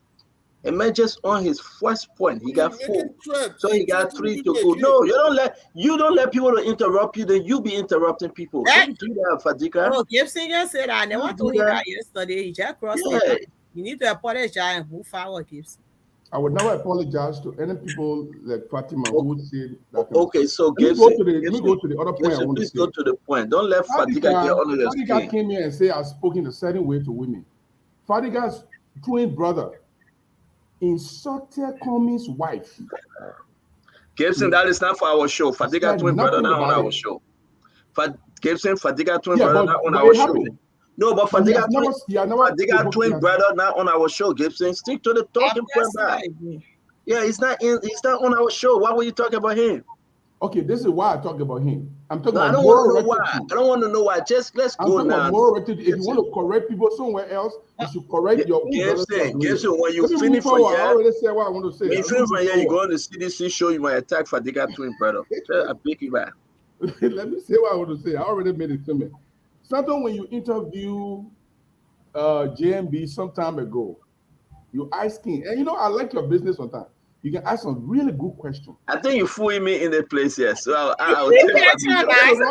I told you. We keep patronizing you for airtime. I think you're doing this intentionally. I'll listen to Fadiga and Dual. They're patronizing Tata Richardson too. Tata Richardson on your side. No, that's our brother. Go ahead. Is that Ambassador Boycott? How are you going to deal with CPP? Are you going to fix it? And you will know the way you use Brexit. You know what Brexit? I don't mean that Kev Hassan talking here. He not text you. He not text you. Get over here. That Kev Hassan talking. Kev Hassan finna texting you. Move to the phone. Okay, let me move forward. I know these guys now. Listen, Kev Hassan somewhere laughing right now. You finna texting you. You want to bring that conversation up. That moves on, please. I pick you. I'll give you Kev Hassan number. I'll get Kev Hassan number. Go ahead, Gibson. Let's go ahead. Fadiga, you will make that correction and bake you. Let me finish. Go ahead, Gibson. I want to say, my dear brothers, when we come on this show, the political leaders are our target. You never see me attacking any of you unless you attack me. Let's deal with the political leaders. They are the ones that put their life on the pedestal. They are the ones that want to be president. Your insult to me, those people in the comment section insult me. It don't mean nothing to me. Okay, it means nothing to me. But let's discuss those political leaders because they are the one that want to be president, and that's the one my target is. And Joe Bucker is my target. Let me tell you one mistake that the Unity Party made. Talking about you protect our vote. You get pool washers. You supposed to get $20. Then you get them CP. You hold $10. When you come back, then we get the other $10. That was an insult to the people. That was an insult. How can you do something like that? So this is why I say the Unity Party is disorganized. It's not able. They can't even lead a party, and they want to lead a country. It is so disgraceful. This is why the UP will lose this election. Final point I want to make here. George Weah is far more better than Joseph Boakai. George Weah is far more better than Joseph Boakai. He is a tolerant man. Joseph Boakai is not tolerant. He is not divisive. Joseph Boakai is divisive. He is not violent nature. Joseph Boakai is violent nature. Everything opposite George Weah is what Joseph Boakai is. If anybody vote for Joseph Boakai, you will be rewarding bad behavior. This man broke apart the CPP. He literally broke apart. When Cummings were there, CPP were together. When Yombi came out there, 60 people were together. In fact, it was flourishing. As soon as Joseph Boakai got there, he broke it apart intentionally. The election over within second round. I'll slap you. The election over. The Liberian people have decided that half for him. Got to come up with story. I mean, I what's up time, man? Finish your story. About CPP that broke apart. The people went one different election already in second round. And you talking about CPP? You made Fatima come out there. Can I use my time back? Thank you very much. Stanton, I want you to tell me, how can a man who wants to lead a country deliberately break something apart that every Liberian was hoping to succeed? How can you do that? So when Cummings and his group were endorsing him, I felt that it was a bad decision because Cummings was rewarding bad behavior. Joseph Boakai is a bad news for Liberia, my people. Joseph Boakai is bad news. And the Liberian people are listening to people like us more than you. That's why Joseph Boakai lost the first round. Joseph Boakai is bad news. But you are in the first round. You are for Joseph Boakai is bad news. But you are for CDC first round. Wait. Gibson, thank you very much. Dr. Richardson, you want to speak? Thank you. No, the man allow my brother. I gotta defend. Actually, I think Fatima. The man from talking about your brother, you were not defending. No, you were defending someone else, please. You can have pop show. Go defend him there. Let me hear you again. Man, Fadika. You can hear me now? Yes. Dr. Richardson, you're not speaking? I think I want to give my time to Fatima because she didn't speak, and then you that problem like Fadika because now you want to create problem between Fatima and Gipsy. No, I told you don't stand out when people are being affected. You play it, you minimize the effect. Tell Fatima speak. No, big brother, but I don't let what you do. Honestly, I don't try to minimize the effect. Why are you accusing the man for nothing? Why are you accusing the man for nothing? I just Your guy. Chinwe, Auntie Mama, Mr. Dualu, Don Fatika, Daniel Sando, Mame, Mepe Gono, Fatima. You got it. Dr. Richardson has given time to me. One Gibson. I've not spoken at all. Go ahead. Go ahead, ma'am. Speak. And Mr. Gibson got into his feelings and started exploding like he had a period like me. But anyway, let me just go on to something and say, when you come, Dr. Richardson, you know you're like. Can you watch what you said, please, on the show? I am. I mean, we all got, that's a natural phenomenon. I beg you, let's go ahead, please. Dr. Richardson, you know you're my idol. Whether you support Joseph Boakai, you don't. I just admire your level of education. I admire the way you are able to hold yourself. You know, and to the rest of the panelists, you guys know I'm here. I respect each and every one of you. But when at this stage, when Liberia's future is on the line, and we're here sitting and talking, I want you to understand. I want nobody. I mean, Al, I appreciate you standing up for me, but I can stand up for myself to Jerome. Give to Jerome. You don't know me, but you will get to know me. I'm not a typical woman where somebody can just use their mouth and brush their teeth and spit on. Okay? I've been listening. I've been hearing things, and I came back to regurgitate it to you, to make you to understand how it feels when someone say that. You think that girl people did not have crown women in their house during 1990 when they were kidding it? Stop that nonsense. No. You're not interrupting the woman. You're not interrupting the woman. Let the woman speak. For you to say, oh, I got a girl woman back here. That's why. Wait. Did Gibson ran away? He had to, because I was about to line it up. He probably abusing that woman at home. Wait, no. Wait, I beg you, Fatima, you continue. Hold on 1 minute. Jason, please. I want to say something. Yeah, Jason, thank you. Thank you, Jason is right. He's in the back. I just want to know. He said he's not going to interrupt her. Fatima, please, I beg you, just keep it clean, please. I am keeping it clean. See what he stopped when he was talking to Fatima. I beg you. Gibson kind of says some things that I think I need to respond to. When I did hear, this is not my first time hearing about Gibson saying if he had gone, he was going to kill the Giro and Mano people. I've heard that before. I never said it to him because I felt at the time he was fake supporting Tewon Gonglo. He was never really a Tewon Gonglo supporter on this show. He came here because my cousin Akara's Moses Gray told me that Gibson was a planted agent. He went to Liberia, went to his office to talk to him for CDC to provide him with a job. He said, I never saw the man. I refused to see him. He said, Jawia said, never saw him. So now he coming to you on the show and telling he endorsed, or it's too late. The time we wanted him, he didn't speak for us, but now he's doing this for, you know what? I respect the likes of Dr. Richardson, who says that I feel that these people cannot lead Liberia the way I want to. I'm going to take a side. I'm going to stay on the side and watch. Liberia wins regardless. That would not have been my choice because I like the lady and I wanted her on my side because I'm on the side of Joseph Boakai. But there are hustlers in these elections.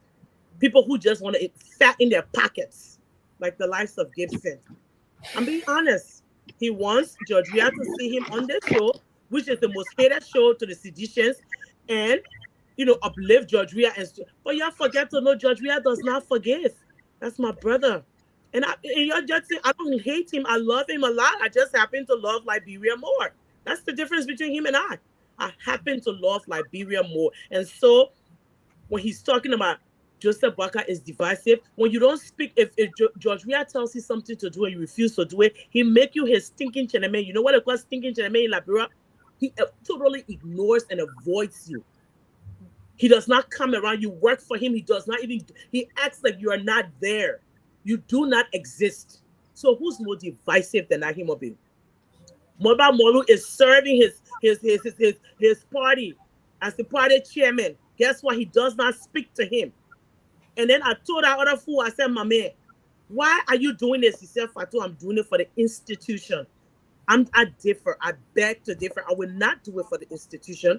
I would do it for the Liberian people and walk away from that clown. Because if Moba Molu walks away, the youth will follow him and there will be no more CDC. I won't do it for that. But then his mindset is different because when he walks away, he feels like he's done. George Weah is bad for Liberia. He's not good for Liberia. And you know what? We gave him 6 years and it's upon the incumbent to come back and tell the Liberian people, you've given me 6 years. These are the things that I have done. List them. And then we grade him. And you know what? In the first round, we graded him. The Liberian people overwhelmingly rejected him. Even in the city that he's born, I was there. I was live. I was direct. I was there. I saw it. That girls were refusing to go use the bathroom because they wore diaper to protect those votes. And it just happens that everywhere that we did not protect the vote, he stole Mr. Cummings' vote, he stole our vote, and he came over, and he won. So my people, I'm here to tell you, let's reject George Weah. He's not good. Let's reject the likes of Gibson. Me, I love Gibson. Gibson cannot talk more. He cannot overtalk me. I'm equally as educated. I'm equal. I know the topic I had. And he did threaten to kill the Mana and Gia people and erase them from the Liberian mob. I heard it with my own ear. He said it. And when he says, the saddest part about this whole thing is, I don't like to, because I have children.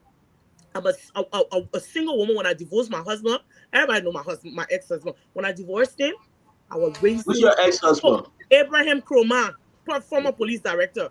I was 16 years old when I met him. I'm Madingo guy. I was smart as a whistle. I graduated when I was 16. I married him when I was 17 and a half, and I married him for 27 years. I divorced him. You married at the age of 16? Yeah. Is it illegal? When I was 16. But anyway, is it illegal? Excuse me. See, let me say my thing. What I'm here to tell you. Age of 16? No. CEO, stop it. Maringo get it. But At the you age see of what 16, I'm you doing? 17. She said they met at 17. She But graduated anyway, from high school at 16. Let me just come back. Hey, you have my best friend Jerome there. We'll fix listen, it. she married Amy Kroma at the age of 16. Right, what The you guy want is to say about 25 that? years older than her. No. They were loving at the age of 16. Child Then abuse. I never love. I was a virgin when I got married. Let me tell you, another yo. So that's okay, Fatima. Hey, don't bring that thing yet. No, you lied. She said 17. At the age of 16. But me, at least I married play at the age of basketball. 17. I play volleyball, Yes, everything. Yes, You see, having the people interrupt me. I'm not talking you. Sorry, But Mama. and the sad part that I have, the thing that me and Gibson really disagree about George Weah is that he says I heard he's a lawyer. He sees, so that means that he got to have some kind of, empathy or sympathy for human beings. For him to sit there and see our country being run by drugs and the cartels and say that he's going for the lesser of two evils and chooses George Weah as the lesser of two evils, according to my cousin Akara's Moses Gray, that money there, you're not eating it from CDC. And we'll make sure you will stay very and you'll wear half of your money. You're not going to eat no free money. So on that note, I'm not letting my brother Aquarius, Fadiga fight for me. You want to talk to me, I would want address you, my boy. You think you know how to talk about? I can speak like great English. I can speak Siri. I was sister. You not run away again. Yes, you run away again. I can't. You can't tell me anything. I can't tell you a double. I respect people for what they bring to the table. But if you say words proudly, if I were having gone with erase the whole Nima County, now because you married Nima woman, so you must forget your saying. You sitting out there endorsing George Weah when drugs taking all our young people in Liberia. People dying. Me and Jack coming from there last week. I'm going back again for the election. But the sad thing is, George drug it. And unfortunately, I know you don't want to hear it. Even his little son died from a drug overdose. I have good friends that told me Who that. listen? I said, Gibson. I see anybody left to put fire on the mountain. Gibson. And I the same man who had a hand in his son's death, he want for that man to be president. No, don't be personal, man. Gibson's son didn't die from drugs overdose. How you were there? I tell you, I said that story I heard from Liberia. That story I heard from. But don't bring all the shit out. That children business. That children business. No, Gibson those with are them social issues. I'm just saying that he should never endorse George Weah. George Weah is having drugs in our country, impacting our youth, trying to control the mindset of our people. Yeah, they get bad. Money business. He want to endorse George Weah. Then he said, "I will talk to a woman." You can talk to any woman any kind of way, but not me, because me, you come for me, I will come for you. If you don't want to come for me, if you don't want to hear me, don't come for me. I can defend myself any day. That's it. Thank you, CEO. That Abi Kroma ex-wife. So you got to understand, he's a former police. But hold on 1 minute. Hold on 1 minute. Gibson, wait. Gibson, thank you. Your wife took you off again. Wait 1 minute. Dr. Richardson, can you close the show? It was a good show. Sometimes we have these challenging shows where we sometimes say things. Yeah, at the age of 16? Wow. Go ahead, Dr. Richardson. Dr. Richardson, though, you work in this environment, Dr. Richardson. At the age of 16, Dr. Richardson, what say you? Culture, Liberia. Oh, it's culture, right? Fatima, said she can speak for herself, and I think it would be nice for you to. Let me repeat it. I used to be a smart head. I graduated high school when I was 16 years old. Me and Abi Kroma met and married when I was 17 and a half years. You met at what age? Huh? You met at what age? I was 16. You said 16. You said 16. How old is Abi Kroma? I explained to the warrior. Again. And you see? All right, let's go ahead. Go ahead. Years old, so don't start out no say we close, yeah. Thank you. You guys, again, all of our viewers, this is Phone Talk. Sometimes we talk the important things here, and sometimes we play at the end of the show. But I respect all of your views. Sincerely respect your views. I respect your form of showing patriotism to Liberia is to select Joseph Boakai, those who want to select we are, they are their form of showing that they love Liberia, and those who want to just participate in Liberia in a different way. We don't want to be involved in, making a choice because, we spend a lot of time observing the choices. We're in a period of discernment. So I ask you guys to respect that as well. I'm confused to tell you the truth, Fatima and Mempe and Honorable Wodakali, because you have to understand that we came here for months, we read, we saw, we've seen this, and then all of a sudden you just have to make a choice. It's nothing personal, like mere position. I went at it at times. Sometimes Fatika and myself went at it. In fact, Dwalu and I went at it. But it's not personal. There's no, this is not string attached, but it's actually sincerely love for our country. Where do we go from here? What do we want to do? Is it only politics that we can, is it only by making a choice or kind of getting involved in endorsement politics that we will be able to impact our country? I think not. Fadika always argued me in the back and said, well, that's the most impactful way. I think not, Fadika. I just wish that I'm sure CEO will agree with me that after this time, we all can come together and maybe engage in other things in our country. Like, let's be a force, be a think tank for our country instead of, say, okay, if this person doesn't select this person, that means that they don't love the country. I don't buy that. It just, it bothers me. I wish I had time to just tell. I say, after listening to these people, then talk, and how bad they were, and I know part of it is politics, but part of it is true. Part of it is true, And then all of something. And Richardson, not biblical, not Quranic. You can leave it after the season, so that what they endorsing. Yeah, but I don't know. I hear what you're saying, Pam, but I don't know. So you're saying that, so Dr. Richards, I'm sorry, I was trying to mute. Go ahead, Dr. Richards. No, go ahead. I'm done talking. No, I was talking with somebody and it came in. Go ahead, man. Oh, really? You are talking about Dr. Richards and somebody else? They catch you today. So we done? Yeah. No, because I think we our closing now is after 12. Again, to be fair, I want to say thanks to everyone for joining us. The picture you sent me, what's that? Who picture is that, Fadiga? Okay.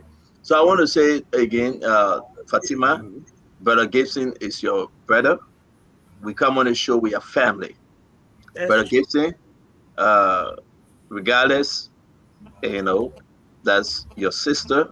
We are all family. We are mature, we laugh, we joke, and we brush this off. And to all of our followers, we want to say to you, again, to all of our followers, we want to say to you, it's a good thing that you join us every evening. The issue about my Edith Gongloware, she will be here on Friday. The issue about I was trying to bring Ambassador Nat Barnes on. Don't get mad because somebody say I support Boakai or I support or JMB. I mean, George Weah.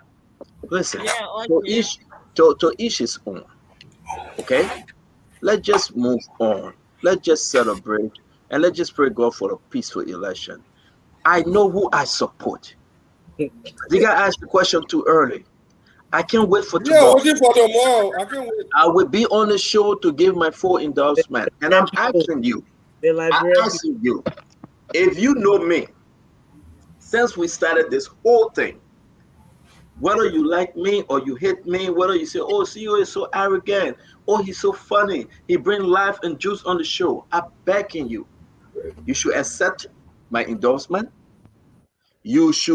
I'm begging you, allow me to speak for my country, Liberia. You got two, President Weah and George Weah. Oh, you laugh again? You got Jose Yumabwaka and you got Jose Yumabwaka. But with the two political parties, UPCDC, the third party is the Liberian people. I want you to understand everything I've ever done, helping people, God can bless everybody. Reaching out during COVID time, distributing bag of rice,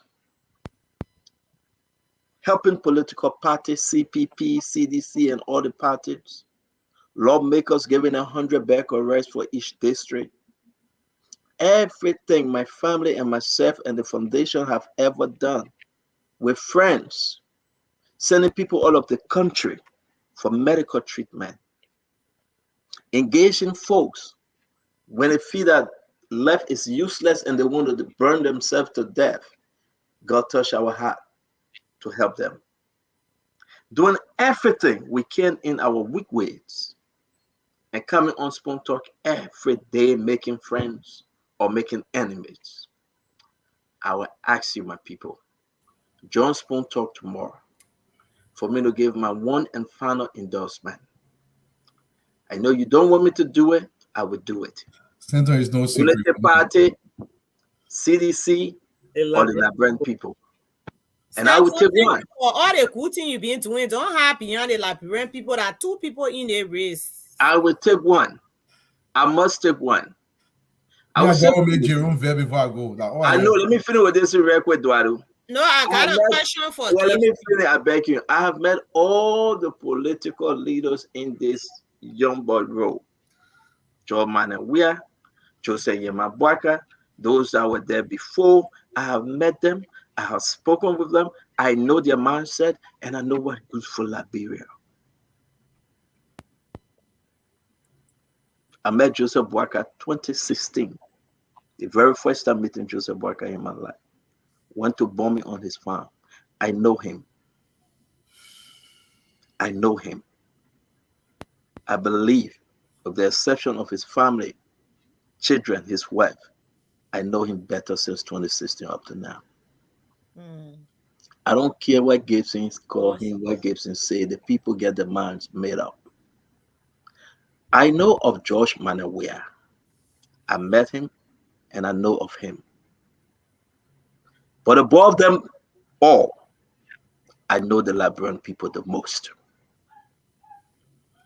And I will decide tomorrow.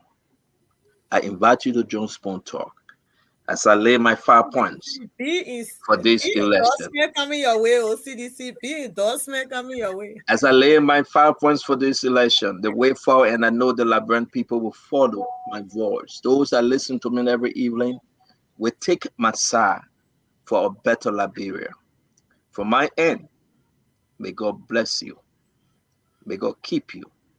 And just remember, like I said to Fadiga, that 3 parties in this election: Unity Party, CDC, and the Liberian people. The man was supposed to be. One question before you go. I want to ask you one question. CDC. You think they make me go follow old man? Fatima, stay. I want to tell you something. Okay, see, one question before you go. Fatima, all but love, man. All but love. Yo, will I listen to Mepe, please? Why is it that when Gibson used to come here to campaign for Conglo, he was more quiet? You know, he's kind of a good point. He even reached out to you. I will invite Miape to my family dinner. I say, guy in the CDC business is so chittery, you crossing the line, attacking people. What has induced him? Because even the start of campaign has changed. I mean, look, Mepe, I'm still the same though. You're not. I'm sorry if I changed, but you know, Mepe, look, all of us, we are panelists, right? What we shouldn't be doing is for us to personally attack each other. You observe, I don't want to attack anybody. I want to go for the heads. But every time you guys come, you attack me, so you give me the urge to attack back. You can cause our what happened was you got so excited by your first installment, your first stretch. Gibson got so excited by your first installment. I don't even know George here. I never met George here.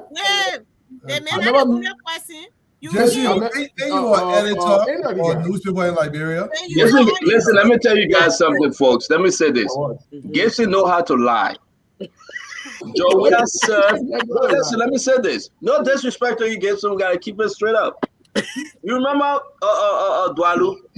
President, we are served as a senator. And Gibson won't tell us that He have never met Joe Weah before. Senator. No, He don't know Joe Weah. I don't know George Weah. Let me finish. As a reporter at the time with Sports Chronicle in No, I believe that. I think Gibson trying to. Well, they met something that. I definitely met George Weah. When I became editor, You believe that I met Joe Weah? You gotta get a poor chair to confess. No. But Gibson, I agree with you. You would never ever. Gibson, let me say this to you. I respect you like I respect everyone on the set. You would never ever in your life, what you said that day, you apologized for it yesterday on our show.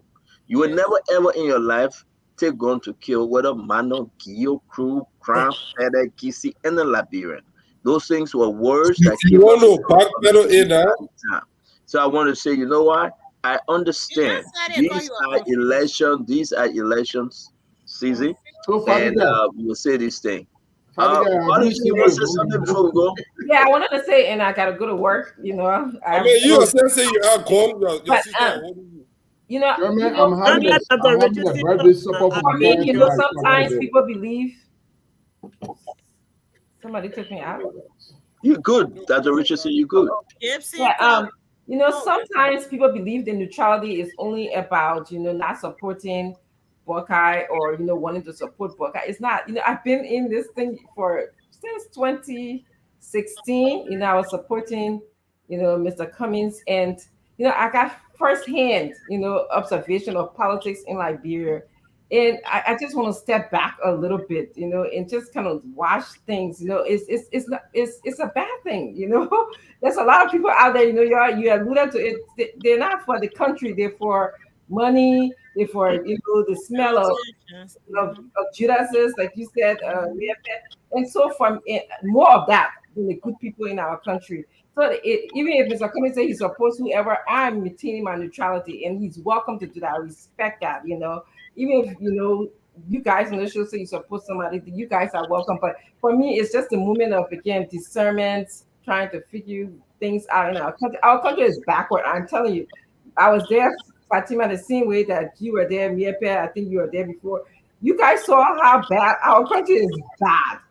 It's bad. It's worse. And you know, I want to do something more. Okay, so that's kind of what it's all about. Instead of saying that, you know, I don't know if Liberia, I would always go to Liberia. My neighbor's string is tied there. I have many friends that say they're not going to return to Liberia until running water is in the country, until they can flush their toilet. I could be one of those, but I'm not. You know, that's our country is. Somebody said we got nowhere else to go. You know, so I just wanted to share that with you guys. Thank you, Dr. Richardson. Thank you, Dr. Richardson. Thank you, Fatima Bintu Salif, 16 years old, got engaged. Oh my God. Thank you, Mepe. How old are you two then?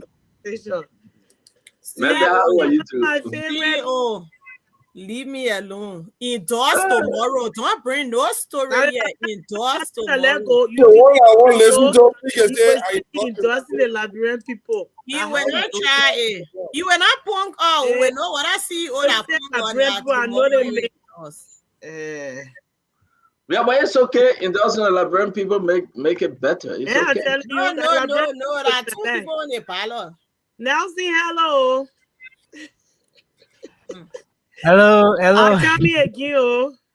The Liberian people waiting for you. Everybody waiting for you again. You see Nelson laughing at that. Don't fatiga. They begin laughing at that because you are collecting $100 bucks, $50 and thing. I'm a boy. I'm a boy. Can I come into the studio? I'm a boy. Let's enjoy your labor. The picking I get fat over there on campaign. Picking you enjoy. Oh. I saw Nelson the other day. I left. Nelson just started making the door into Paco, trying to counter my story. You see the other day. The door in parking right now. Yeah, man. Yeah, but Fadiga, I know because no class today, you're hanging along with us, brother. Thank you very much. Fadiga, forgive him. No, not what he's doing. No, man, I came for. Lord, let me tell you something. But let's take some calls now. Somebody said they want to ask you a question, Fadiga. Yeah, let me take calls. So folks, listen. We're gonna say this. We got but maybe 25 minutes. If our sister don't want to hang with Fadiga and myself, you should point your question to either Fadika, Fatima, or Mempe Gono. They will answer your question, call their name, and ask them your question, what's on your mind. We still got maybe 20 minutes. Let's do this. This is about Liberia. This is about the election. You know, again, it's about Liberia. Okay? Do not insult, do not attack anybody, but we'll take your question. Put the phone number up. Thank you very much, Fadiga, for hanging with us, my brother. This is your show now, Fadiga. Control it. This is your show. Thank you. Hello. Fadiga. Hello. That me? I saw that's that you controlling the show now. Phone call started.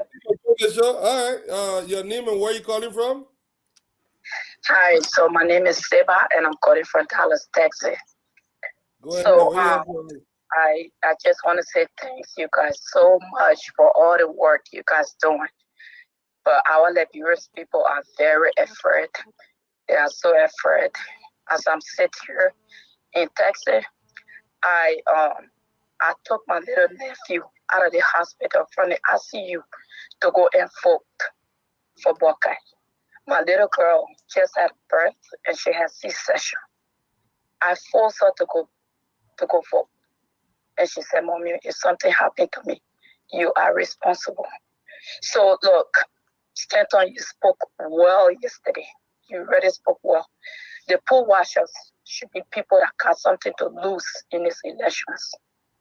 The ministers, the deputy ministers, all those that are looking forward to getting big positions.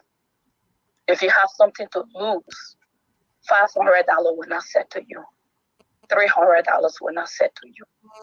So 1 day or 2 days, it's not going to do nothing for them.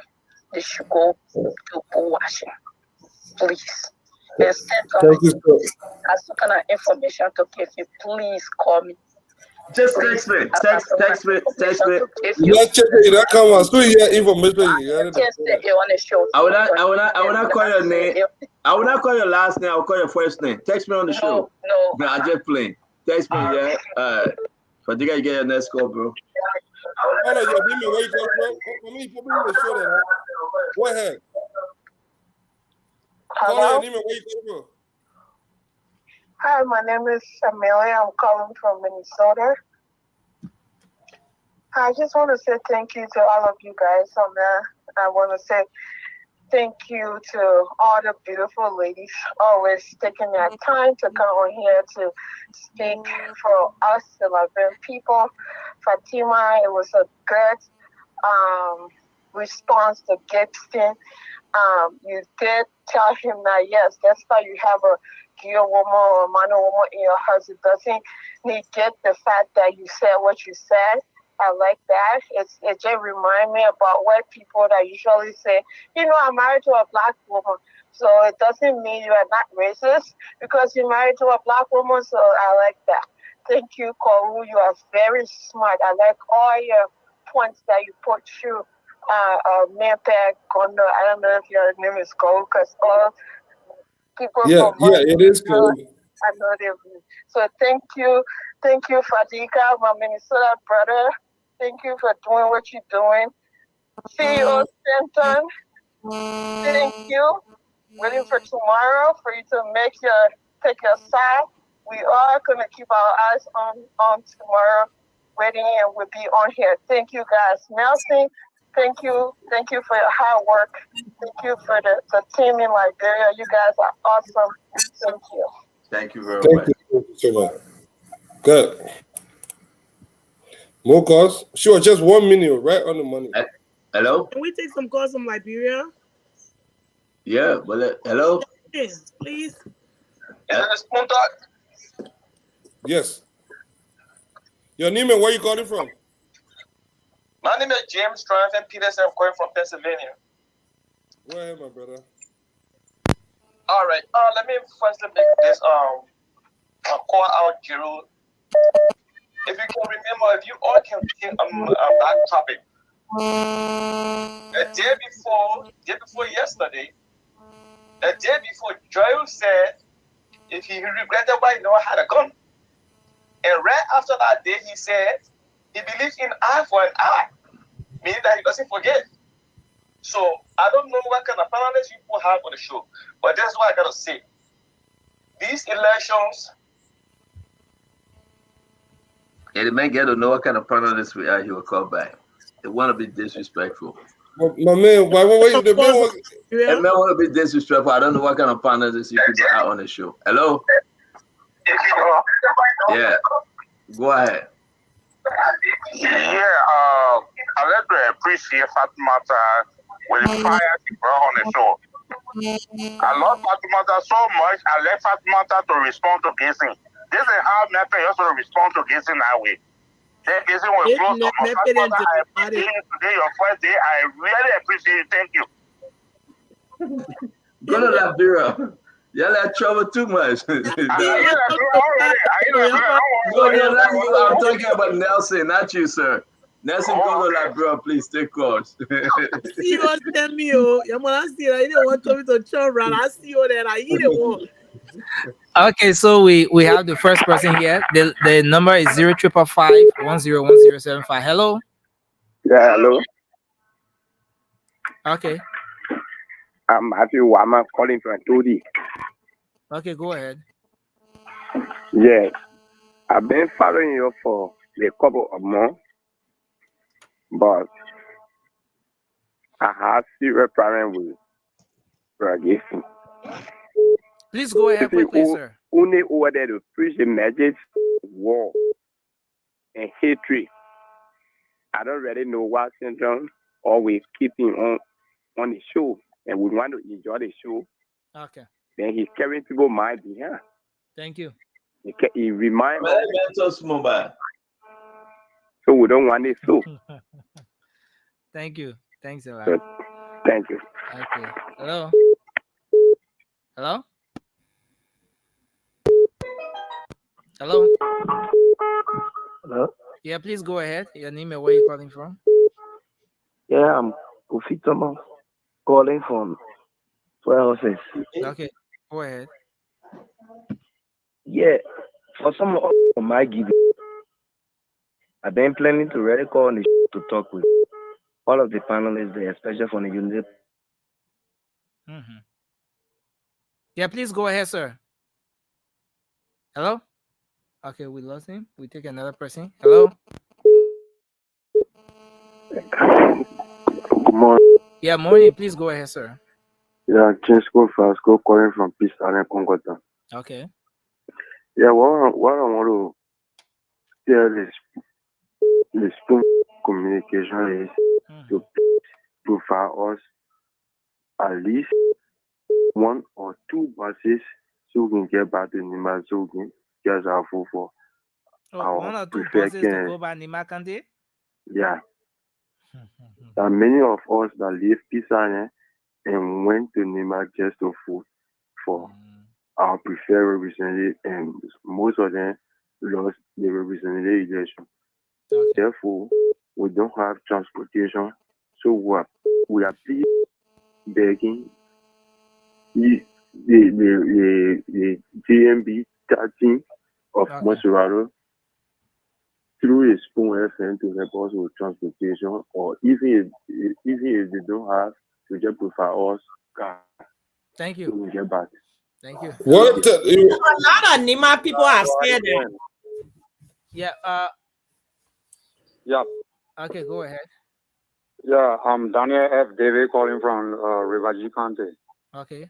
Yeah, brother, I've been following your show for a very long time, and for me, I hardly listen to different radio because each time I listen to different radio, that's also lie because they have hatred for GMB. I live in the southeast, in Riverview County. Since I've been in Riverview County here, more than 4 months, no car leaving from Morovia reaching here. People passing through Africa to come here. So I'm surprised I'm hearing Brother Gibson supporting CDC. CDC that are now able to provide role for their own people. Okay. All the ministers that have been appointed, all of them from the southeast, they forget about the southeast. But you can see that he always talking about GMB. In Zwedu City, I can reach in Zwedu City. I can go there sometime every week. I work here. since 2014, I've been working here. I hear from Lofa. I know. But that fellow, he not really like people from Liberia. Thank you. And I really know whether you have children here. Thank you. Yeah. Thank you, sir. All right. Thank you. We take this person. Hello. Yeah, good evening, my brother. Yeah, go ahead. I'm calling from Canonsville. You know, I mean, I'm really want to know from Dada Richardson. He said she said she been to Liberia. She saw the condition of Liberia, and she is saying she's not going to take SAR. Meaning you are supporting the man surface of Liberian. Because if you know you been here, it's how the country going. I believe that's the time you are more instead for the right side, which is JMB, than the governing party that you have come and see Liberian, even more young people getting crazy. Then you say you're going to remain new for future. And we all set tomorrow to hear where CEO will be taking. And everybody here are open, people calling now the thing. But for me, I told them no, that you need to make there. So everybody's setting for tomorrow. Thanks so much. Well, the man say it here, you saying it for him. Yeah, I'm saying it for you. That you need to because all the push in the country, if you go one side and if you go on that side, the frustration part, I don't think most of all will be listening to school again. Because he know everything. He can even tell we are not here. He can tell what we are not here. So, we're preaching him every day, and this station that he open, he really, really open for Liberian people. Last time Liberian people voted to put Gacy out, and he don't want to do it. And if you know this station for us, we're always voting for him to get out because he want to bring bad feeling in Liberian again. Thank you. Thank you. Let me just make one. You got mail. CEO. You got when I was the the supervisor for district number 10 that day. Every precinct I went to in district number 10 in Port Harcourt, now you don't want to get bills for? Tell CEO. I told him. A lot of people because CEO. of him. I told him. I know how people went over 6 years. They got 1%. So say he voted for Labrepo. People will be in the market. Mommy, I got one call on the line too. That one talk. People went 12 years. They get 1%. Okay. Go ahead. I should go ahead. Go ahead. Nancy, hold on 1 second. Yeah, I got one caller that got a question for Yes, ma'am. Go ahead. Hello, everyone. This is Ami from the Late Night Show. Fatima, thank you. I enjoyed that comeback to Jason Jeru. Thank you so much. But guys, I have a question. You never called me back, but that's okay. I'm sorry. Sometimes I'm sorry. My apologies. George Solo. I've been asking CEO that same question. What's the question? Where is George Solo in it? I'm not hearing the lady. What's the question? Where George Solo? He said, "Where is George Solo in it?" Don't try it, Roddy. I've been asking CEO the same question. No, well, let me call George Get Solo. back to me. Let me call him. How can we put George in situation? Please. And I ask you that question, Taya. CEO said no evidence. No evidence. That's what he told me. Anytime I call, he said, "Fatu, the team looking for Limi." Limi. Let me tell you something. Let me say this. I will call George Solo. Send an armor light off for him. You can't come in But right I think, and then just appear from the surface of the earth. yeah, I think George Solo, I think he was in Liberia, but he's back now. Yeah, but you can call him now, CEO. No, I can't do that to the man. Call him live on the show. Okay, put yourself on mute and call him, man. Say Labrampo asking for him. And are you the CEO for the Labrampo? The man will be on the show tomorrow. Go ahead, take it. He'll be on the show tomorrow. That Fadiga set that question up. Hello. Hello. Yeah, how you doing, ahead. sir? Yeah. Mr. Smith. Yes, ma'am. Anyway, I say God thank you, and I want to say hi to all of my brothers and my sister in the studio. Like something, you know, some of all we came out in life, what we saw our parents were killed right before our eyes, in the same time, my mother and my father, by a little boy. That is some of the things that I choose not to vote for. No one. Because when you come in Liberia to run for a position, go for the people. Start threatening the war. That's why I don't vote for CDC. I don't even get it for them today. But the people that want to follow today want you to convince those people. Then we start discussing war. Because me, especially when I hear war, my whole body can be so hard. That's my problem today. That's my first time ever in my life to call on spoon. Thank you. That's why I never voted, and even my daughter never votes. Thank you. Okay. They don't have grandchildren, they don't have grandmother or even grandfather to go to. Thank you, sir. All the way I took my children from Nigeria abroad. And so there's so many things that should move on the platform about war. Then we talk about peace, then we talk about the people. Okay. Thanks a lot. Thanks a whole lot. We take another person. Hello. Hello. Yeah, hello. Please go ahead. Yeah. We want to take this opportunity. Hello. Yeah, you are live. Go ahead, sir. Yeah, like I was saying, I just want to appreciate you guys for the kind of work you guys are doing for the Liberian people. We appreciate you a lot. You are live on the show. Okay, so it's like he has an issue. We take this person. Hello. Hello. Yeah, hello. Please go ahead. Your name and where you come Good from. morning. Is this Spoon? You are live on Spoon, on the Spoon Talk. This is Mustafa calling from Sinker, Thomas Street. Okay. CEO Rogers Spoon, we admire you in Morovia here. And we pray for you all the time and pray for the station. I'm highly disappointed because this is one of the saddest days in my life. My monitoring Spoon, I put $200 every day in my phone to monitor Spoon, which is like a Suzu. I put every day like 2,000, I call it 6,000 a month. My disappointment is we want to run this campaign volunteer for Unity Party. Well, the destruction from Spoon is too much. When Gibson Jerry go on the station there, on the platform there to discuss, I want for Unity Party panelists to forget about Jefferson Geru. Anytime Jefferson Geru respond to Joseph and insult anybody from Unity Party, the answer should be there. Joseph Bakai number one. People go out on November 14 to go for Joseph Bakai. Instead of you be countering against Jefferson Geru, and you'll be accomplishing a mission. You tell the CDC people say, yeah, I get them. Anytime I will distract them. Anytime they may talk about your things, say number one, Joseph Bakai, November 14, Joseph Bakai. That's the message to be carrying. Forget about Joseph, he will get tired. Thank you, sir. He will get tired. Forget about Jefferson Jeru. So forget about him. Thanks a lot. I'm begging you. No one for sure. Begging you. Let's take this person. Hello.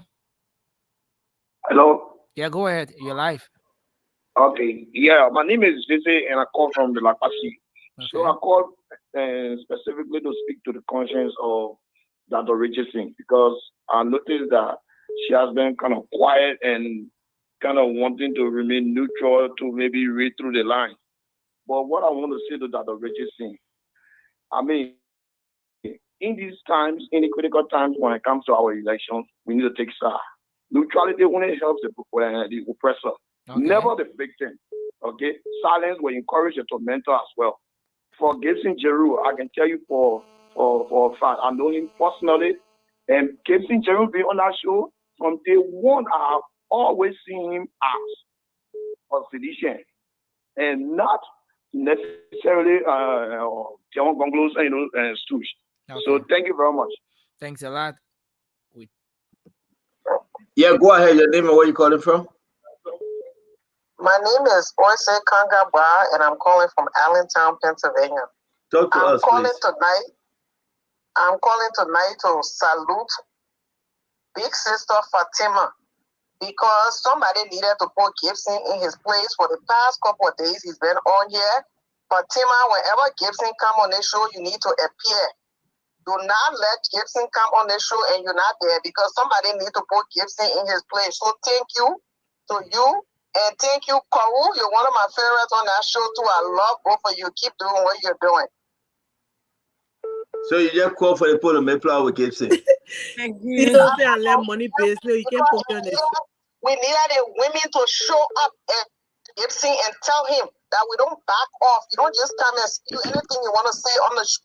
And we have our women on our show standing up for us. They will stand up for us every time Gibson show up. Kawu will stand up. Fatima will stand up. Then when you yourself will kind of stand up every day, you on Facebook writing, you can show face. I will stand up. When I'm ready to show face, I will come. We got two powerful women doing it for us right now. We'll continue to write for them. Okay, tell my man hello for me, Baba. Man, my man, Fatiga, you say continue leaving your attire. Yeah, like bro, 1 year for I'm about to leave too, but it was a good show. Look, we should not indulge Gissing his rent. Gissing has nothing to say. Gissing got a Herculean tax to do. This is one of the most difficult jobs. Defending a rooflet detector, someone that is have brought drugs and all kinds of things in that country. Look, the Liberian people will not forgive you. Whoever stay in the way of this string. I'm surprised that people still scratching their head. I listened to Mr. Cummings today. It is his right. He will have, at some point you have to make some decision. But I'm baffled. I'm sad. You know that there's nothing in Mr. Cummings' past or present that align with Georgia. No way. They are cut off from two different clubs. There's no way. And the fact that he's still playing around. Or probably some political maneuver. I don't know what he's going to intend to get from other aid. I won't force him or make him or rush him to make that decision. As long as he make that decision. If he wants to go to Georgia, that's fine. If he wants to come to Boyka, we're going to welcome him. But the comments that I know and supported sometime, I don't see anything that in Georgia or even that the CDC stand for. So for him to make it to look like there's a choice to make, there's no choice to make. There's no choice, Mr. Cummings. Everything you stand for, Boyka stand for similar things. And to my ANC folks, I will say this to you. ANC is plagued with a lot of professionals, educated Liberians. The government that will mostly accommodate you will be the CDC, the UP. Unity Party. Unity Party. I don't know what I think. I don't know where it came from. The Unity Party. But yeah, that's the only party they have done it before. Look, one of the things I admired about the Unity Party, when Ellen came, she did not just put people under the sycamore tree. She sent those young Liberians out to get some international exposure. He didn't grab the people there from rag to riches. She put people out to get some breath of fresh air. That's what she did, and she did it very well. And now we have a country that filled with a lot of professionals that George Riakim and sideline. And you know, so for those of you that own a fence, join the rescue team. There's nothing. George Riakim now own anything that look, George Riakim coming to Liberia. When I started talking about that, I left on that. Look, people can join any party. You do not have to be a partisan to contribute to your nation building. If you are qualified and you have something to offer, I think people should be given an opportunity. But this guy created this cut that you have to go. Look at the hat Sononte. Ambassador Sononte wearing that thing. Look, they made it look completely out of place. There's great responsible Liberians that just want to live in that little quiet life. How can you treat your country like that? Liberia does not belong to una sedition. This is a nation for every Liberian. Whether you Guillaume, Mano, Pele, everything. You keep in Southeastern now the country.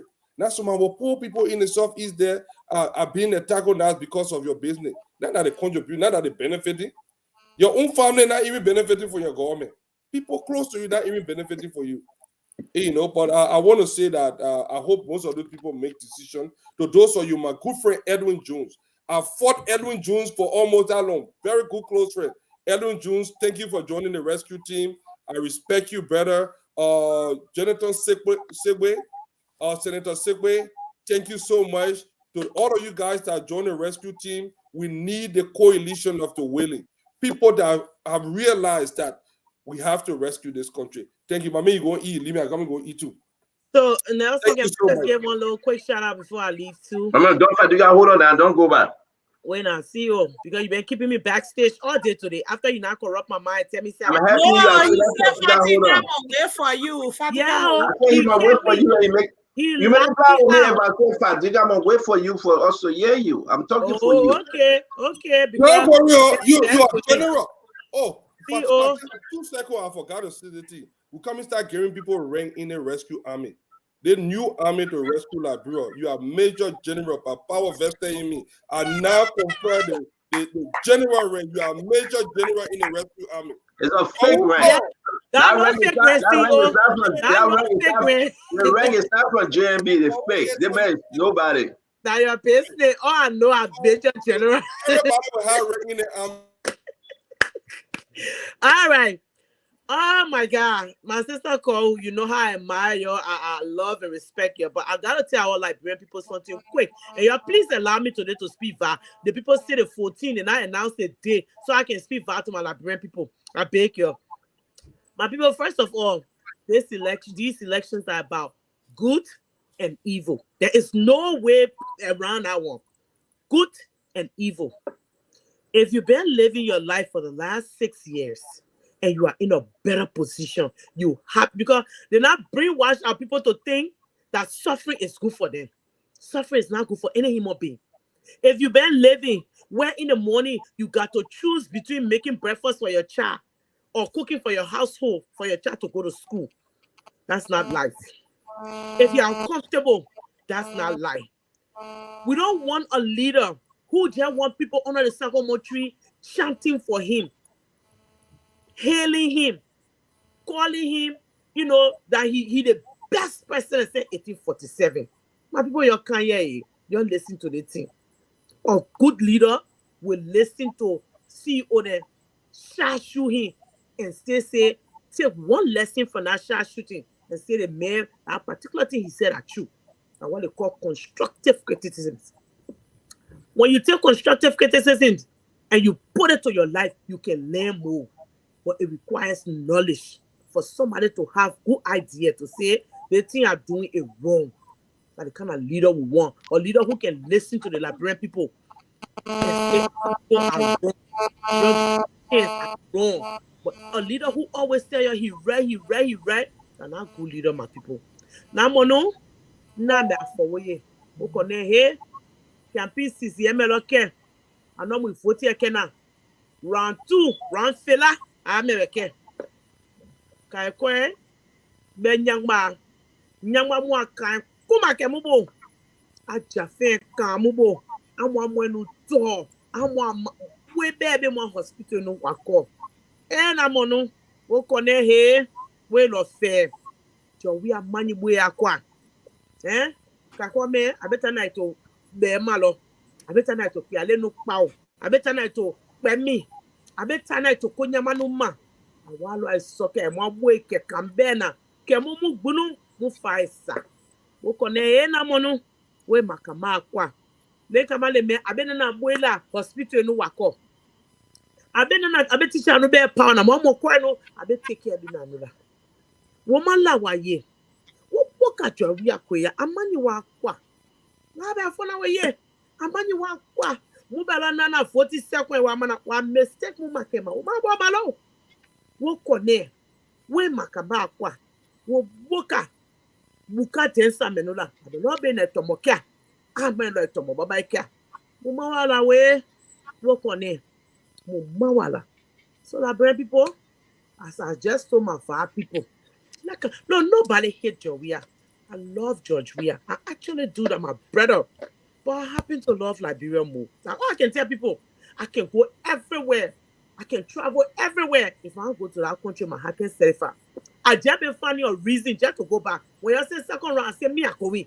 Until I said to me, say, to say you go in, I will follow you. But I aim my people that the only country that unites all of us. Our people in Liberia vote number 1. They put the 2 men, the pape and the young boy, and they won. The one with the big hater, when you see herself, don't even know that you don't see her. And you get one statement in Liberia, they say, you don't see me, sir, you don't see that one. Because I hear the people going to you say, I'm on the scene number 2 year for the last one. And I give you. And number 1, the 2 men, our pape and our young boy. Now how we will break you so we can rescue our country, so all of us can live in our Liberia, that everybody will be respected, that everybody can look for job, everybody can get it. You gotta go lay down with nobody to get job, my people. Our lay get it, you gotta go lay down with nobody to do anything. They can go to school, they can better their lives, and they will sit here one day on the same spoon and talk to you. So I beg you, my people, you open your heart. I don't care you are in position or opposition. Liberia first, Liberia last. And I'm telling you, me, I got thick skin. Anything people want to say about me, that they say about me. Like, I love to know Liberian woman husband. I let no Liberian man, woman, no Liberian boy, young boy. I let none of them. Because guess what? I want to be able to open them my wild mouth and talk and people listen to me. So I beg you, my people, you hold your heart. Your vote number one. The two men, Joseph Boakai and Jeremiah Kmankun, the two people in the Bible and the Quran. Joseph, Yusufu, I need there. Joseph, and the other one, Jeremiah. I beg you. Number one. Yo, thank you. Yeah.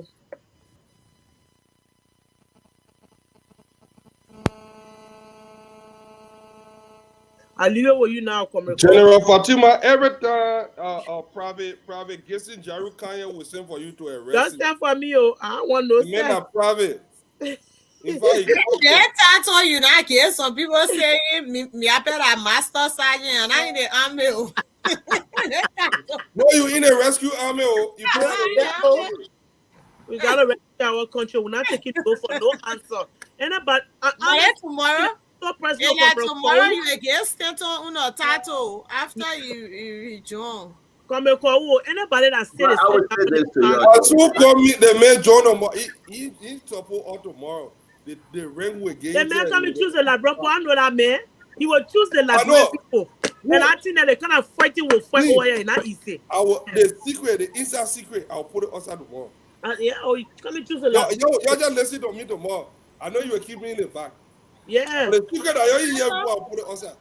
Why you scared of the tree for? Cuckoo people, far women, Fatima, the cuckoo men and Fatima on the tree.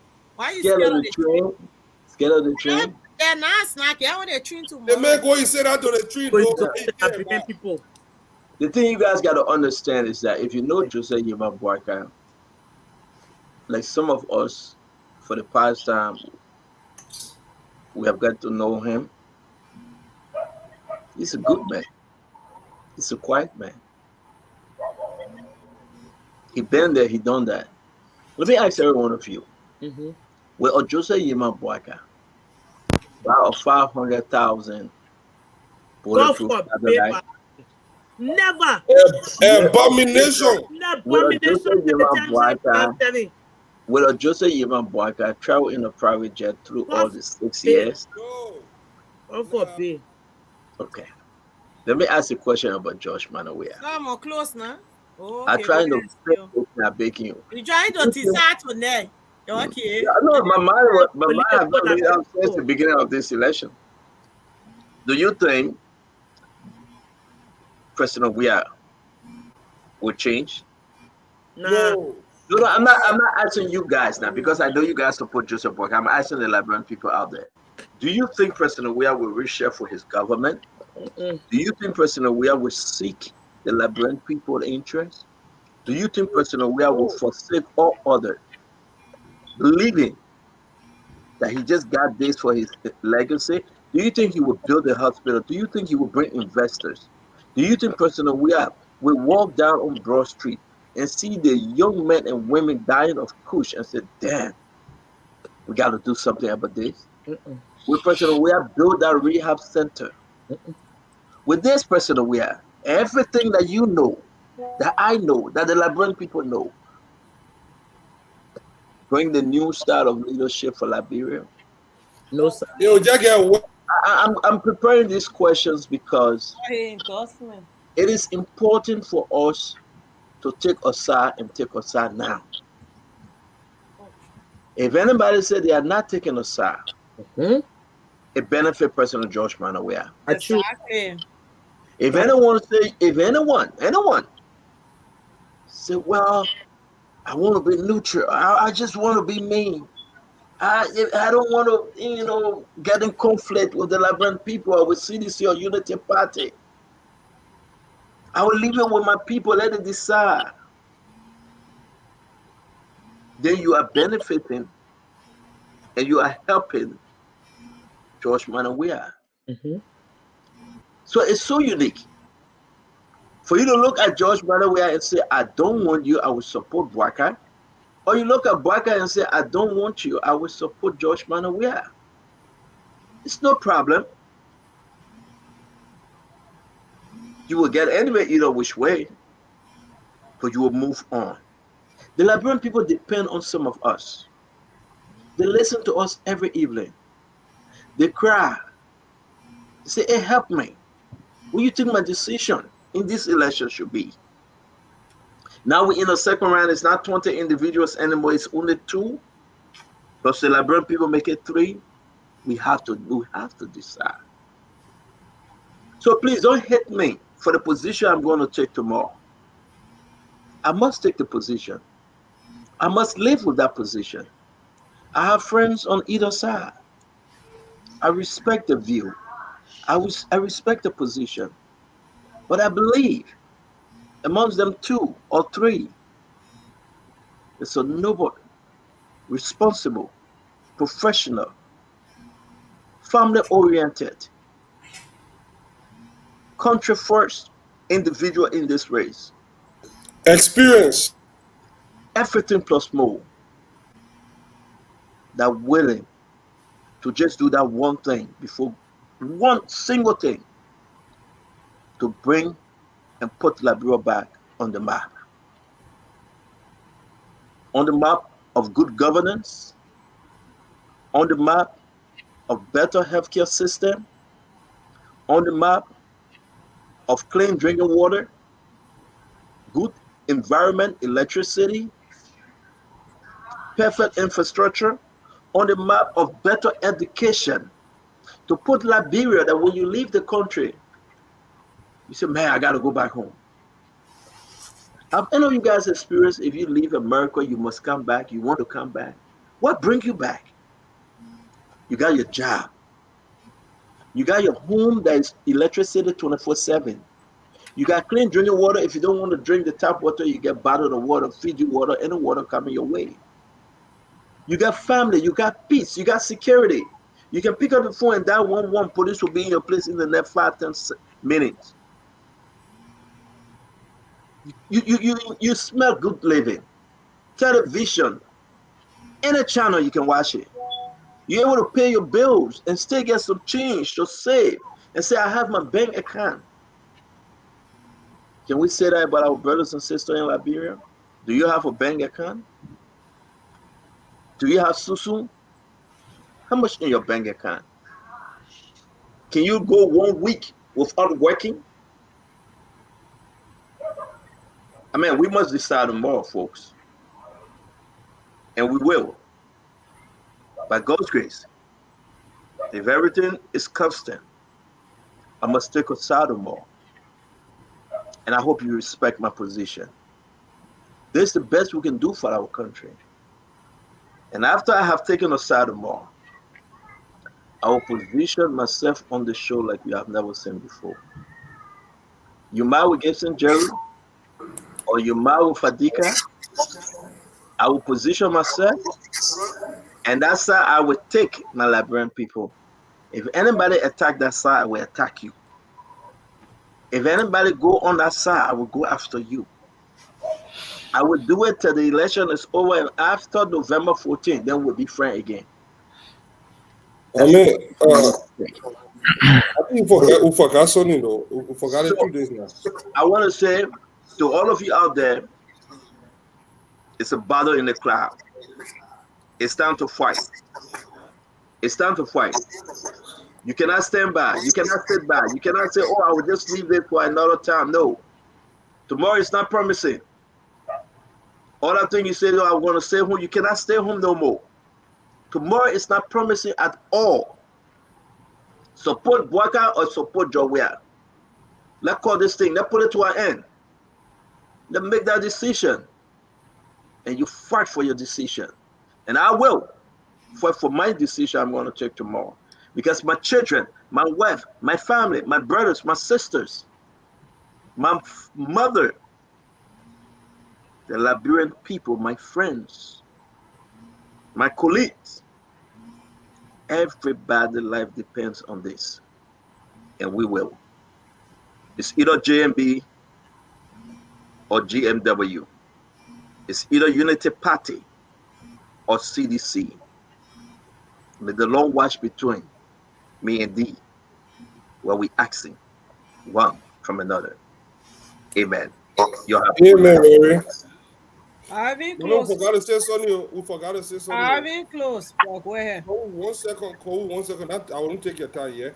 I was supposed to announce the stuff tonight, the fundraising on the 28th.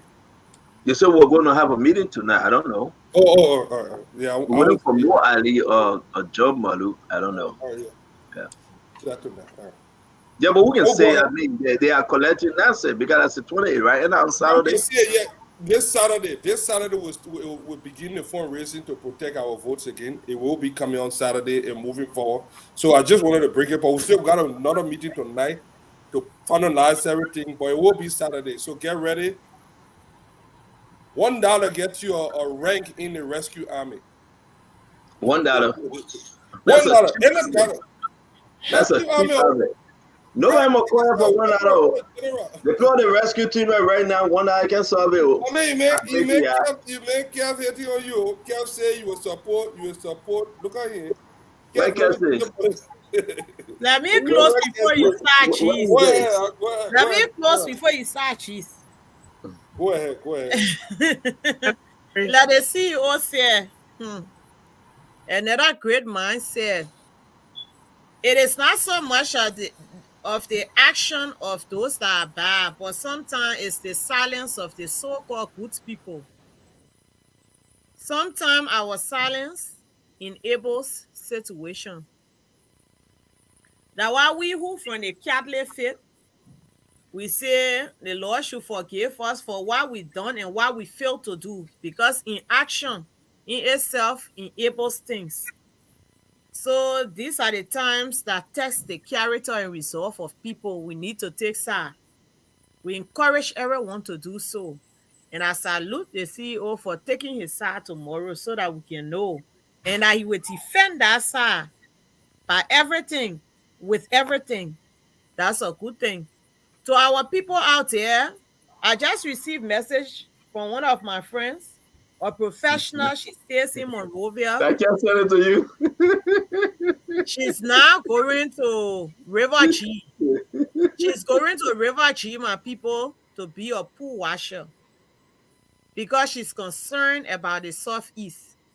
And let me say hats out to my soldier. She's from the tag team at Claire Andrews, who is going to River G to be a pool washer.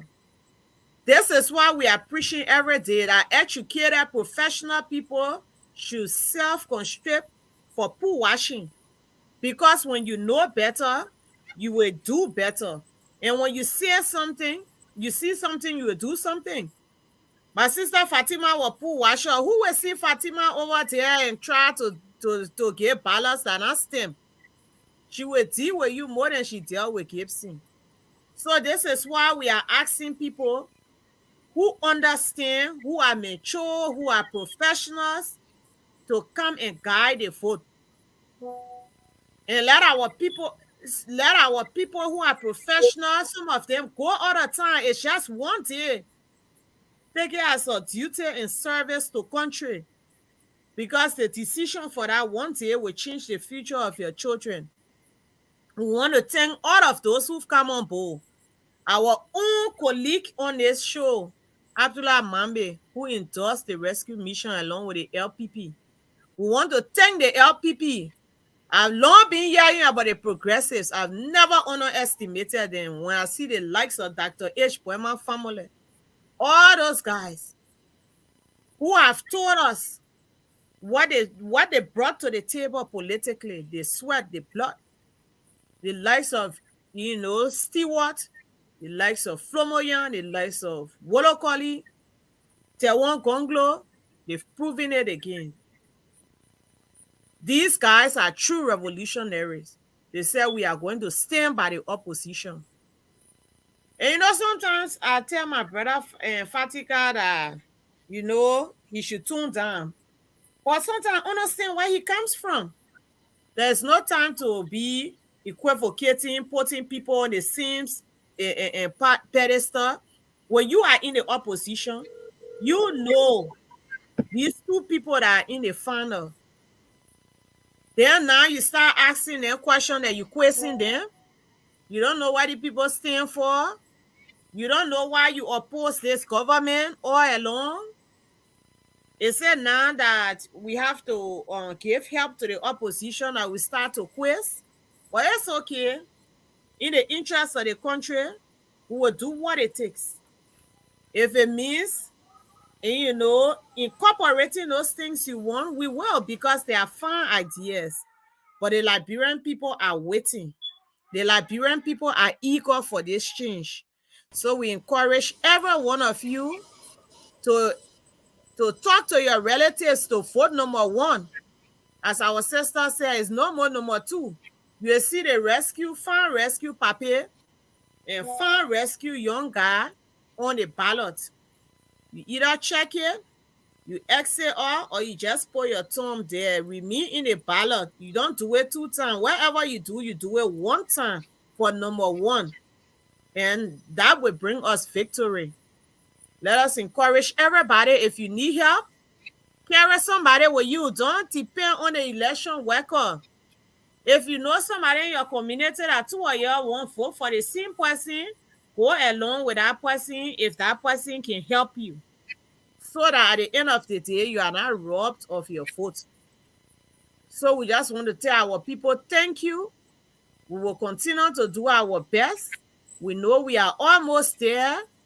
And I want to say thank you to you, Nelson, and all of the guys in studio. I'm looking at the time. I'm even concerned about you guys. But thank you. I want you to know that history will absorb you. You guys are there. You are bringing the news to the people. You are upholders of democracy. So we say thank you to you. Many of the times you are behind the scene. You are unsung heroes. We appreciate you, Diamond, Yekesi, all of you. And Madam Titi for the fantastic work that you do. So I say good night, and we'll be here tomorrow for the endorsement, the big endorsements that will be coming. Serious campaign going on. Please send me your wish list. And tell Diamond I ate. One night I went to the studio. I was hungry like hell.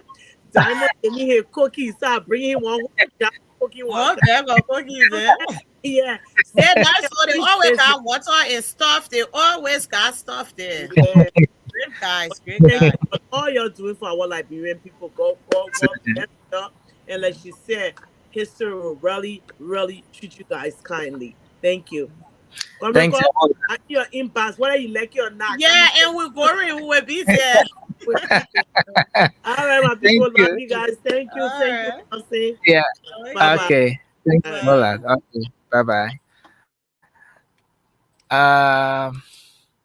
Well, folks, that's how we like to draw down the curtains on this edition of the program Spoon Talk.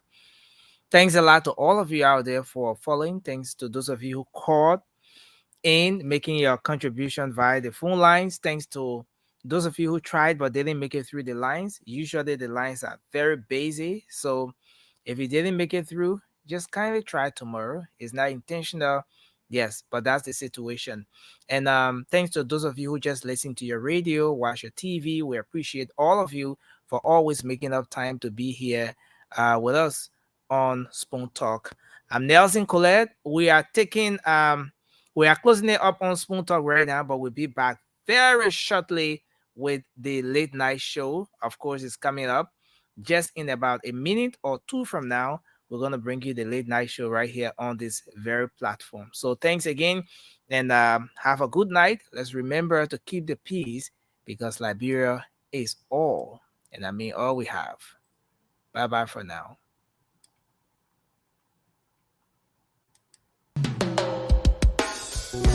Yes, sir. A special one from the CEO, Stan coming with the spoon.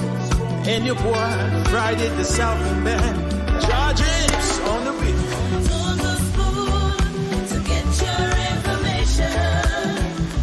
To the spoon to be